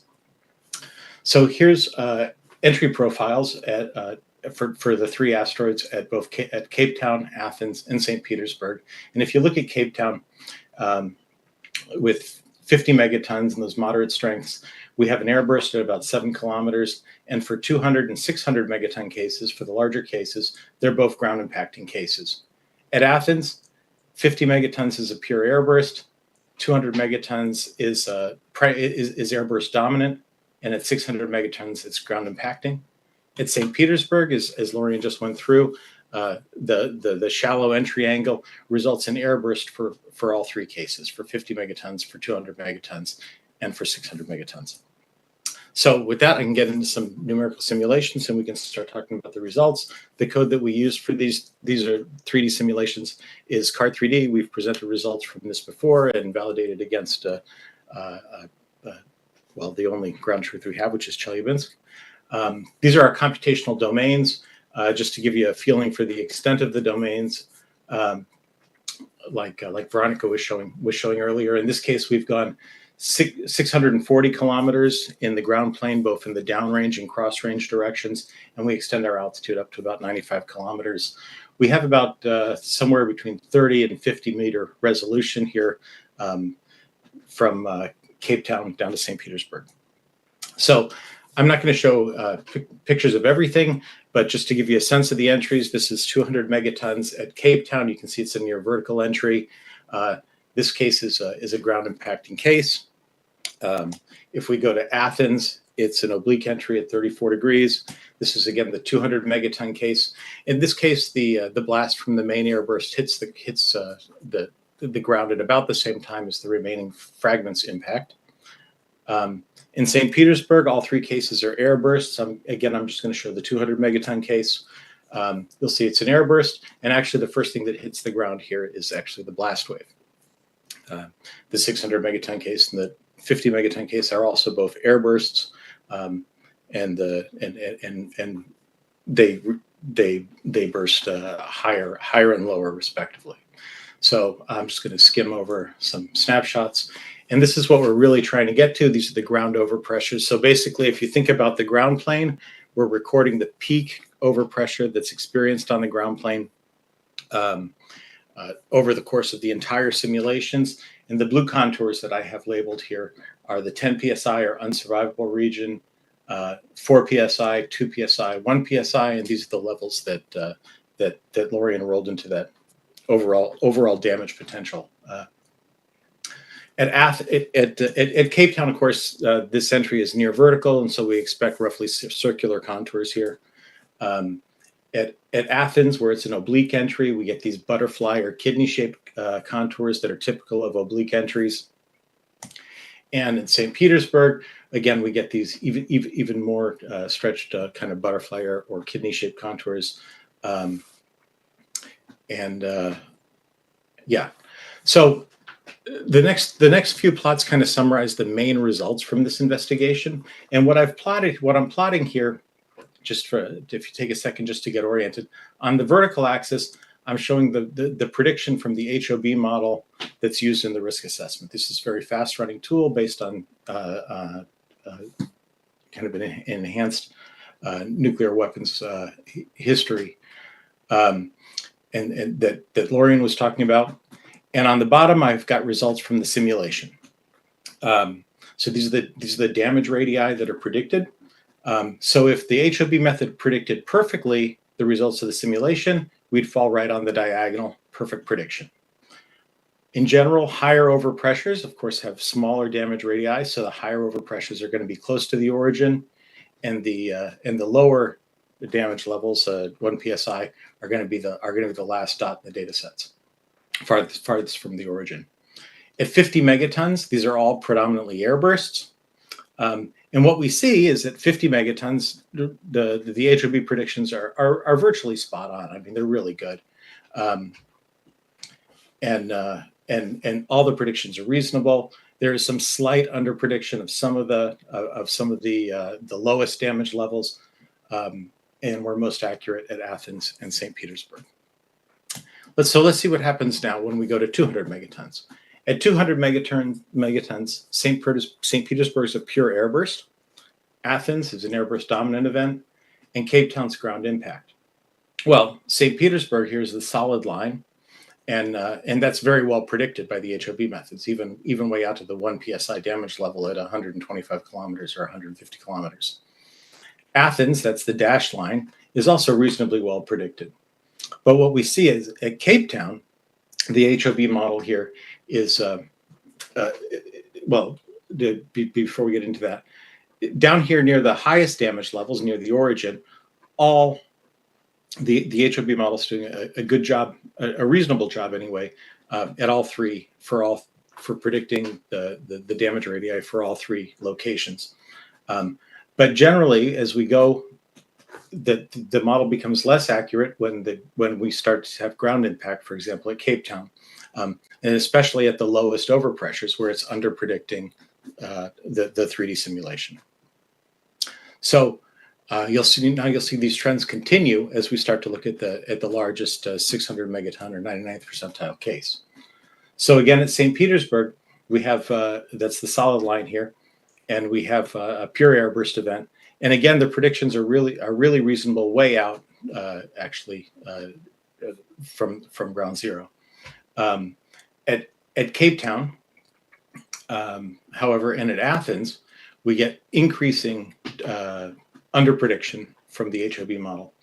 And of course, this underprediction is most severe at Cape Town, where we have the largest ground impact. So we can look at, let's look at some of these cases in more detail, and we can do that maybe taking a look at about 5 or 6 minutes after entry. This is the full domain. This is the blast in the full domain. And so the blast has moved out to 140 or 150 kilometers from impact.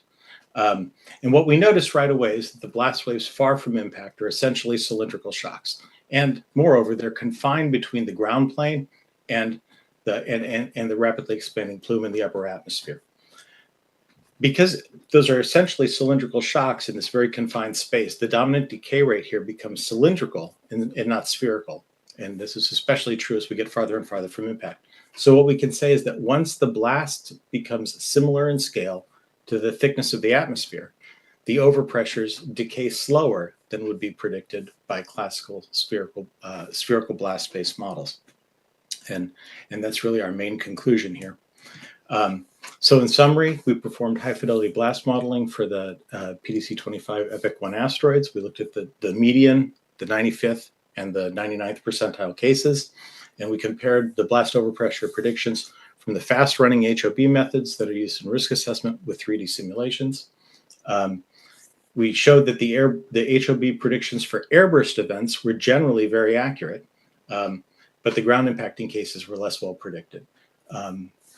The predictions for the median size 50 megaton blasts were accurate at all locations, and the 200 and 600 megatons showed good agreement when the blast was airburst dominant, and at the higher, and at the higher overpressure levels, but that at distances that were comparable to the thickness of the atmosphere, these large blasts get confined between the surface of the Earth and the upper atmosphere, and that this confinement results in essentially cylindrical blast expansion, which slows the decay of the ground overpressure with distance.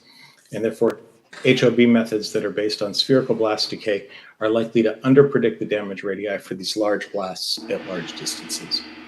So, and then just a shout out to Kelly and Lindley, who fund this effort. Yeah, so thank you very much.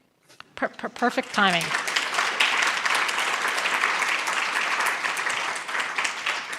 All right, thanks, Mike. So next up, we have Tim Titus talking to us about asteroid-induced climate-coupled cascading hazards along an asteroid risk corridor.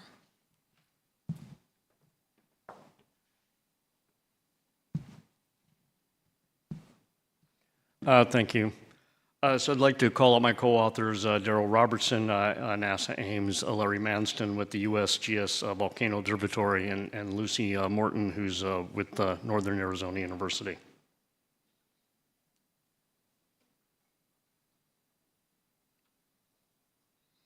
All right, so we've seen these two charts a lot during this week, the risk corridor for EPIC 1, and then the initial effects, specifically the thermal radiation and the blast wave. We've just heard last couple of talks about the blast wave. But then, what if that's not enough? What if that sets up the stage for something else to happen, cascading hazards, something triggered or driven by weather? An example where I live in the US Southwest, we get wildfires that damages the soil, becomes hydrophobic.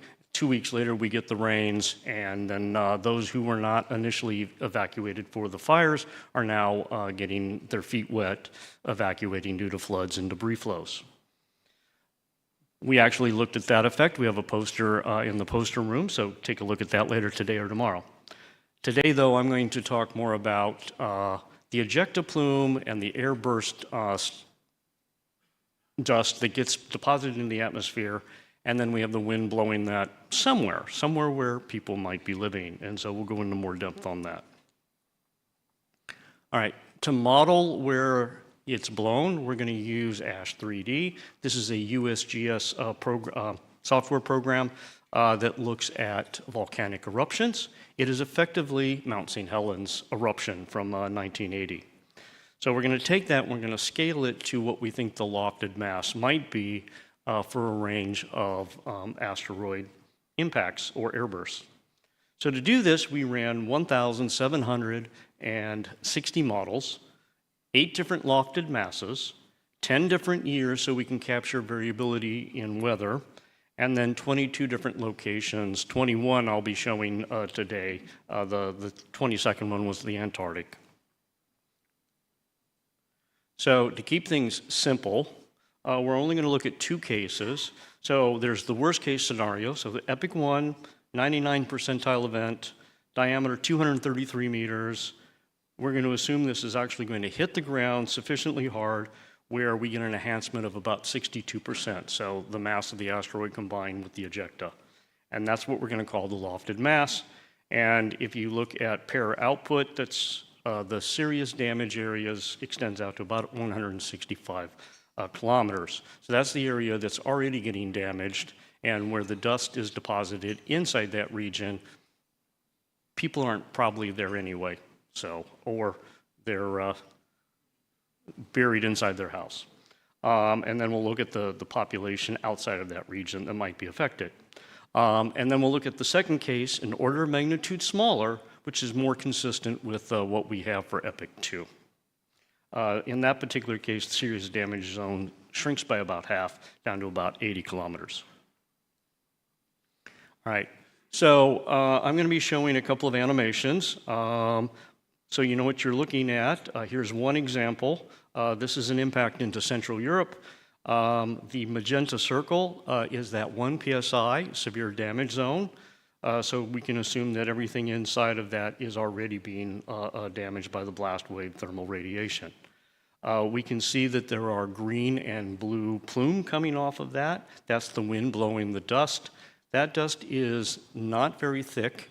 When it settles out, it'll be less than half a millimeter, and according to the volcano folks, no cleanup. But while it's suspended, it will be a respiratory hazard to humans, to pets, livestock, and to your internal combustion engines. Areas that are red would be a mild cleanup, so something a little bit thicker than a few millimeters. And then in the rare case, you might see some white, and the white is moderate cleanup in addition to the respiratory hazards. So let's go on to the next slide. And here's our worst case scenario. I am showing 21 locations. And each frame is a different year. And you can see the wind variations as they occur. You can also see the wind switch due to the trade winds around the equator. And we can see that a lot of the green and the blue is outside the magenta. And almost in all cases, the red is inside the magenta circle, so inside that area that's already damaged. In the middle, we have sort of the maximum case out of those 10 years for each location. The solid line is the total number of people that are affected. The dashed line is people affected outside of that initial damage area. And what we see here is that the vast majority of people outside that damage area, it's just a respiratory hazard. And we can focus in on that by looking at the chart on the right. And in this case, the maximum number of people affected, if we look at the 10 years, is red. The mean is green, the median is black, and the minimum is blue. And once again, we see a respiratory hazard is if the impact is mostly in Europe. Cape Town is another local extrema. All right, for the more likely case, especially for EPIC 2, we see the same scenario. In this case, much fewer people are affected by the downwind hazard. And in this case, all of the cleanup is constrained to the initial damage area. So we just need to worry about those folks who are outside the damage area and that respiratory hazard. So in summary, mild and moderate cleanup in all these cases is mostly constrained to the unsurvivable to serious damage zones that are already being damaged. Outside of this 1 PSI damage area, respiratory issues and limited visibility will likely be the biggest issue. Suggested mitigation would be stay inside for an extended period of time. If your house is not airproof, wear a mask. Next steps, we want to do a better job of trying to improve how we estimate the lofted mass for a given asteroid mass and entry conditions and properties, as well as looking at all of our range of lofted masses to develop some rules of thumb as to when are the cases for moderate and severe cleanup. When does that start to matter outside of the initial damage zone? So, thank you.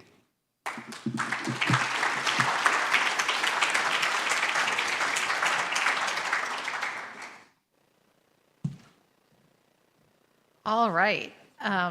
And our last speaker of this session is online, Daryl Robertson. Do we have Daryl on? Hi, can you hear me? Yep, we sure can. Do you want to go ahead and share your slides? Sure. And while he's pulling that up, so Daryl's going to talk to us about coupled radiation hydrocode predictions of thermal and blast damage for PDC 25. Okay, hang on. I can't find where to share. Where is that?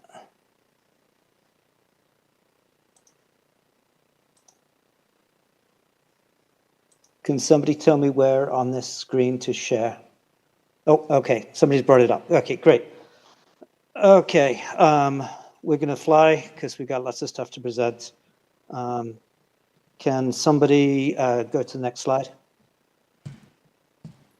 Okay, you guys have seen this. Oh, all right, next slide. Okay, so these are the cases that, looking at the point source that Lorian showed earlier. So basically, relatively small asteroid bursting near optimal can create a similar amount of damage to a larger case hitting below optimal. Okay, next slide. Okay, so to narrow that down, I've got a small window around some asteroids. Evan had a relatively strong rock, and he was only failing in tension. This is a quite porous model, more similar to a rubble pile, and it fails on plastic strain. So ours fell from the front rather than the back. Basically, you see the small cases bursting above optimal, something in the middle bursting close to optimal, and then the large case hitting the ground. Next slide. Okay, skip this one. If you want to see that, go pull up my presentation and look at the St. Petersburg cases later. Next slide. Okay, next slide. Oh, sorry, go forwards one more. Okay, great. Okay, now, we're also particularly interested in the thermal hazard. We want to be able to reliably predict the wildfire ignition radius. So if you look at the cases for the burst altitude, it no longer matters. Everything is driven by the estimate of the luminous efficiency.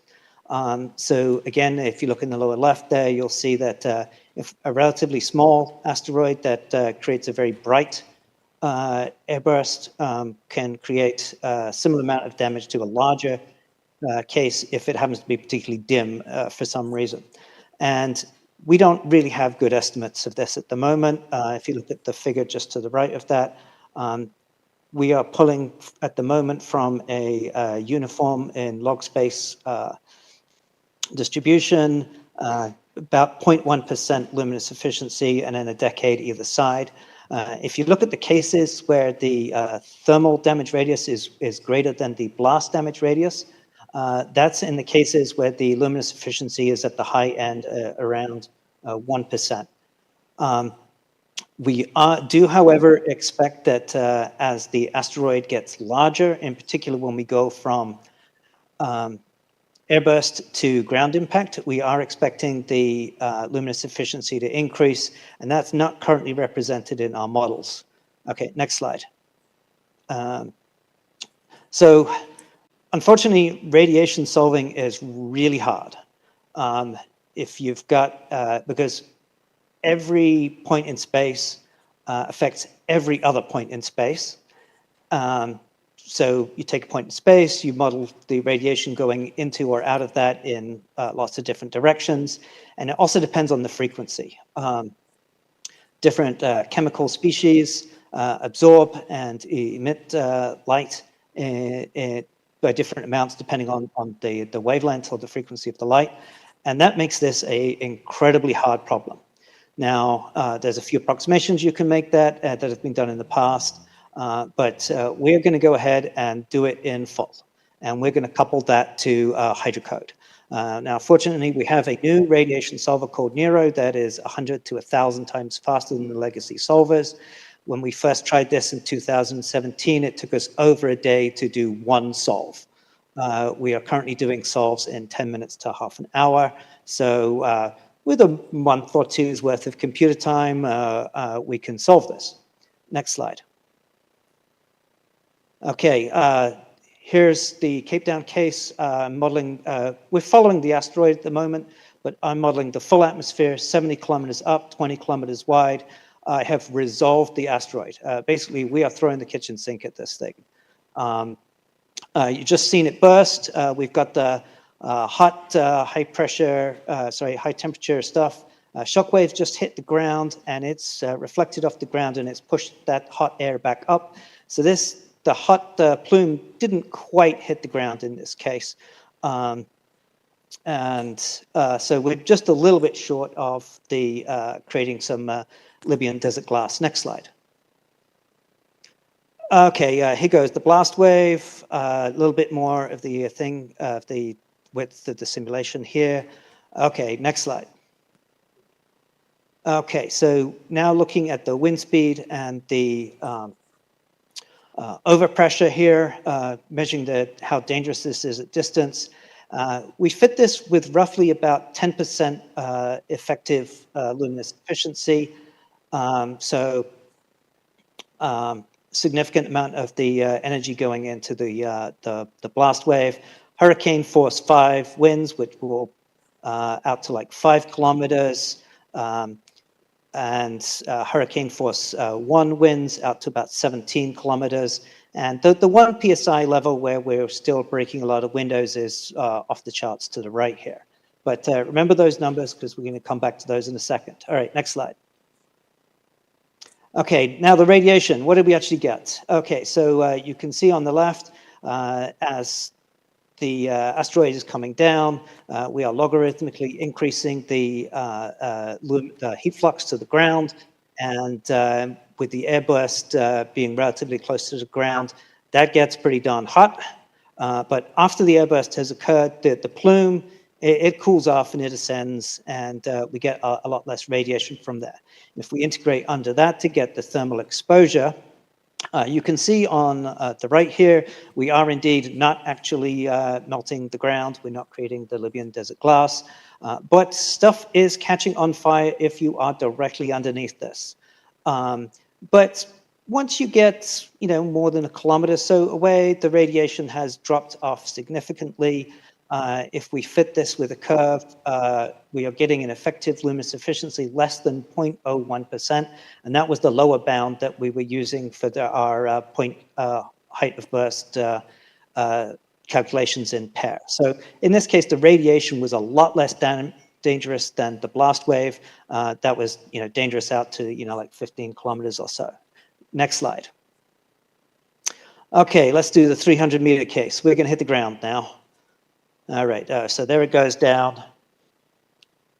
I'll just let you watch the video for a second. Okay, so we're forming a crater on the ground now. We're getting a hot fireball, and that is going to propagate back up the entry column.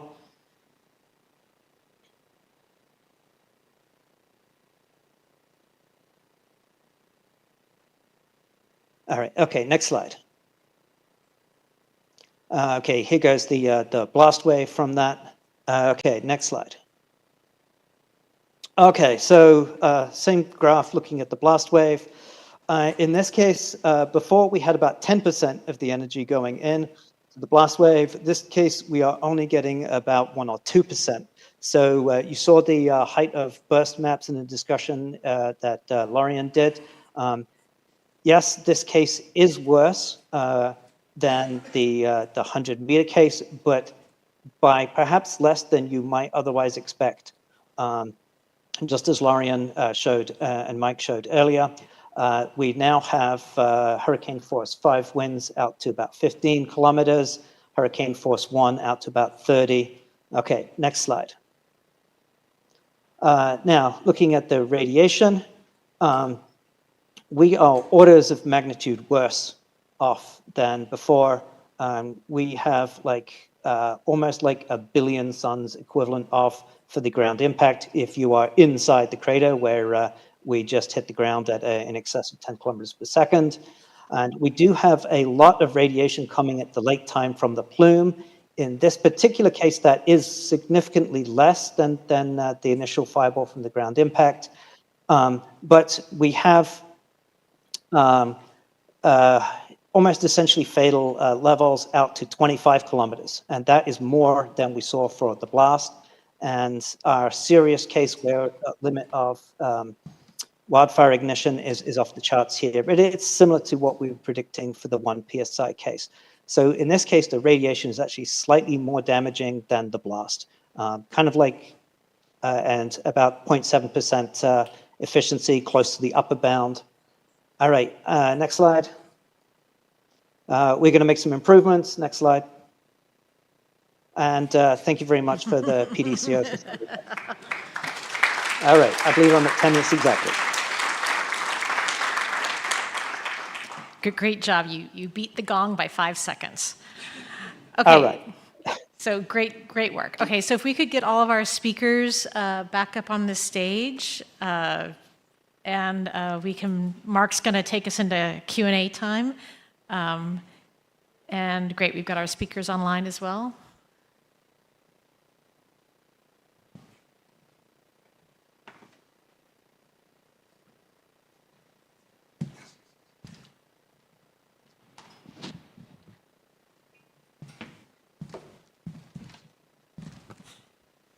Well, those were great presentations. Without exception, I was very impressed by the simulations and all the graphics were beautiful. I'm really impressed with how far this field has come. So we have, I see, actually 25 minutes to ask questions of our 6 speakers. I'd also especially like to thank our speakers from California who had to do this at 5 o'clock in the morning and are still awake.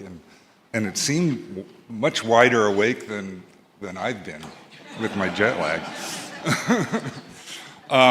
So let's go through the questions. Oh, I'd also like to invite the audience to continue to post questions and upvote questions if you can, especially since sometimes the latest speakers don't get as many questions because people are moving on and paying attention to the questions. So please keep posting questions and keep upvoting questions. So the first question is for Evan and Veronica. Can you comment on why you're seeing a fracture down the center into 2 halves rather than different fracture behavior? Yeah, I can answer that a little bit. The way that the spheral models are set up, at least for my runs, is we're prioritizing the tensile damage over the compressional. So that's a modeling choice that could be considered in the future. Okay, thanks. And Veronica, did you want to weigh in? Yeah, honestly, what I was going to say is an interpolation of what Evan just mentioned. Okay, thank you. The next one is for Lorian. Are there additional hazards associated with a ground impact, that is cratering, seismic, et cetera, included in the hazard maps? Yeah, great question. So we don't include those in the risk model because the blast damage ends up being bigger and driving the regions that are at risk more. You would see damage from seismic effect and cratering. The earthquake would get there sooner, but then the blast wave would come along and damage a much larger area. So we don't end up including those in the risk model. So they would exist. We don't model them at our level. Thank you. Let's see, I've got a question for Tim. Can you quantify how the respiratory and other lofted mass hazards compare to those from far more frequent volcanic and wildfire hazards in Europe and Africa? Yeah, that's a really good question, and that's going to take a little bit more work. One of the problems is the current output that I have is what is deposited on the ground, and what I need is, okay, what's the concentration within the various layers of the atmosphere, and I'm not able to pull that out quite yet. So that's something I need to work with the ASH 3D folks to see if that's even available. Great, thank you. Let's see, general question. What are the opportunities and challenges to connect these day one impact to longer term, weeks to years, weather and climate change models? And I think that might be kind of more for Tim as a cascading hazard type of question. I think the answer depends on exactly what they're asking, because if you're saying, what's the weather going to be like in 2041 with climate change?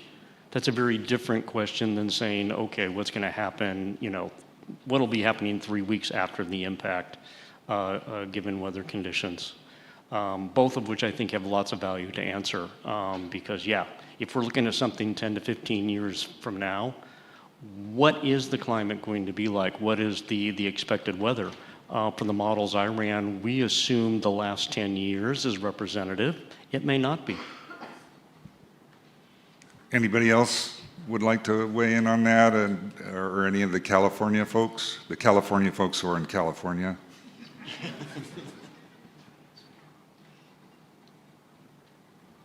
Okay, let's see. What are the consequences of airbursts for the atmosphere? Are there any, it just jumped, okay. Are there any long-term effects? So that's not for anyone in particular, but a lot of people did airburst simulations. Mike, do you want to comment on the lofted airburst stuff? Yes, yeah, absolutely. So with the airburst, obviously, most of the material ends up in the atmosphere. The most famous example is probably the white nights after Tunguska, where material was visible in the stratosphere for, I guess, like a month or so after the impact. When you actually do a ground impact, then that recoil shock that goes back up the entry column can pull dust, soot, and aerosols, if it's a water impact, especially salt water, way up into the stratosphere, and then you're going to have weather effects that persist for many months, or even longer, depending on the size of the impact. But yeah, when we start that recoil shock that goes back up pulls all that material up high into the stratosphere and actually out to the mesosphere. So that can have potential climate impacts depending on the size of the entry and if it was a ground impact or a water impact. And I think, so for a Tunguska airburst, nothing hit the ground. So everything that went out, that recoil plume, was either asteroid or air. But when something hits the ground, would you agree that you're actually ejecting ground material of that plume? Yeah, absolutely. Yeah, absolutely. Yeah, in the case, like you said, in the case of Tunguska, it was just basically asteroid material that went back up, and it was still persisted in the atmosphere, for weeks to months. Okay, leave your mic on, Mike, because this one's for you. Can you include ground topography to replicate mountainous areas in your simulations? Yeah, actually, we did that. I don't know if this is visible here, but we did that for a workshop with Tunguska a little while back. Can you see that or not? Yeah. Yeah. So on the left, I'm showing no terrain. On the right, I'm showing with terrain. And let's see. And here's a picture of the terrain when we studied the Tunguska workshop. And of course, that modifies the blast over pressures, like you see here. In Tunguska, it was very kidney shaped or butterfly shaped. And yeah, we can do that. We can pull down from some topography thing. And we've actually wanted to spend some time on this for a while because you can get this terrain amplification, local terrain amplification especially of wind speed, but also of blast, where you'll get areas of focus and areas of shielding. So yeah, thanks for that. And along those lines, and this is from me, a lot of us who do these kind of simulations, we pretty much neglected the pre-existing wind field, but usually everywhere on Earth, just about, there's at least some air motion, wind blowing, and sometimes it's blowing at significant speed, and that can be happening at the time of the event, which means there's more downwind damage than upwind damage, because the existing wind is just being amplified. And I've never actually tried to do a simulation, so have any of you thought about that or attempted anything like that? When a couple of years ago, there was a rather large bolide up in the Bering Sea, and there were some good pictures of it from satellite resources. And at the time, there was kind of a storm going on in the Bering Sea, and we did some simulations on that entry, but we did not include the wind, and that certainly would have been a case where I think it was blowing like 60, 80 miles an hour when that entry hit, when it came in. Thank you. Let's see, this one's for Evan. Have you tried to apply your model to small impactors such as 2008 TC3 or 2023 BX1 and so on to see if the observed strewn field is replicated, the strewn field of meteorites, I assume this means? Yeah, that's a really good question. At this point, I have not done anything smaller than the smallest Epic 1 scenario. In terms of trying to replicate the strewn field for a given fall, I think it's going to be difficult, given all the uncertainties in modeling how the fracture happens, to then say it's a one-to-one with what you might observe on the ground. So it's an interesting question, but I think it's technically challenging. Good. Tim, this is for you. The initial velocity of ejecta from an impact is an order of magnitude faster than the ash velocity at the moment of a Plinian eruption, volcanic eruption. Do those initial conditions create caveats for understanding the model? Yeah, that's just one of the many caveats. So we let our synthetic volcano run for 12 minutes to try and get as much mass up as possible, even though with the impact event it would be much quicker. The other caveats are, do we have the right vertical particle size distributions? Do we have the right vertical mass distributions? Right now, we're just leaving those to default to Mount St. Helens scaled. So yes, there are lots of caveats. Thank you.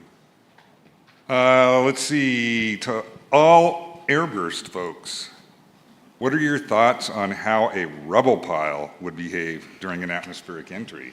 And this, whoever wants to answer this, and we can have multiple people. And Yeah, I can go first. I have thought about this. I think it's a pretty natural next step for what I've been doing. And at Livermore, anybody who saw Sean's talk this morning, we're working on developing rubble pile composition, not composition, but like compiling a rubble pile for Spheral. So hopefully in the next couple of months, we'll be able to get that up and running. anybody else? Yeah, I'm going to second what Evan just said. People have not yet looked in much detail about alternative interior structures. That work is current state of the art that people are working on at the moment.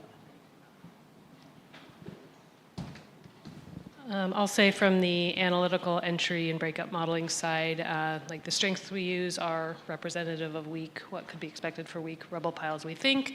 How much they stay together and how much they come apart has some, variation. With our entry breakup modeling code, FCM, we did do some modeling of smaller rubble piles, and we're able to match some of the light curves from there. So that's how we've approached it. It gets a little more questionable when you get up to bigger sizes and how much those stay together and how much they come apart. Okay, Daryl, this is for you, and this is a comment. Your visualizations are gorgeous, and I second that. Thank you. Lorian, this is for you. Yeah, put a bit of effort into that one. Yeah, no, they really are impressive. Lorian, how well validated are the models for asteroid airburst altitude? All right, great question. So the airburst altitude that we use is not necessarily meant to represent a specific single spherical burst. For the smaller cases, that's a good analogy, but as we get towards, larger cases with more distributed energies, it's, sort of a more proxy midpoint to connect us to our HOB model. And really, we know the energy is more distributed in the atmosphere, and that's part of what we're working on, better representing with Mike's CFD simulations and getting models for that. But that said, our model is able to reproduce Chelyabinsk very well and a range of other smaller bolides, so we've validated there. And we've also, as Mike showed, validated against some high-fidelity blast propagation simulations, and those are matching really well for cases that are solidly airburst. And, as we've just seen, as we get down towards the larger ground-impacting cases where we've got cylindrical blasts, we've got a little bit more work to do. And this is a kind of a clarification question from me. So, do you use the what do I want to say, the maximum in the energy deposition curve as a proxy for your airburst altitude? Yes, but we also use 100% of the initial kinetic energy, so they kind of balance each other out. You've got sort of all of the energy representing some of the other energy that's coming in from the rest of the entry, and then we've got that proxy airburst point that we've sort of correlated using some of Mike's simulations and the nuclear HOB models. So it's kind of a balancing act, not ideally linked to asteroid properties as well as we would like, but when we have all of our sampled cases running a gamut, we get a nice range of the airburst altitudes that sort of give us a range of results that's in the ballpark. So that's part of what my point of my talk was at the end, that these types of models are better for when when you're spanning your uncertainties than when you're trying to nail a specific case. Okay, good, thank you. Tim, any thoughts on how long fallout of dust could take in your worst case scenarios, or any thoughts on impacts to regional or global food production? Yeah, so the worst case scenario I showed today is not the worst case scenario we've looked at in the past. This was relatively small, and so the fallout's probably within a few hours, things are going to settle out. 2 years ago, when we looked at the 800-meter impact scenario, we're talking 8, 10, 12 hours for fallout. I believe there were some climate studies done, and it affected crops across the world by about 15%, if I remember right from the talk that was given at AGU. So the real question is, somewhere between the worst case scenario we talked about today and the worst case scenario 2 years ago, where does that transition occur? And I don't know. Yeah, that's kind of an apples and oranges because they're two different scenarios. Let's see, Mike and Lorian. The Heidelberg under prediction of Cape Town was a factor of approximately 2.5 times at far distances. What does that imply for the risks that Lorian's work calculates, and how bad are we under predicting the damage? That's a good question, and certainly something we're going to be looking at. I would say that overall, this is why we model out to our large uncertainties, because when we're looking at the damage at Cape Town in the risk model, we're not looking at a specific case, we're looking at the range of possibilities. So in those events, we've also have included the cases that we're modeling as bursting higher and having more damage. So, those greater damages are represented. They're not necessarily one-to-one with what the simulations say at a given altitude and ground impact, but they are represented in the aggregate results. So generally, these modeling uncertainties are small compared to the uncertainties we generally have in the asteroid size and properties. So it hasn't been something that has driven the models, but it is definitely something we are working on sharpening our pencil on. And Mike, did you want to respond to that as well? I think Lori covered it really well. This is was one of the whole reasons why we did these studies. Was because when Lorian first got her results, she came in the office and said, "Do you think you can run a couple of big cases and see how these compare?" We know that the spherical based point source spherical blast models aren't going to do a good. I mean, are going to have a weakness when the blast is more cylindrical. We also know that an airburst model, when we have a ground impact, it is also going to have difficulties We want to come back with a more comprehensive approach there that'll cover those. But for the meantime, I did exactly what Lorian said. We don't use that case to drive it. We have the whole host of cases that drive the risk. So. Thanks. Next question. Any thoughts on how the mountains around TC, I don't know what TC is. Does that mean, is that CT, Cape Town? And Stellenbosch will impact the blast waves? Correct me if I got TC wrong. I could take that for sure. I mean, we saw in the Tunguska case that you definitely get areas of shadow and areas of amplification if you don't take the topography into account, or when you take the topography into account. Typically, wind speeds we can see up to if it's far enough away that the wind is subsonic, you can see amplification factors as much as about 50%, or even theoretically as much as a factor of 2. In terms of blast over pressures, these are it's common in when you do blast modeling to see amplifications of also about a factor of 2 or so locally, and where you'll have areas of amplification in areas of shadow. So. Okay, we've got time for one more question, and I'm going to throw this one back at Tim. Are there predictions about the mass of dust that would be created that varies with the surfaces of the Earth, like, for example, desert and land and cities? Yeah, that's on my to-do list. Hopefully, Daryl and I can chat more about this. I mean, ideally, not only would we consider, desert versus arid land versus cities, but also what's the geologic type, how thick is the soil. So there's a lot of nuance. I'd like to thank the speakers again for great presentations, and it's going to be time for the coffee break as soon as Nahum says a few things.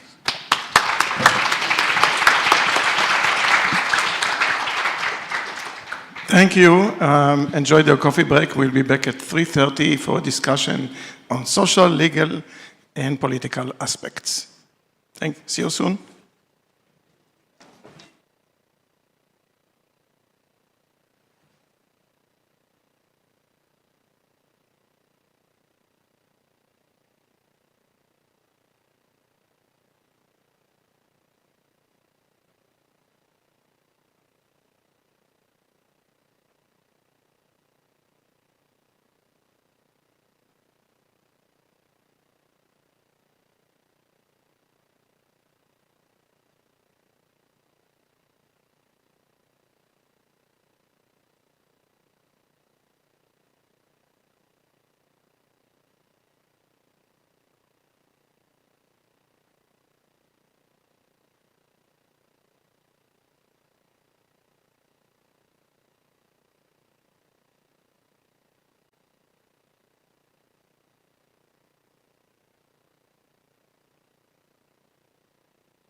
Hi, Anna.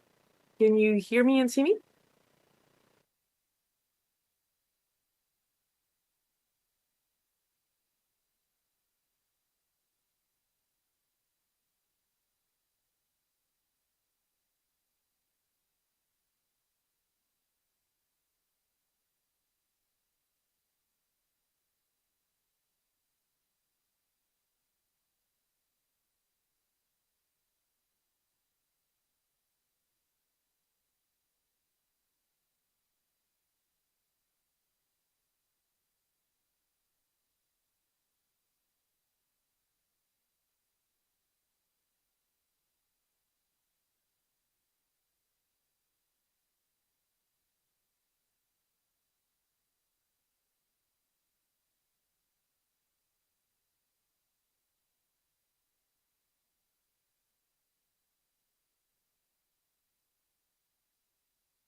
Good afternoon.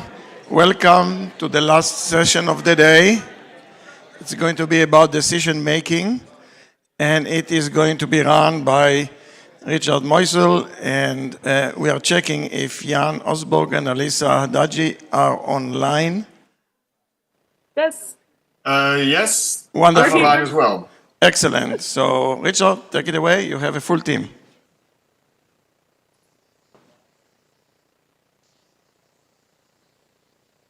Okay, so let's please decide to sit down and listen to the session. First of all, introducing my co-chairs, or actually main chairs, Alisa Hadaji and Jan Osburg. I was the third chair, but the only one who's on site, so please slap me over the head whenever you think something should be done differently. Other than that, without further ado, let's start the session. After some optimizing of the schedule, the first talk will be Value-Focused Thinking for Planetary Defense Strategy in Brazil by Ana Lucia Begetti.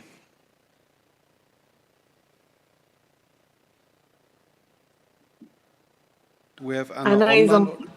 Okay. Yeah, okay. there you are. Good Excellent. afternoon. Thanks for hearing. Excellent. So, Okay. can you hear me? Fine? Yeah, we hear you okay. Okay, thank you. Okay. If you can put the slides, please. Yeah, slide is online. Okay, thank you. So, you can go to the next slide, please, the context. So, despite the growing global concern about PD, planetary defense, Brazil still faces some significant challenges on what I say about several fronts related to protection against news. Today, for example, this team has the subject has been discussed only in academic research groups. And that's my case, specifically applying soft operational research methods to structural problems, complex problems. The Brazil scenario in planetary defense today is marked in general by institutional, technological, financing, and human resources and government limitations. We still have lacks the clear guidelines define response to protocols, chains of command, institutional accountability. We still have financial resources for research, development. They are extremely limited. And as I said before, the personnel engaged in these activities in Brazil are concentrated in universities and research institutions. So this way, when we think about actions or initiatives in Brazil, we think about as a complex problem because it involves a lot of multiple objectives, a lot of stakeholders, and the problem structure methods, they help these groups and institutions in some way understand and organize and address these complex problems. Next slide, please. Okay. Specifically, the VFT, value-focused thinking, it's a PSM that allows decision makers to think about the values that they should guide them on the decision, rather than first think directly on the alternative that must be prioritized. I think that is important to note that these methods are engaged in the qualitative research method, and the network for objects mean and ends is extensive. So the results that I'm going to show, they are summarized. Okay. So some difficulties in relation to this study are contributions to the information, because they not actually decision makers. They are some stakeholders involved in spatial activities, and they were invited through previous work that I have made, identified as a stakeholder based on a contextual behavioral centric stakeholder identification. That's a method from system engineer method. Next slide, please. So, the VFT. So, the VFT, as I said, is a method where we can find some alternatives to our strategy. And the first step, we started thinking about national values that we found in government values in sites. And then we think about the restrictions of we have in Brazil. And so we started to develop this model in identification the fundamental values. So what are the fundamental values? The facilitator, they conduct interviews with the stakeholder involved, asking questions like, what if it is important to you? So we can identify some fundamental objectives. Then once the values are identified, we need to express them as clear objectives, and that presents what we want, in fact, to solve the problem. So we can find, next slide, please. We identified fundamental objects that are effective, and then we can identify means objectives that how we can achieve these goals. Then we create a hierarchical structuring, and it's possible to generate some alternative, and based on the values previously identified, we analyze these alternatives. The next slide, please. Just summarizing the values, the main values that we have found is were 5, about guarantee national security and sovereignty, develop scientific and technological advancement. We need to intensify international collaboration and global responsibility, and promote efficient implementation and coordination. In the end, after the next slide, please. In the end, when we value these alternatives based on the values, we have a total of 31 alternatives, and between them, the alternatives, we have classified in short-term and medium-term and long-term alternatives. So we have, in the end, select 7 alternatives. The next slide, please. The final 7 alternatives to start planetary defense strategy or initiative in Brazil. So we have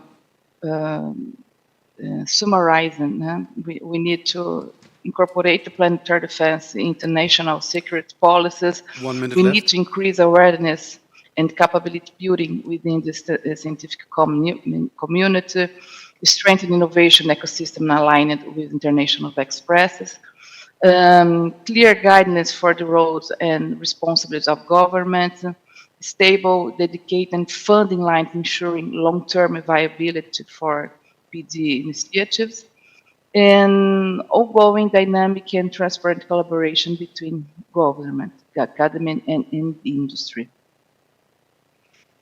The last, please. For final considerations, so the initial proposal, we have a lot of other studies about strategies in interdefense, but we arose from some interviews with experts, and the next step may be apply some MCDA method for prioritizing these alternatives according to government restrictions that we It's have. time, please wrap up now. I think it is. Thank you very much.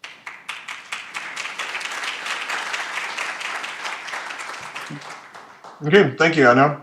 Okay, thank you. I hope you get some more opportunities in the questions to clarify some points. So next up we have the roadmap to the Planetary Defense Multilateral Security Regime by Nicola Schmidt, also by online presentation.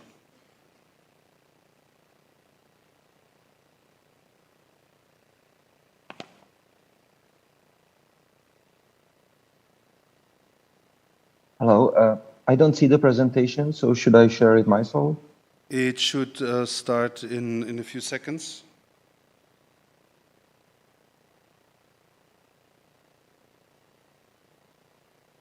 And Richard, this is Jan. We also don't have a questions link in the events chat. So if you could ask somebody to put the session 9 questions link in the live stream chat so people can start asking questions. Thank you. Okay, thanks a lot, Jan. Thanks for the heads up. Okay, I think we have Nicola's presentation back up.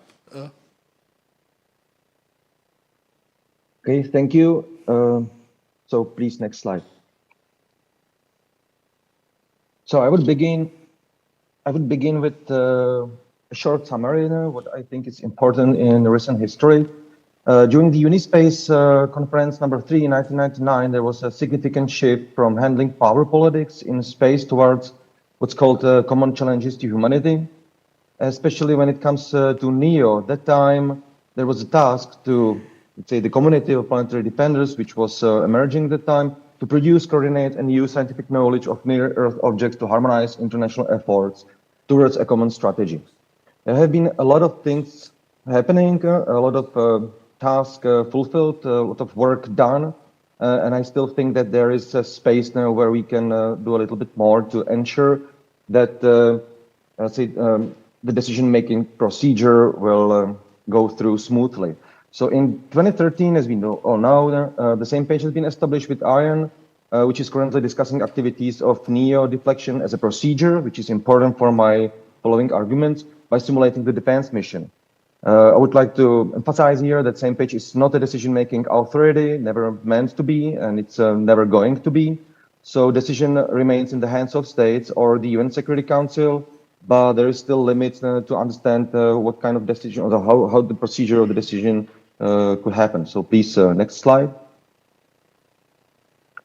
So when I'm talking about multilateral regime, I would like to emphasize these two principles. The principle of indivisibility, which says that all actors within or all members of the regime will be provided equal security assurances, which is essential that no one is left behind, essential in various dilemmas like risk corridor, or however, also, other dilemmas I will be talking about in the next slide here. So it deepens legitimacy for stronger actors and their intentions, which is also important because not every actor has key technologies that might be necessary to deflect certain kind of asteroids. The second principle is the principle of diffuse reciprocity, which states that each member contributes with its capabilities, but unequally, meaning that small states like to participate, even though they cannot participate critically, but also they cannot provide the major capabilities, but they can provide certain no critical capabilities. However, diffuse reciprocity is important and essential in the non-binding soft law regimes, which I'm proposing in my presentation. So guidelines, confidence building measures. So these coordination kind of regimes, not necessarily regimes which are binding like treaties. So why we need a soft law planetary defense security regime to overcome problems and dilemmas in launching planetary defense mission. This is a selected list of dilemmas I was talking about in the chapter recently published in the Oxford Handbook on Space Security. So these are risk corridor uncertainty, which means that we need to involve all, including small states, even though they don't have proper capabilities to participate, but they might be interested to be defended if they are in the risk corridor. There is also the liability dilemma. this kind of regime can ensure that the partial failure possibility does not discourage to act, because liability dilemma can play this kind of game that it could discourage powerful states and spacefaring states to even act because they could be liable for a partial failure mission. The unilateral mission problem. These kind of regimes can avoid states acting unpredictably. So regimes are not necessarily binding in the sense that it will make obligatory to act, but actually it will provide all the participants, all the members of the international community with predictable procedures, how the others are probably going to act. And most importantly, the nuclear explosive device stigma can be addressed by this regime to make nuclear explosive devices politically and legally acceptable option, not as an option we are working with currently in that, let's say, realm of possible necessity if it is actually necessary to be used. So what's the common strategy in this perspective?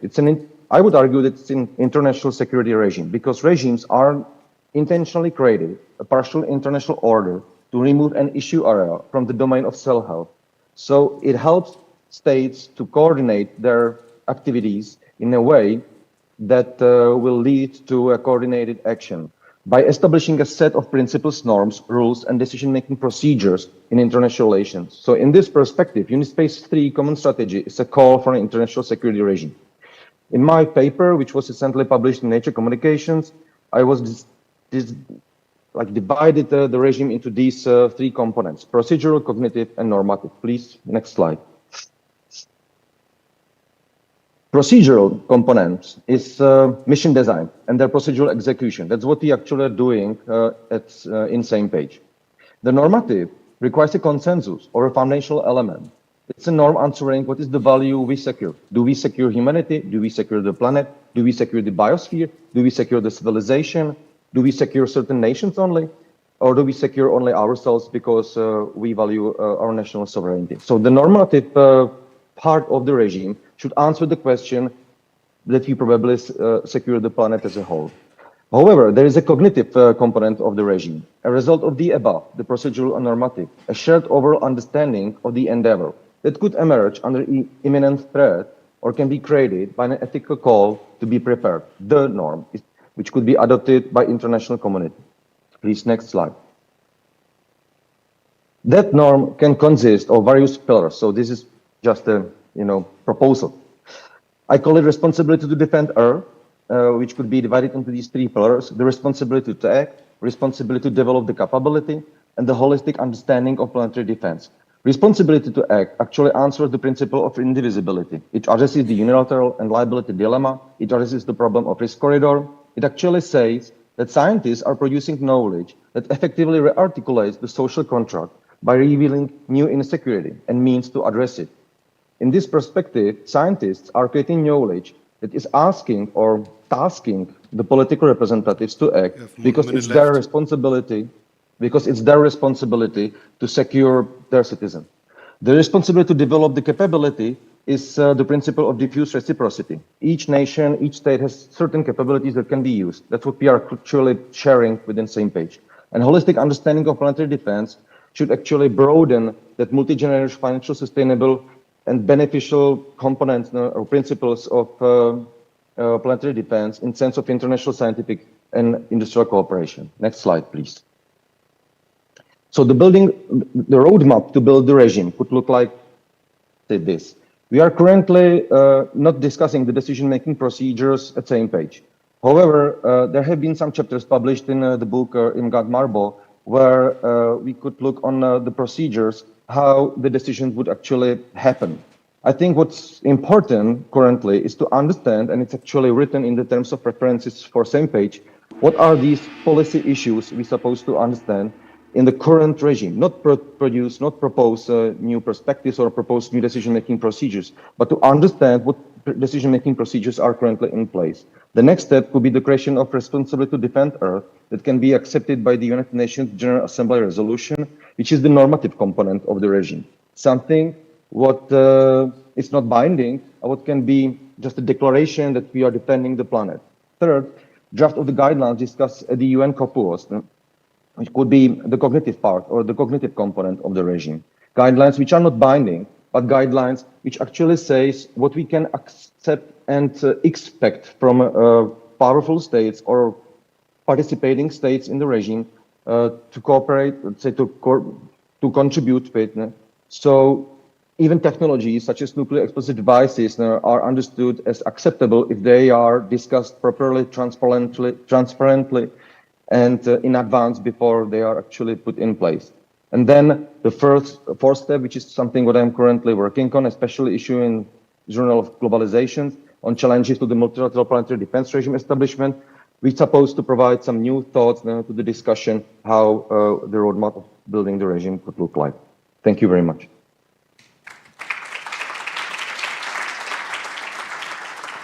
Thank you. If anyone was wondering, there was 30 seconds in a short switch with the timer in between left at the beginning, which was a bit of reserve. Let's proceed to talk number 3, Towards a Global Governance Framework for Planetary Defense by Anubhav Gupta. I assume that's also remote? Yeah. Yes, I was on remote. Excellent. You come across loud and clear. Hello, can you guys hear me okay?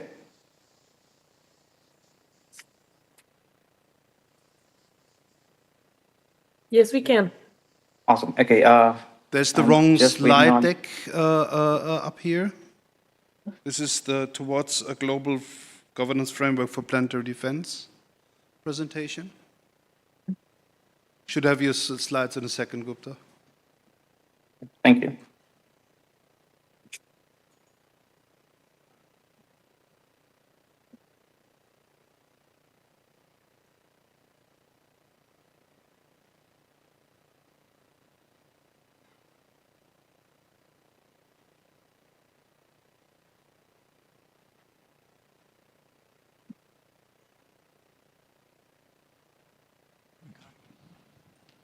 Okay, yeah, those are the right ones. Excellent. Okay. Thank you. Please take it away. Thank you. Good afternoon, everyone. Thank you for joining us. I am Anubhav Gupta. I'm a visiting researcher at CU Boulder and a GNC engineer at In-Orbit Aerospace. I would like to acknowledge my co-author, Beryl Kuo. She's a graduate student at Fengsha University. Next slide, please. So this is a quick outline. What we'll discuss, we'll present the need for the governance framework, what are some of the challenges, and then we will give you, or at least propose the solution. Next slide, please. So looking at some of the events, this community is very well versed with the risks and the threats posed by the near-Earth objects. Dating back from 1908 with the Tunguska object in Siberia, we are getting close to an encounter with, or a close encounter with Apophis in 2029. So it is evident that the asteroids pose a significant threat to our civilization. Next slide, please. So we need a global framework that places all the policies and protocols in place. Although existing treaties do mention about the peaceful use of the outer space, but there is no explicit mention of dealing with the asteroid threats. So this leaves it in the open and the gray area about the cost sharing, the liability, responsibility, and the type of technology being used. Next slide, please. So we are defining the threat scenarios in 3 categories. One is the asteroid impact directly on land or sea.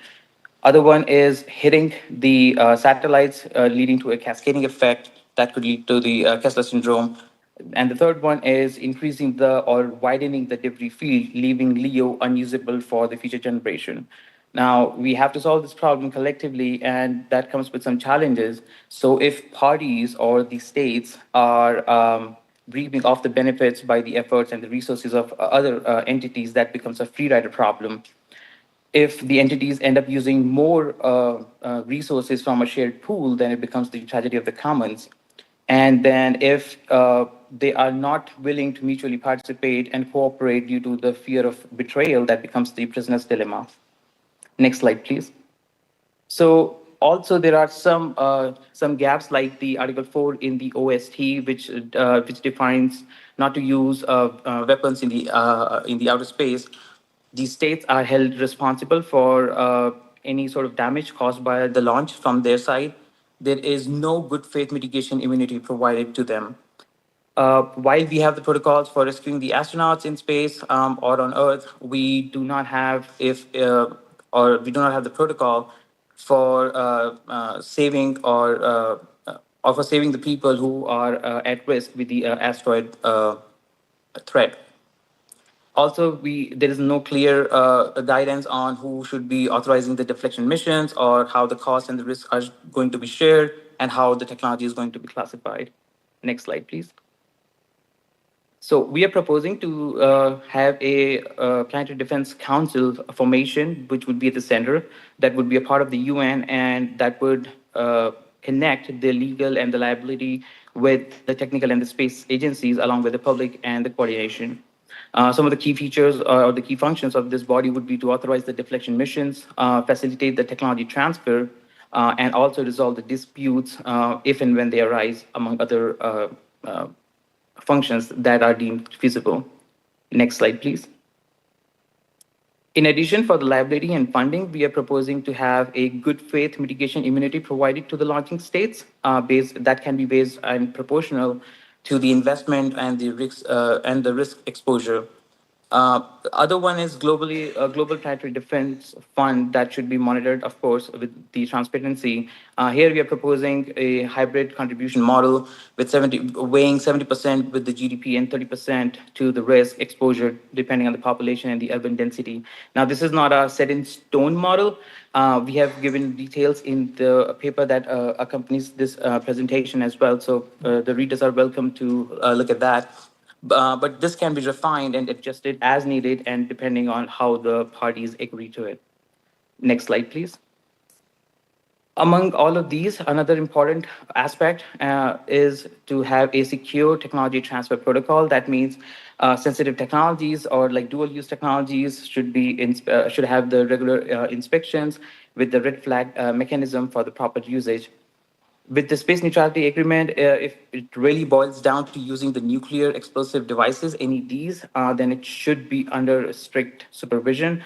And rather than having a new treaty, we propose that this can be a supplemental part to the existing OSD treaty, and it can be voluntary as well. As for using a sensitive technology like the nuclear explosive devices, there is a dual-use precedent, which is the NPT Article 5. Next slide, please.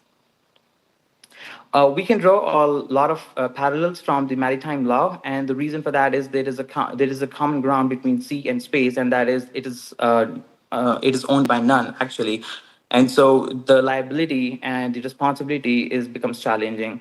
The port of refuge and salvage in the maritime law incentivizes the people. So in the sense, if there is a vessel that covers the submarine, ship, or any object in the water, if it's under distress, then they can harbor at any of the ports, and the ports are incentivized for that. Similarly, the vessel to reduce the harm, if a group of people or nation or entity helps them, then it can be incentivized as well. The International Maritime Organization, IMO, has this model, and so that can be implemented through PDC using the Planetary Defense Coordination Agreement.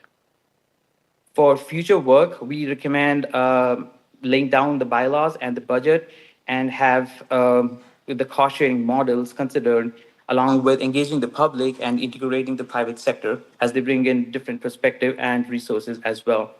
At the end of the day, defending Earth it comes with a couple of challenges. One of them is technical, which I think we are doing pretty good at as a community. But I think the global cooperation is something that we definitely need to work on. And to conclude, all of these aspects should come together under this planetary defense framework. And with that, the next slide, please. We would like to conclude. These would be the references for the readers who are interested. There is a full paper as well, and these links should be good. Most of them are referring to the treaties, so the links should be pretty good as well. Thank you.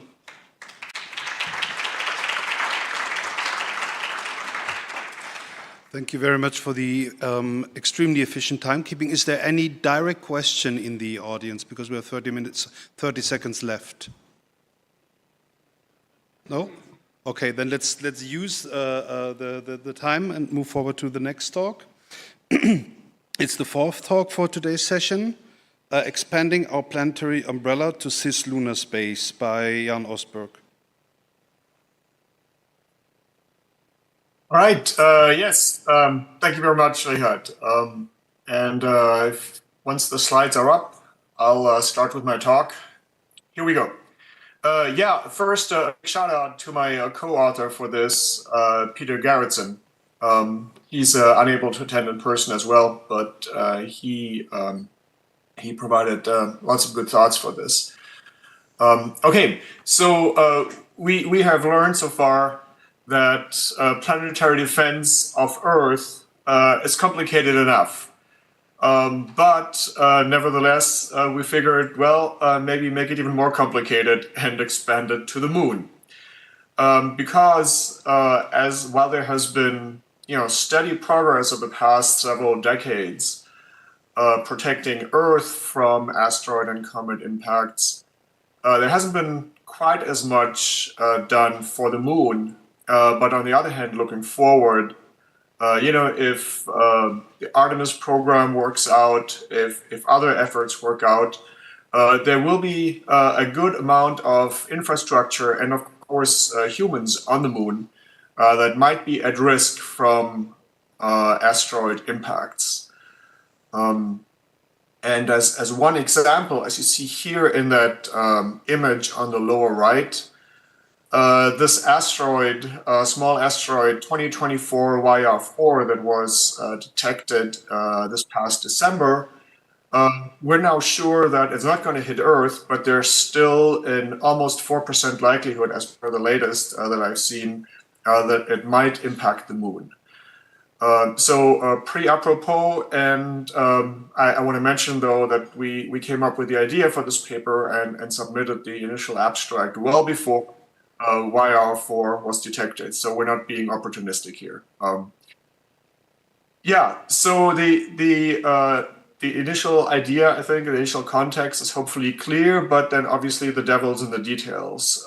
So the moon doesn't have an atmosphere. We're looking at different, sizes that we need to be concerned about, different sizes of asteroids. Consequences of an impact on the moon are different. But then again, we hope at least, and we've been trying to work this out in our paper. There's a full paper for this work that's available on the conference website. That it's not going to be a huge effort to expand our planetary defense umbrella to the moon. Okay, yes, thank you. Impact consequences slide now.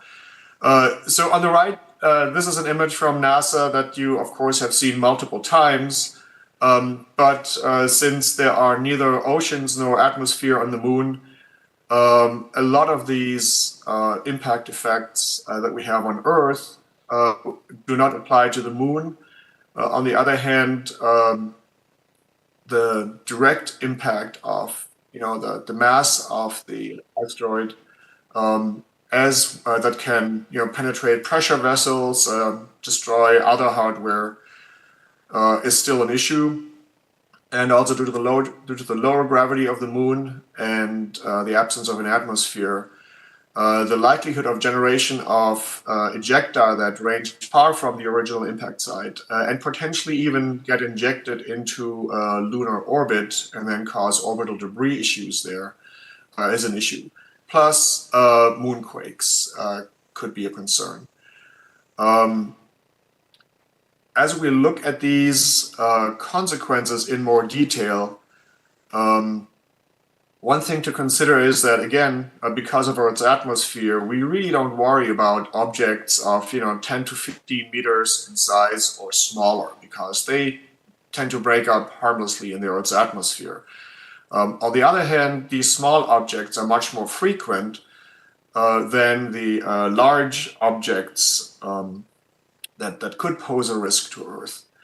And so one challenge here is, and that will require future research that we propose, is to figure out, what is the threshold in object size that we need to worry about that is of more than just direct local risk to the moon.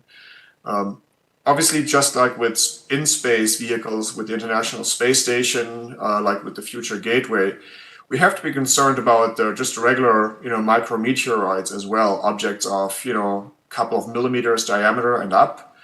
But to us, that's not really planetary defense, because if something like that hits, the impact, if you pardon the pun, will be limited to really just the local area, a puncture, destruction of some hardware, but not much bigger than the actual size of the object. But where does it create issues beyond just the local impact site? Cratering, or again, lots of ejecta, orbital debris generation, triggering of moonquakes that could potentially be destructive. So that's a big question. If anybody has looked into that or volunteers to do research on that, that of course would be extremely helpful. Next slide, please. Impact likelihood. So just like with terrestrial planetary defense, the overall risk is basically, likelihood times consequences. We talked a bit about the consequences. Now some rough estimates of the likelihood. So we assume, since Earth and Moon are relatively close, as far as the overall solar system is concerned, well, we're going to have the same general flux of objects that affects Earth and the Moon. Or I talked about size and frequency being inversely related. Okay, Nicola, I see that we have an echo. Let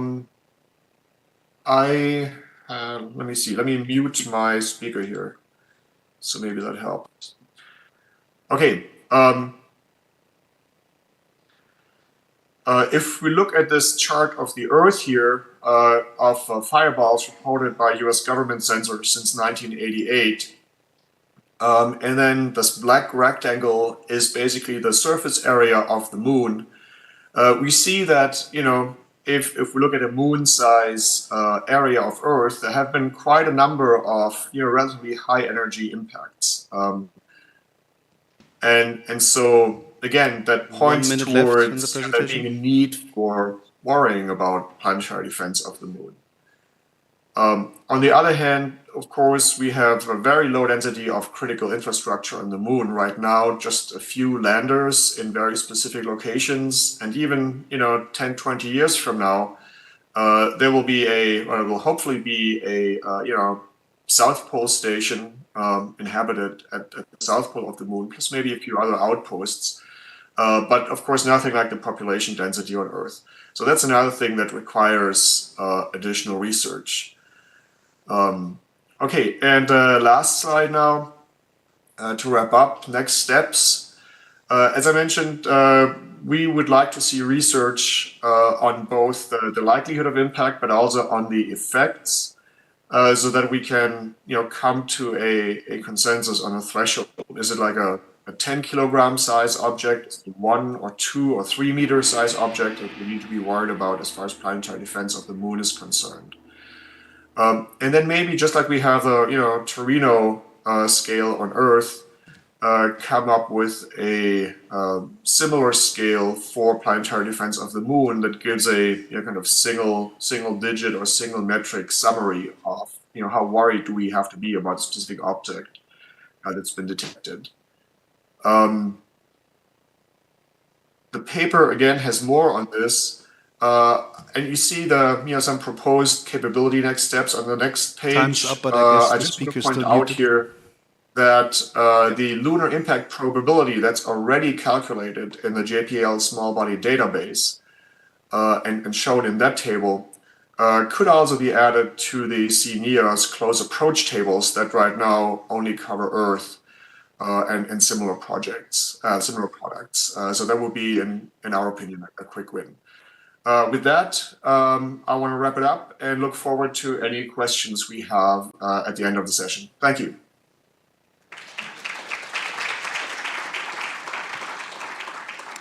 Thank you, Jan. The next talk is Legal and Policy Considerations for Multi-Action Deflections, the first one in person by Brent Barbie.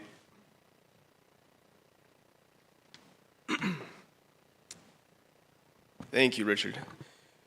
So I'd like to begin by acknowledging my co-authors, David Koplow and Alyssa Hadaji, who's also a chair of this session.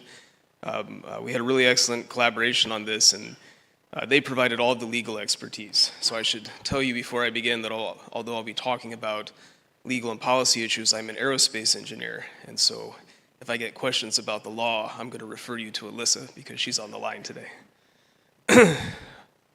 Okay, so obviously we're all here because we understand that planetary defense is all about preventing Earth impacts. But as we were thinking about this last year, we realized that perhaps there's an unappreciated legal and policy problem that's been lurking around and that maybe people have sort of gestured at, but nobody's really tackled. And so we know that there's multiple techniques and strategies for deflecting near-Earth objects. We can go with impulsive techniques like kinetic impactors or nuclear, or gradual techniques like ion beam or gravity tractor. We saw in the hypothetical threat exercise this week that there was a concern about accidentally fragmenting the asteroid by hitting it too hard in the course of deflecting it off the Earth in a single shot. And so the proposed solution was to hit it with a series of smaller kinetic impactors or smaller nuclear detonations, or a gradual technique like ion beam to get the asteroid off the Earth without a risk of unwanted fragmentation. However, the problem we identify here is that this necessitates moving the asteroid, steering it, if you will, to specific locations along the risk corridor in a premeditated way, as part of a multi-step operation to eventually get the asteroid all the way off of the Earth. And so the question is, does the fact that we are deliberately moving the asteroid's impact point into other people's territories, into the borders of other nations, even in a good faith effort to get the asteroid off the Earth, does doing that pose legal and policy problems that have not yet been fully appreciated? So after much debate and discussion, what we settled on is that it's the possibility of pauses during the multi-step deflection scenario that causes certain nations to be at elevated risk, and that this could indeed pose legal and policy problems if it isn't addressed. Because it's true that if you move the asteroid from its natural Earth impact location to somebody else's territory, even if you're promising that you're going to take the next step and the one after that to get it all the way off the Earth, whoever's territory that is has to take you at your word. And then it raises questions about how liability is handled. So obviously, if you're moving the asteroid off the Earth in one go, and there is some sort of stochastic, unpredictable difference between the actual performance and the planned performance, then you might inadvertently underperform and leave the asteroid at some random location along the risk corridor. That wasn't intentional. You really meant to get it off the Earth in one go. And suppose you can't finish the job and it hits somewhere other than its natural impact location. Well, tort liability covers that. So we reaffirm in the paper that tort liability handles that, and we don't need to go into that any further. But if you're deliberately moving the asteroid in steps, and you know where you're going to be placing it within a relatively small error box with each step, or if you're using a gradual technique and moving the asteroid gradually through a country's borders, and then it's going to cross into the adjacent country's borders, and it's going to be in there for a few months, and so on and so on. Or if you're also pausing the ion beam system, for example, when you're out in your aphelion where it's not as efficient or you have less solar power to drive the thrusters, then you could not only be moving it gradually over the course of months or years, but also pausing the operation for months at a time while you wait to get back down to perihelion where the deflection is most effective and you have the most solar power for the arrays. So it's reasonable to conclude that a state that's being placed in that situation of having the asteroid gradually or stepwise moved through its boundaries would have a reasoned basis for objecting to the intervals in that multi-step process. So there are a variety of potential complaints that states could raise. Who's making the judgments about the sequence being used and the timing involved? The decisions that are made about those things could be perceived as being partly political or economic in nature. And we must also remember that as the asteroid's impact point is being moved through various nations and states, that they're going to be at risk of economic effects even without the actual impact of the asteroid, because investors might pull out, people might move away, the economic productivity may decline, and those states may suffer material harm even without the physical effects of an impact. Now, to be clear, the state is not objecting simply to being at risk of the impact in the first place.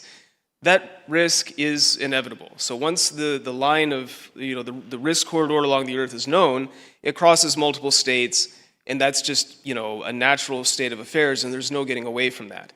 But what we do to the asteroid deliberately, that is the launching state that undertakes the deflection, that is a choice, and that has to be reckoned with.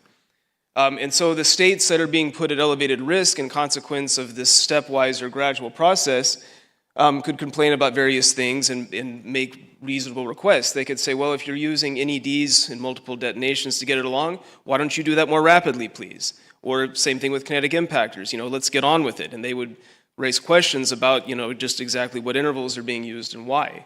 Or they might say, well, look, we don't like this taking however many months or years with your ion beam system. We want you to build 3 so that you can get it done in a third the time or something like that. You could see them insisting on these kinds of things, or at least attempting to.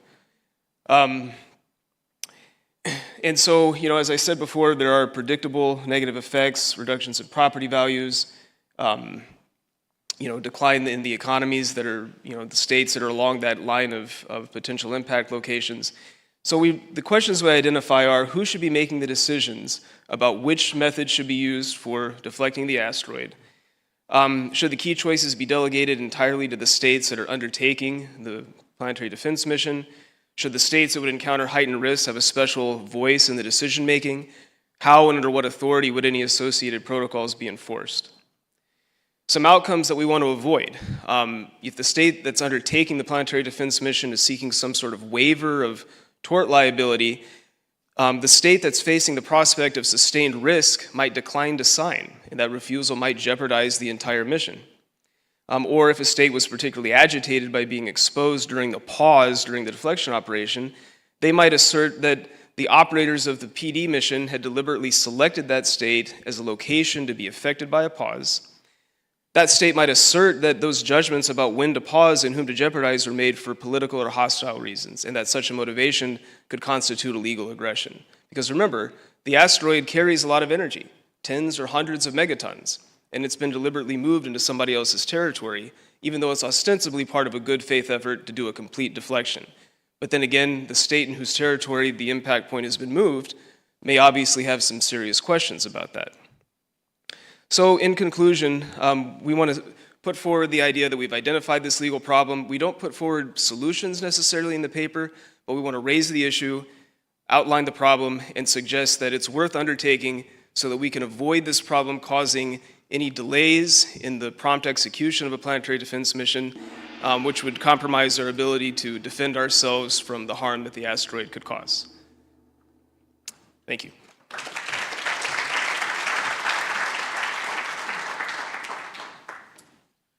Thank you, Brent. Next up is, I think, the second talk, exactly, in presence. It's Protocols for Use of a Nuclear Explosive Device by Matt Daniels. Thank you.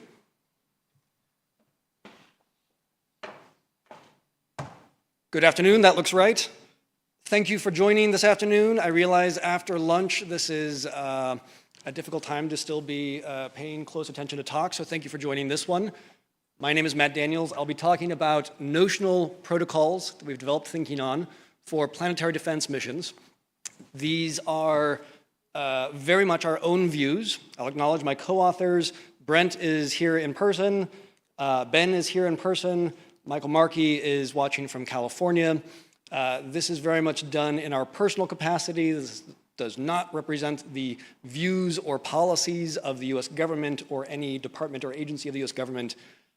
If anything, you'll find me at the end of the day grading my students' papers out on the porch in the backyard if you'd like to ask follow-up questions. I'm going to ski through a couple of brief ideas at the beginning just to orient us. So first, no surprise to anyone in this audience, what we're talking about in planetary defense is near-Earth objects. These are asteroids and comets that come somewhat close to Earth, and we're especially concerned about what are called potentially hazardous objects. These are ones that come especially close to Earth, and especially if they pass the Earth's orbit around the sun. The United States has a national planetary defense strategy. I would personally encourage other governments to adopt planetary defense national strategies. I think this is a positive development, and I'm glad the United States does this. There is a sub-goal in the US national strategy which says that essentially we should continue to study the circumstances when a nuclear explosive device-based deflection of a hazardous object might be necessary, and to essentially better understand this issue and continue to develop our knowledge on this issue. So why did we do this paper? Why did we study this topic? It is largely to address this sub-objective in the US national strategy. And then finally, just by way of preface and kind of orientation, I want to note that actually the field of planetary defense itself has been evolving over decades. So one way to think about this is that for the last 45 years or so, since Alvarez and his son tabled the hypothesis, and we have increasingly understood since then that the previous dominant form of life on this planet was eradicated by, it appears, an asteroid impact. As we have increasingly understood that, the field of planetary defense itself has emerged through the extraordinary work of individuals around this planet. But also, one way to think about this evolution is going from scientific surveys of asteroids to government-mandated searches for potentially hazardous asteroids to ultimately planetary defense programs that encompass searches and even technologies to avert cataclysm. We should expect that the field of planetary defense itself will continue to evolve in the future. Okay, so now specifically background on the use of nuclear explosive devices in planetary defense. These are widely considered, essentially a consensus, that this is a tool of last resort. This is a conceptual tool of last resort. This is nobody's preferred first choice. The analyses of these, if you go back all the way to the early study by MIT students, really goes back 50 years. Most of the analyses on this topic, however, have really been done in the last 40, 45 years or so, since Alvarez and Alvarez. There are a few recurring debates on this topic. One of them in particular, so the kind of recurring debates on this topic are, when are these really necessary? Is even talking about this problematic? And third, what we call a Teller-Sagan debate or disagreement. I'm not aware of Edward Teller and Carl Sagan ever directly debating each other on this, but essentially there was a period of years, mostly in the 1990s, when they were writing kind of alternating papers on this topic. And it merits repeating this a little bit, because I think actually parts of this particular debate have been forgotten today. Edward Teller was just particularly enthusiastic about this toolkit, maybe more so than almost anyone else. Carl Sagan took a particular view that said, if we kind of shorten it a little bit and simplify it a little bit, essentially said, perhaps the Hitlers and Stalins and Maos of our planet unfortunately seem to reoccur in human history more often than the catastrophic hazards of near-Earth objects. So perhaps we should give particular consideration to the technologies that we create. These technologies are never purely good or bad, and how we put those into the hands of humanity absent a already known risk. I think Morrison provided the kind of, David Morrison provided the early way to frame how to actually think about this and the actual third path, which is asteroids are relatively easy to nudge in any direction, hard to nudge in a particular direction. We could almost simplify that as a kind of defense dominant. Okay, planetary defense protocols or notional protocols for using nuclear explosive devices, given all of that. You could think of the protocols I'm going to say next as essentially what a government would do after a decision has been made to use a nuclear explosive device.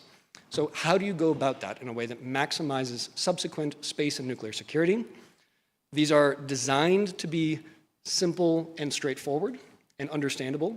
They're designed to be a starting point for conversation. So I hope as these are iterated over time that this characteristic of simplicity and understandability is retained.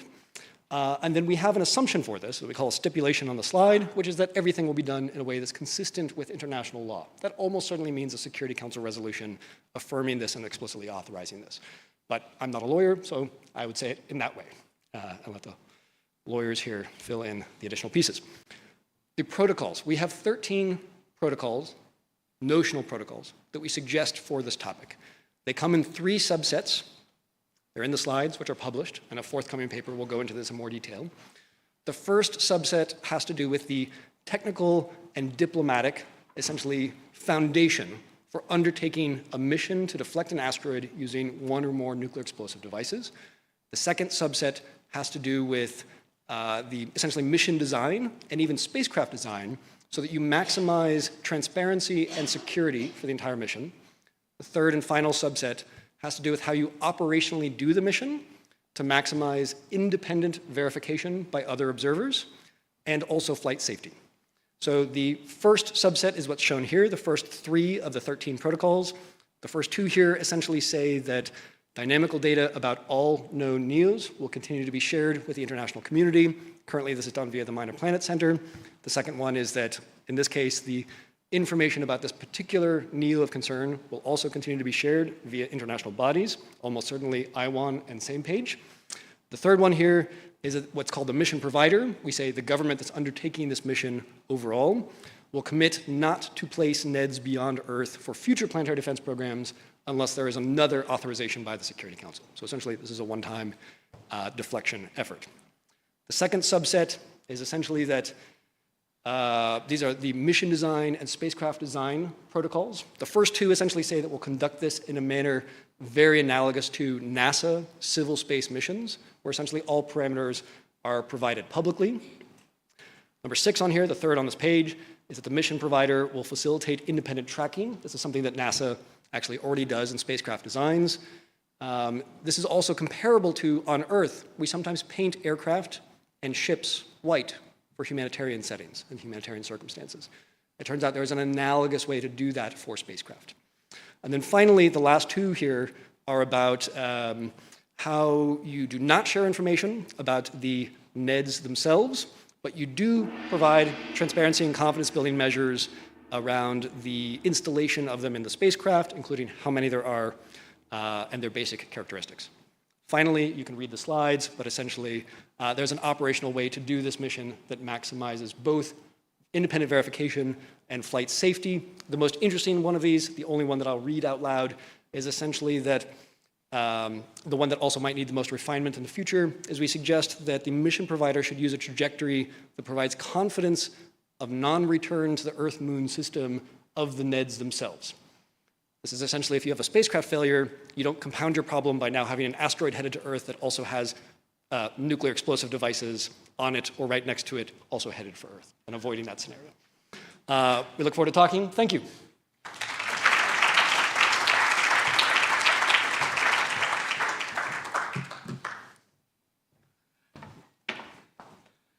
Thank you, Matt. That was a particularly scary thought at the end.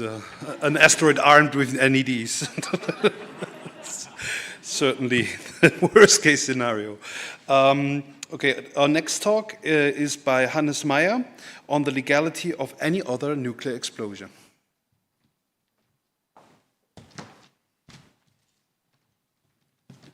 Yeah.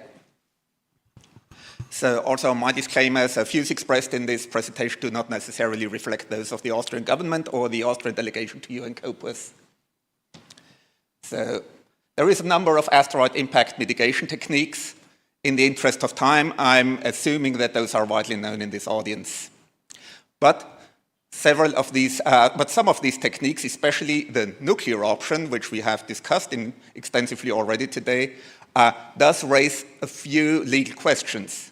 For example, if the employment of nuclear warheads against near-Earth objects violates Article 4 of the Outer Space Treaty, or also whether there would be an infringement of Article 1, Paragraph 1, Letter A of the Partial Test Ban Treaty.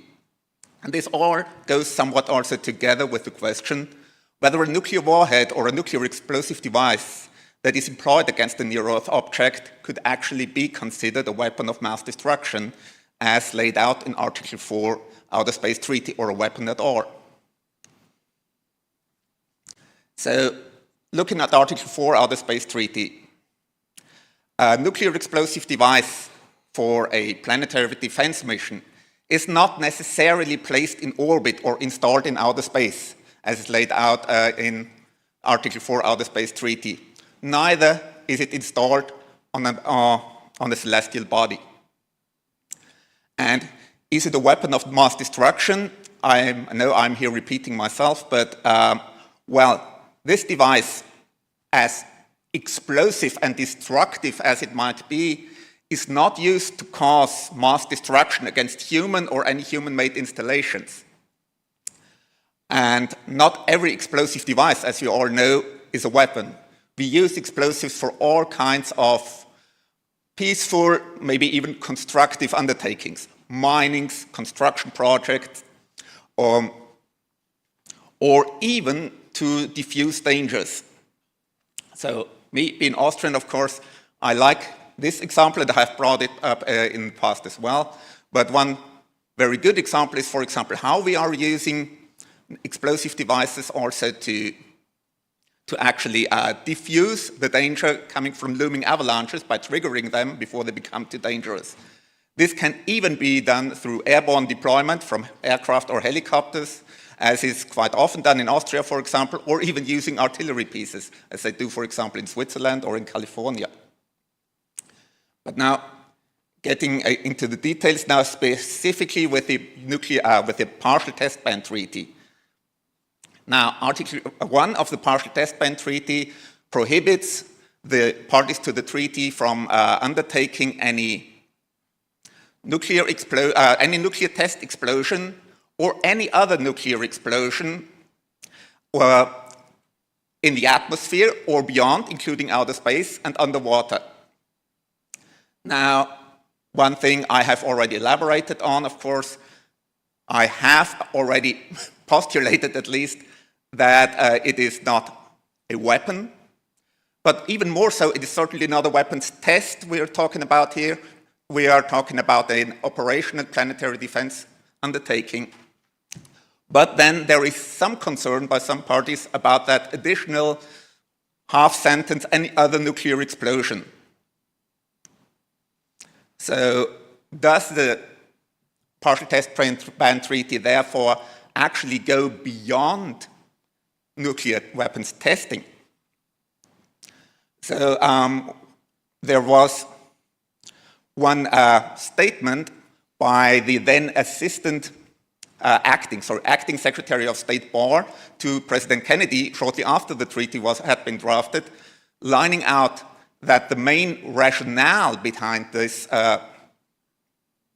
sentence was actually the difficulty of differentiating between test explosions or other nuclear explosions, but the task and purpose of the treaty was to prohibit nuclear testing, and period. Then also another reason, therefore, was questions of cross-border fallout, so especially fallout or contamination in another country than the country of origin or the country under the jurisdiction and control of the nuclear power, so to speak. And just one short digression, the Comprehensive Test Ban Treaty that is prohibiting any nuclear explosions is not yet in force and is very unlikely to be so anytime soon.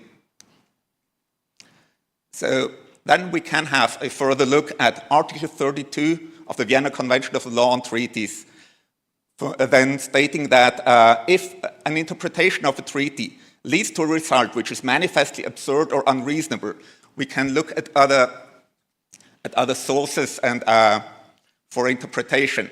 Therefore, here again, for example, the ideas or the opinions of the drafters of the treaty might be helpful, such as that statement by Acting Secretary Barr.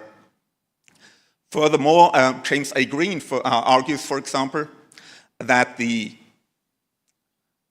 nuclear explosion, when employed against a near-Earth object in outer space, arguably beyond Earth orbit as well, is not under the jurisdiction and control of any state. Also, I do have to concede, I do not completely like that argument. Certainly, it has been established outer space is not subject to jurisdiction of any state, but, well, if you really want to, you could make the argument, of course, that the spacecraft carrying the nuclear explosive device itself is, of course, under the Outer Space Treaty, under the jurisdiction and control of the launching state. Still, other way around, or you could still make the counter-argument that, of course, it is a spacecraft, it is not territory, so maybe we would have to weigh here also a territorial principle versus a flag principle. Further, of course, the whole, we could also look at what I have already mentioned, the question of cross-border fallout or harm to other countries is, let's say, at least remote.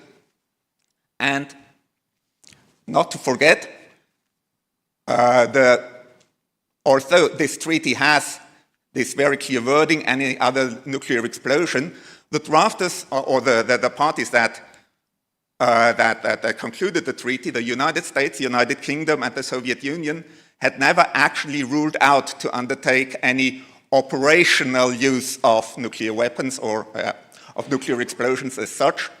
And therefore, from the onset, one could also say this has never been the intention of said treaty. Then we have got a few options also if we are not too happy with this interpretation.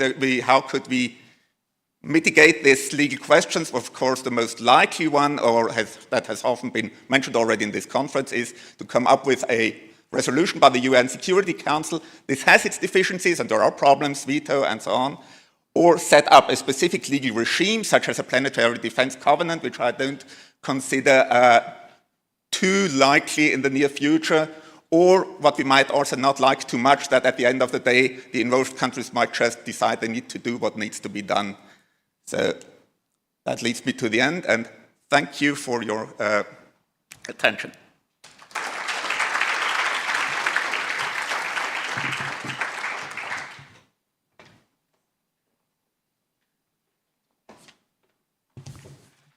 Thank you very much. And now it's already time for the last but not least talk of the session and the day, geopolitical, socio-economic and legal aspects of the 2024 PDC 25 event by Rudolf Albrecht.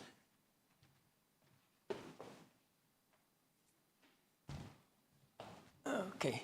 As it is very unlikely that I get through all my material in the 8 minutes that I have, I encourage you to use this QR code, which will take you to a 15-page paper, which is already on the web. My co-authors are Sergio Camacho, who used to be the director of the United Nations Space Office in Vienna several years ago, and Laura Hamshon-McGarry, who used to coordinate the Argentine delegation in Cottbus in Vienna. We all know the impact corridor, so I'll and the areas at risk, so I'll skip that. And we decided to play the what-if game, even more than we are already playing it. Our virtual object, our pet asteroid, is scheduled to impact in, or if unmitigated, scheduled to impact in 2041. Now, we don't know what's going to happen in the 30s when all the discussions will happen, how the political situation will be, how the economic situation will be, who is going to be at war against whom, but we do it now. So we brought it forward to 2031, and we are right now in this hot period when all the discussions happen. Today would be 6 years, launch minus 6 years, and this conference would be all about the possible impact. The legal subcommittee, which is in session right now as we speak, would be talking about nothing else. And the use of nuclear explosive devices, which we just heard about, would be discussed. The UN Security Council would get into the game, and there would be lots and lots and lots of public discussions.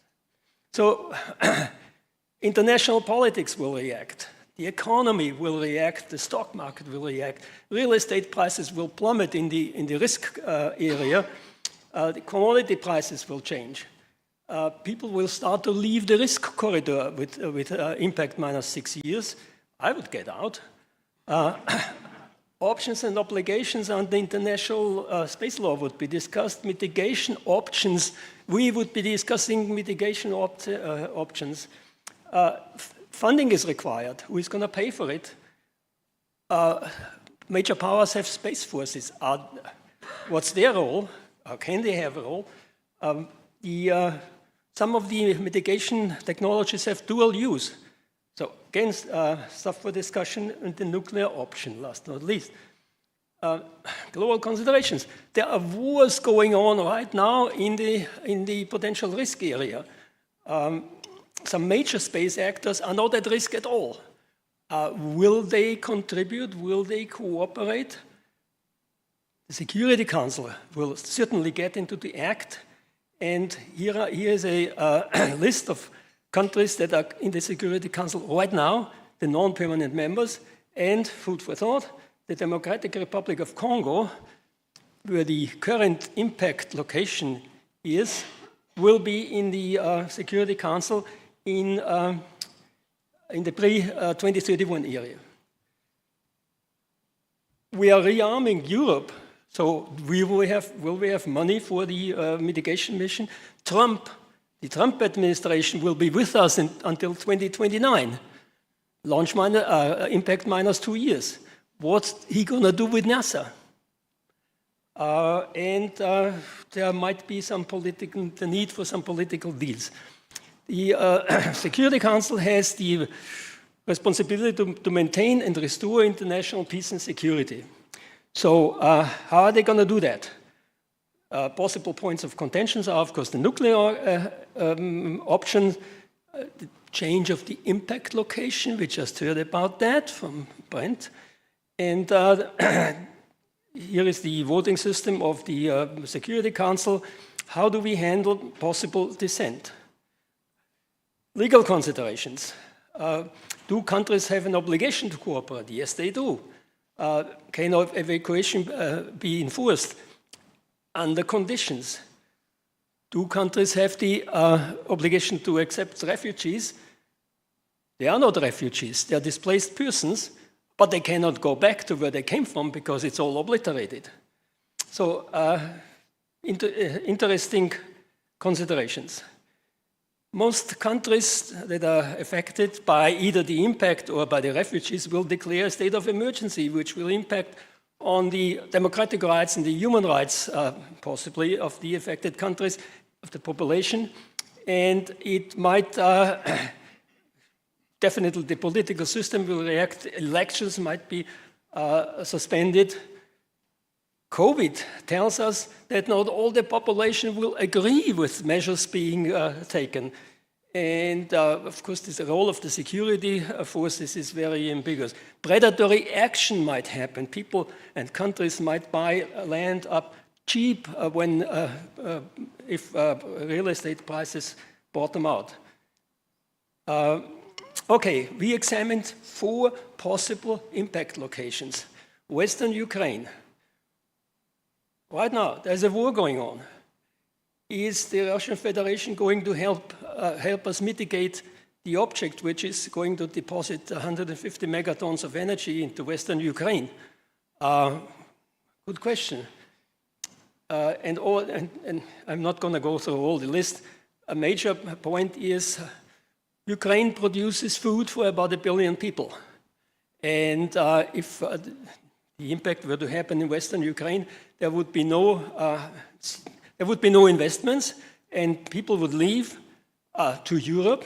We already have 1 million of Ukrainian refugees, and there would be like 10 more million. And there would be no seeding and harvesting for a couple of years. So that will kill a lot of people. Eastern Mediterranean. I talked to Mark about a possible tsunami. He doesn't know. And if Mark doesn't know, nobody does. So there might be a tsunami, there might not. Interesting thought, 50-meter tsunami rushing through the Bosporus, it's good night Istanbul. Of course, tourism is a major Greek industry. It will, for at least some time, stop. The Suez Canal might be affected by a tsunami, which stops international trade. And for evacuation, most of the Greek islands will want to evacuate. Question is, do we have the shipping capacity? Because they have to evacuate over the water. Here is an interesting graph of all the epicenters of the earthquakes of the last 100 years. So this is an extremely volatile and shaky area, and an impact might actually trigger seismic activity, which will contribute to the damage. Possible impact in sub-Saharan Africa. It's the third impact area that we examined. There are 12 states right now engaged in high-intensity armed conflicts and a number of others in low-intensity conflicts. There is a humanitarian problem if we want to evacuate a sizable number of people. And how do we coordinate such an evacuation? Who do we talk to? The government, the warlords, the insurgents, to the military? So, interesting thought, last bullet. The evacuation problems and the civil strife going along with that, fighting for resources, fighting for food, in fact, and water, might cause more casualties than the impact itself, because depending on the area, some of the areas are not populated very densely. If it hits us, oh, it did. Hit me. So similar considerations for the tip of Africa, in particular the fact that it's a very confined area. So here is a summary of what we would have to expect at T minus 6 years, what we would be discussing right now. Here are some references, and here is the link again that will take you to the full paper. Thank you.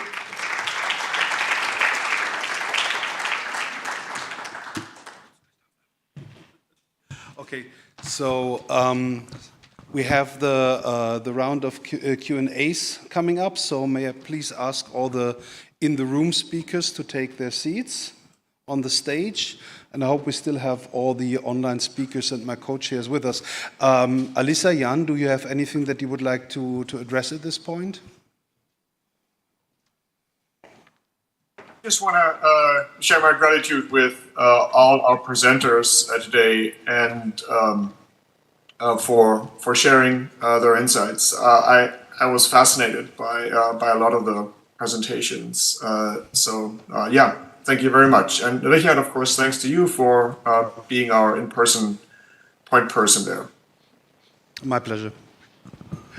I share the same sentiments. Thank you all for these fantastic presentations, and I believe that all of our presenters are still currently online. Excellent. Okay, so let's go to the first question with the disclaimer right out of the gate. I do object to this. This statement is not true. The UK does recognize asteroids as a national risk, and there's even funding for it. We will, for example, have a UK SA person seconded as Planetary Defense staff member for 2 years. Nevertheless, I think in general the statement holds water. So some nations do not recognize asteroids as national risk, as the list of risks is mainly based on impact probability and occurrence. For these reasons, some space agencies or governments do not assign any budget for it. How could this be changed? I think that's a valid question. Anyone feels like taking this? I think this is a general question to all speakers.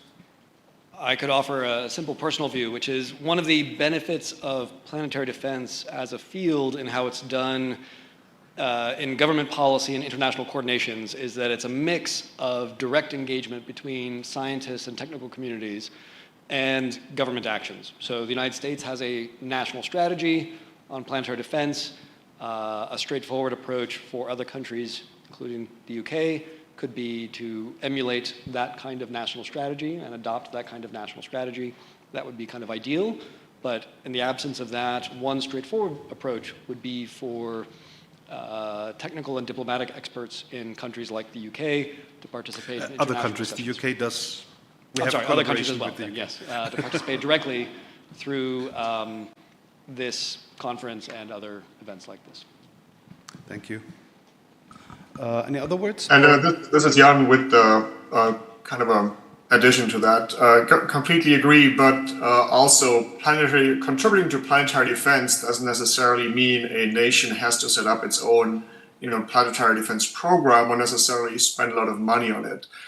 There are many existing activities that are already funded, from general astronomy that can contribute to discovery and tracking, to just all hazards terrestrial preparedness that obviously plays a role also for planetary defense emergencies. So the threshold for contribution or participation is relatively low.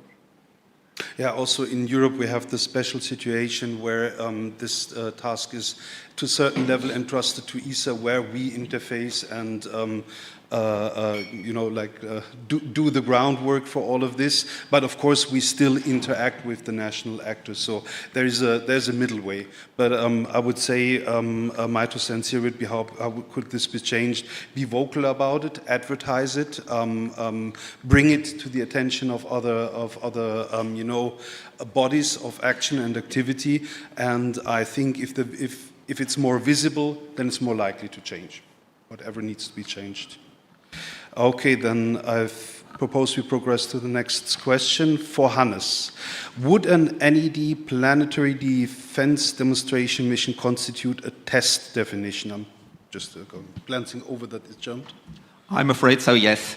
Of course, the argument could again be made it is not a weapons test, but I believe in that case the intention of the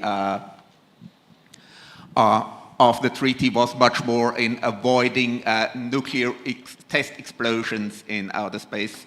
So I like the formulation demonstration mission, thereby avoiding the word test, but I am afraid, especially in the context of nuclear explosive devices, also the international community is only to a degree ready to accept clever interpretations. Thank you. What role would global planetary defense councils play in emergency preparedness, response, and recovery efforts in the event that we cannot prevent an impact? I think that's a question to Alavav. Yeah, thank you for that. So in our opinion, one of the preparedness act could be to have the protocols in place and have the public know, or at least do some mock drill before the impact. I mean, if it's a short lead time, that's one. Number two is we should already start preparing as soon as possible in terms of the evacuation plans. And then number three would be definitely how this would disrupt the global logistic, and also like share the information with the people. That's like, I think this is the top priority, to share the information with the people, have the protocols in place, have the mock drills if needed, and then see the logistics as per like, the overall duration for which the impact would exist, and to have the recovery plan from that as well. Okay. Next question, why are NEDs considered a last resort when their use for disruption would obviate the deflection dilemma? An interesting question. So I assume disruption here is suggesting essentially breaking up an asteroid as opposed to simply deflecting it.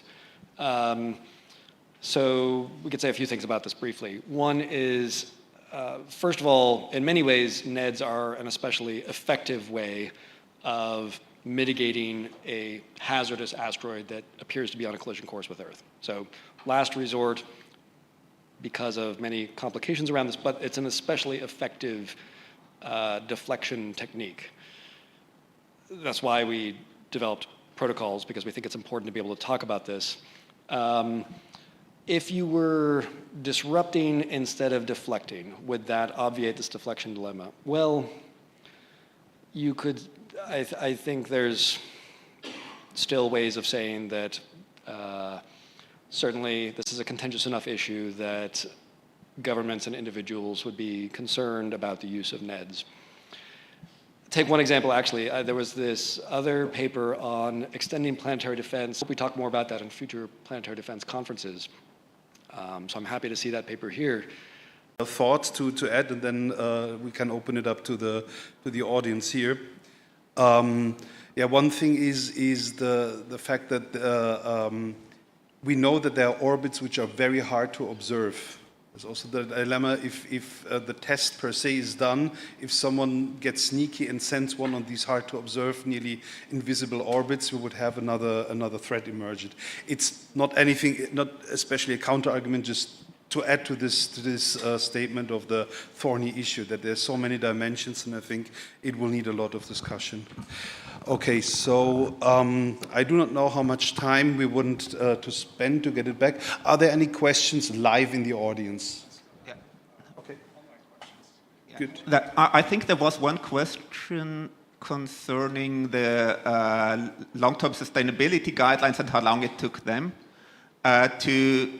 to be set up, and whether or we would expect any planetary defense regime to take a similarly long time. And my short answer is yes, I think it would take at least as long, or would be at least as... And yeah, hopefully we'll... looks like they're back. Yeah. Okay, let's give it another minute. Having been in Copus for these 10 years, I can speak to that. The reason why things take so long in Copus, there are several reasons. One is that when Copus was formed, it was like 10, 20 member countries, and the number of satellites in orbit was in the double digits or triple digits, and the number of launches per year was in the single digits. So there was no need to be fast. Then things accelerated, and the number of member states increased. We are now 104 member states, and we need multilateral consensus on everything that's being decided. And believe you me, that takes a long time to get multilateral consensus between 104 member states. And the third reason is not all countries are equally strongly interested in various items. I'm trying to be diplomatic here, but you can imagine what I mean. Some people have different economic systems, some states have economic religious beliefs, and they carry them into Copus, and it just takes a while to get rid of these, to alleviate these problems. Yeah, exactly. So I think that pertains to the question that we have up here right now already. So we can progress to the next one. Could you explain the salvage and port of refuge analogy a bit more in regards to planetary defense? Yes, of course. Thanks a lot for that question. So in terms of like the port of refuge, it's like whenever a vessel is in distress, you can dock, or you can harbor at any of the ports. So similarly, the parallel that can be drawn is if there is a situation in an area that is at risk, so it's about more helping hand.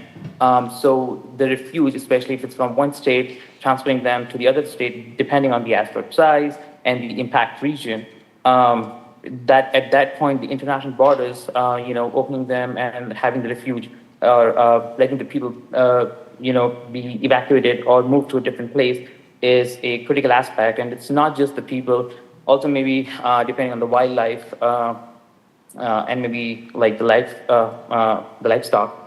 That's part one. The other one for the salvage is if there is a vessel that can get more damage if someone doesn't intervene.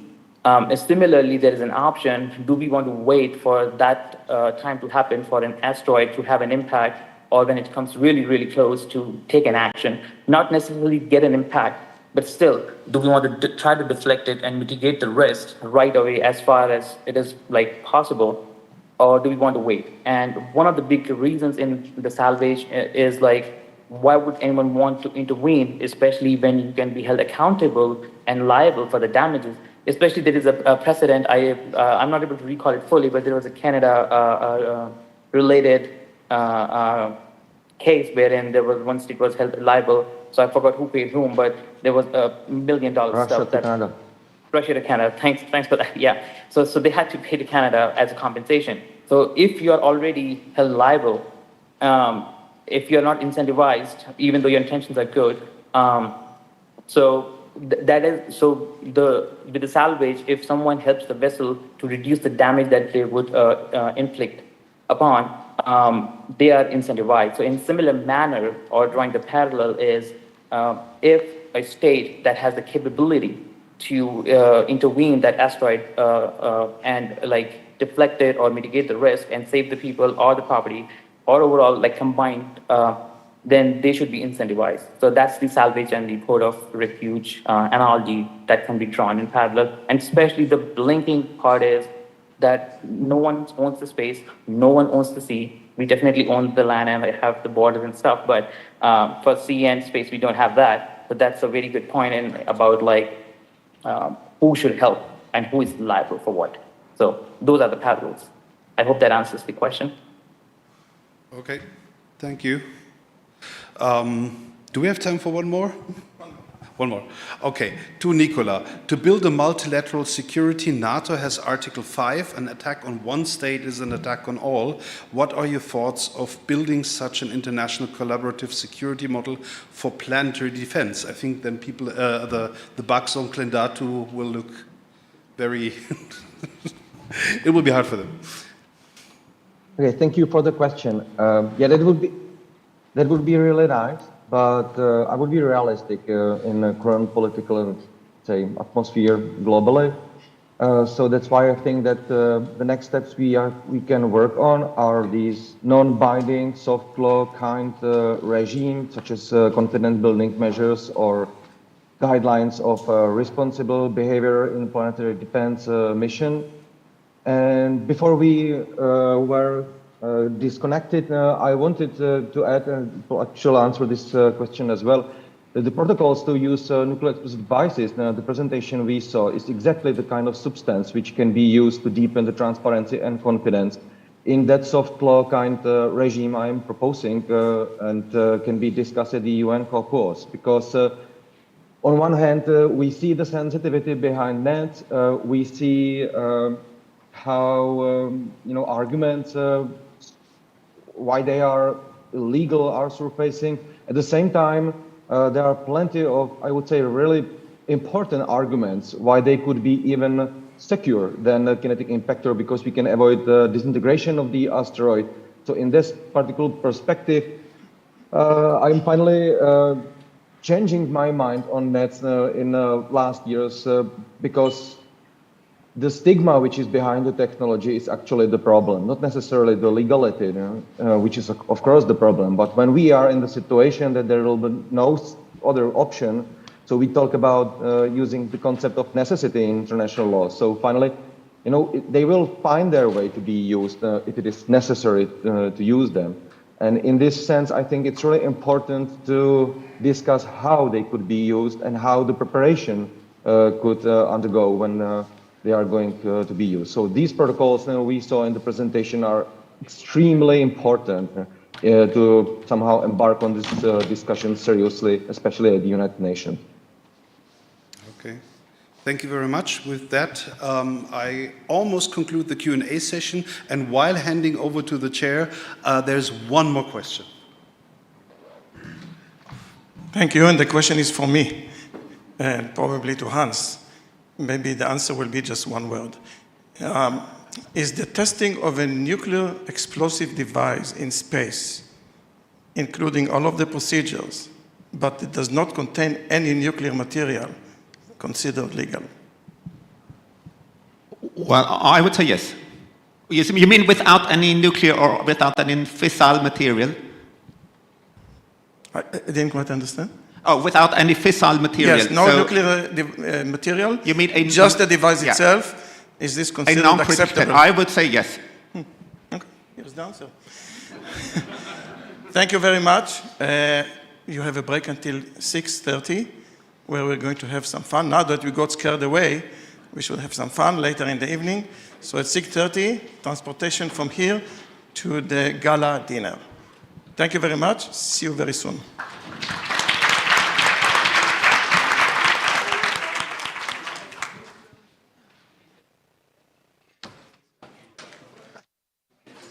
That was...